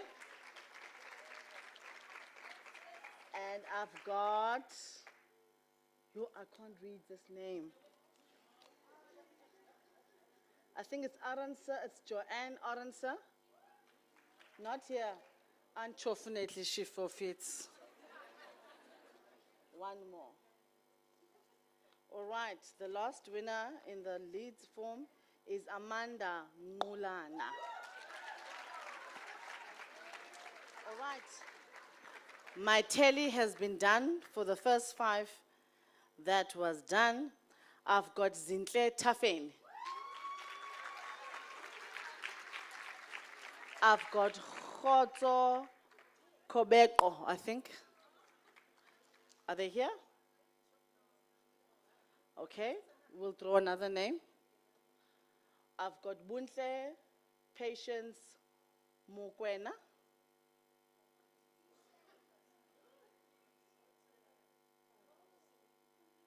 Okay, I've got Siasanga Mwazi. I've got Kerubi Mbuku. Yes, that's the third one. I've got Tandioli. Okay. And I've got Sylvester. No. Remember the one out there? 1, 2, 3, 4, 5, 6, 7, 8. Yes. Is Lekay Sylvester here? Like, yeah. That's it. That's okay. Can you ladies come through? No. Ladies, come through just for a group picture, then we're done. Siyabonga, CPUT, for the opportunities.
Okay.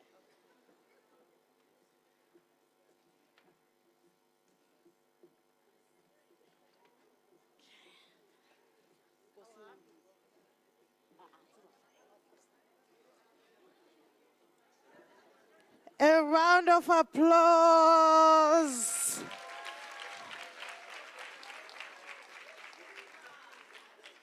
Wow, wow, wow, wow, wow. This was wonderful, colleagues. There are 2 items on the program.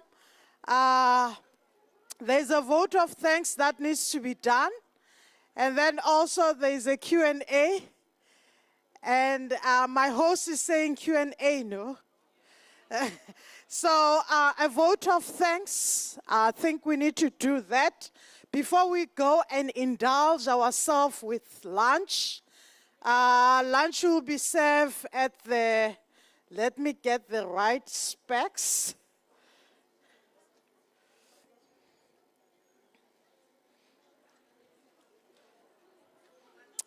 I think please, our vote of thanks, Zikona, if she can join us on stage, she will do the vote of thanks for us. Zikona is the mother of 2 beautiful boys. Her experience spans from working in government, public sector for over 12 years.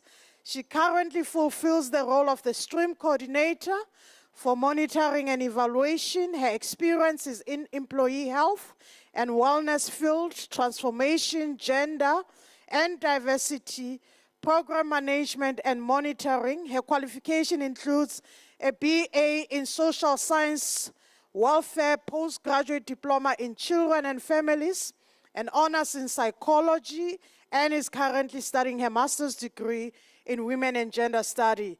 She is passionate about issues of gender and equality and well-being. CPUT has been very wonderful. I've enjoyed this. I think this is my way of stepping down before I invite her on stage. I think you can speak about the nitty-gritties of where we will be having lunch. With that said, ladies and gentlemen, it was...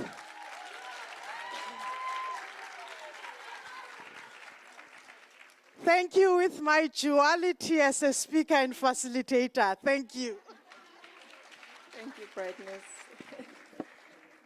Wow, I'm going to be very, very quick because I'm feeling very, very guilty about the time. So I'll be very brief. So I've been introduced already, and I just want to say that when the program was designed, the motive really was to ensure that you ladies get to experience empowerment holistically. And I hope that through the various speakers on mental health, financial empowerment, and other issues of gender equality, that you do feel empowered. So please do give yourselves a round of applause firstly. All right, so briefly and quickly through this, Brightness, thank you, you've been amazing. I know that your role was not easy being a speaker and an MC, but you delivered quite well, so we are very, very happy and appreciative.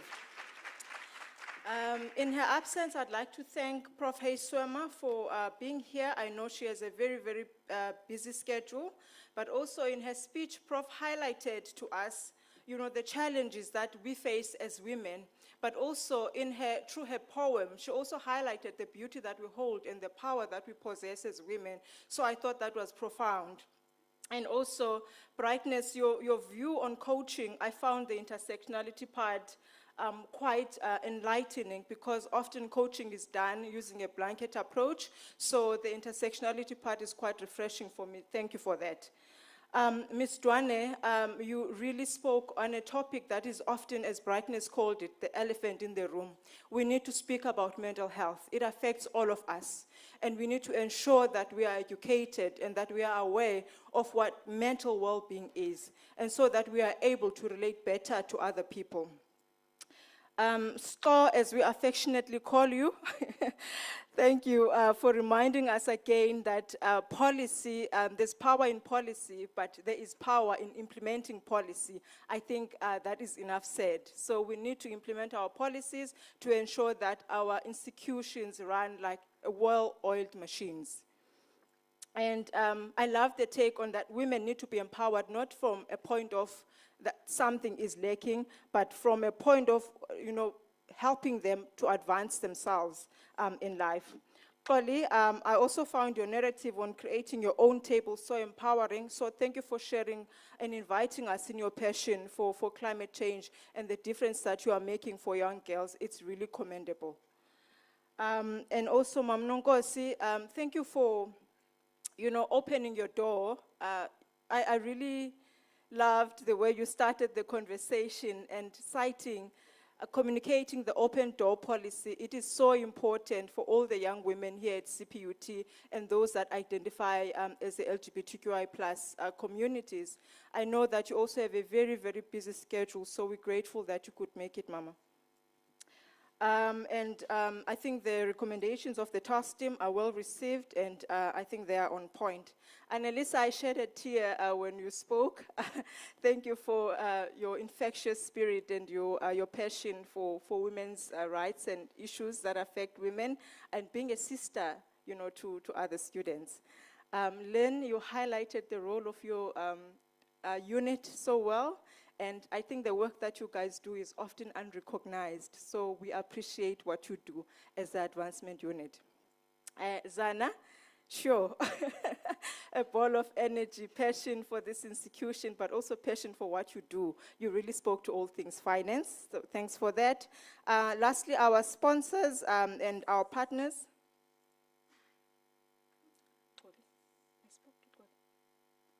Well, I did thank you, right? I did.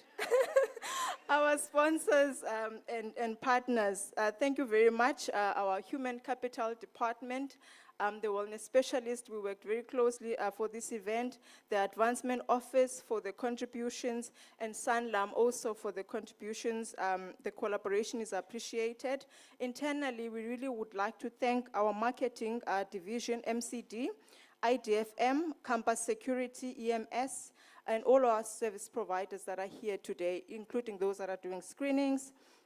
And also a very big thank you to you, staff and students, for making the time. You could be somewhere else today, right now, but you decided and made the decision to be here. So thank you for coming, and we do hope that you feel empowered, that you are taking something from today's session. And again, the team, the magic team, the team that does wonders at the Center for Diversity, Inclusivity and Social Change team, thank you.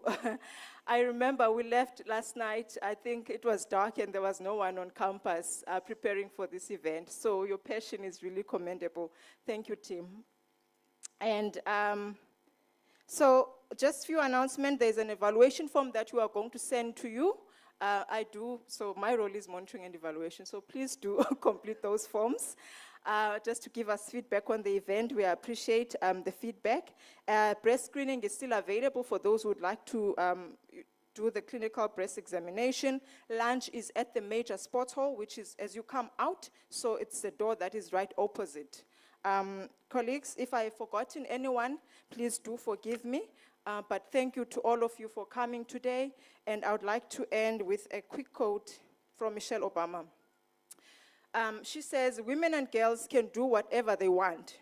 There is no limit to what we as women can accomplish." That's from Michelle Obama. Thank you, colleagues. The smart CPUT women.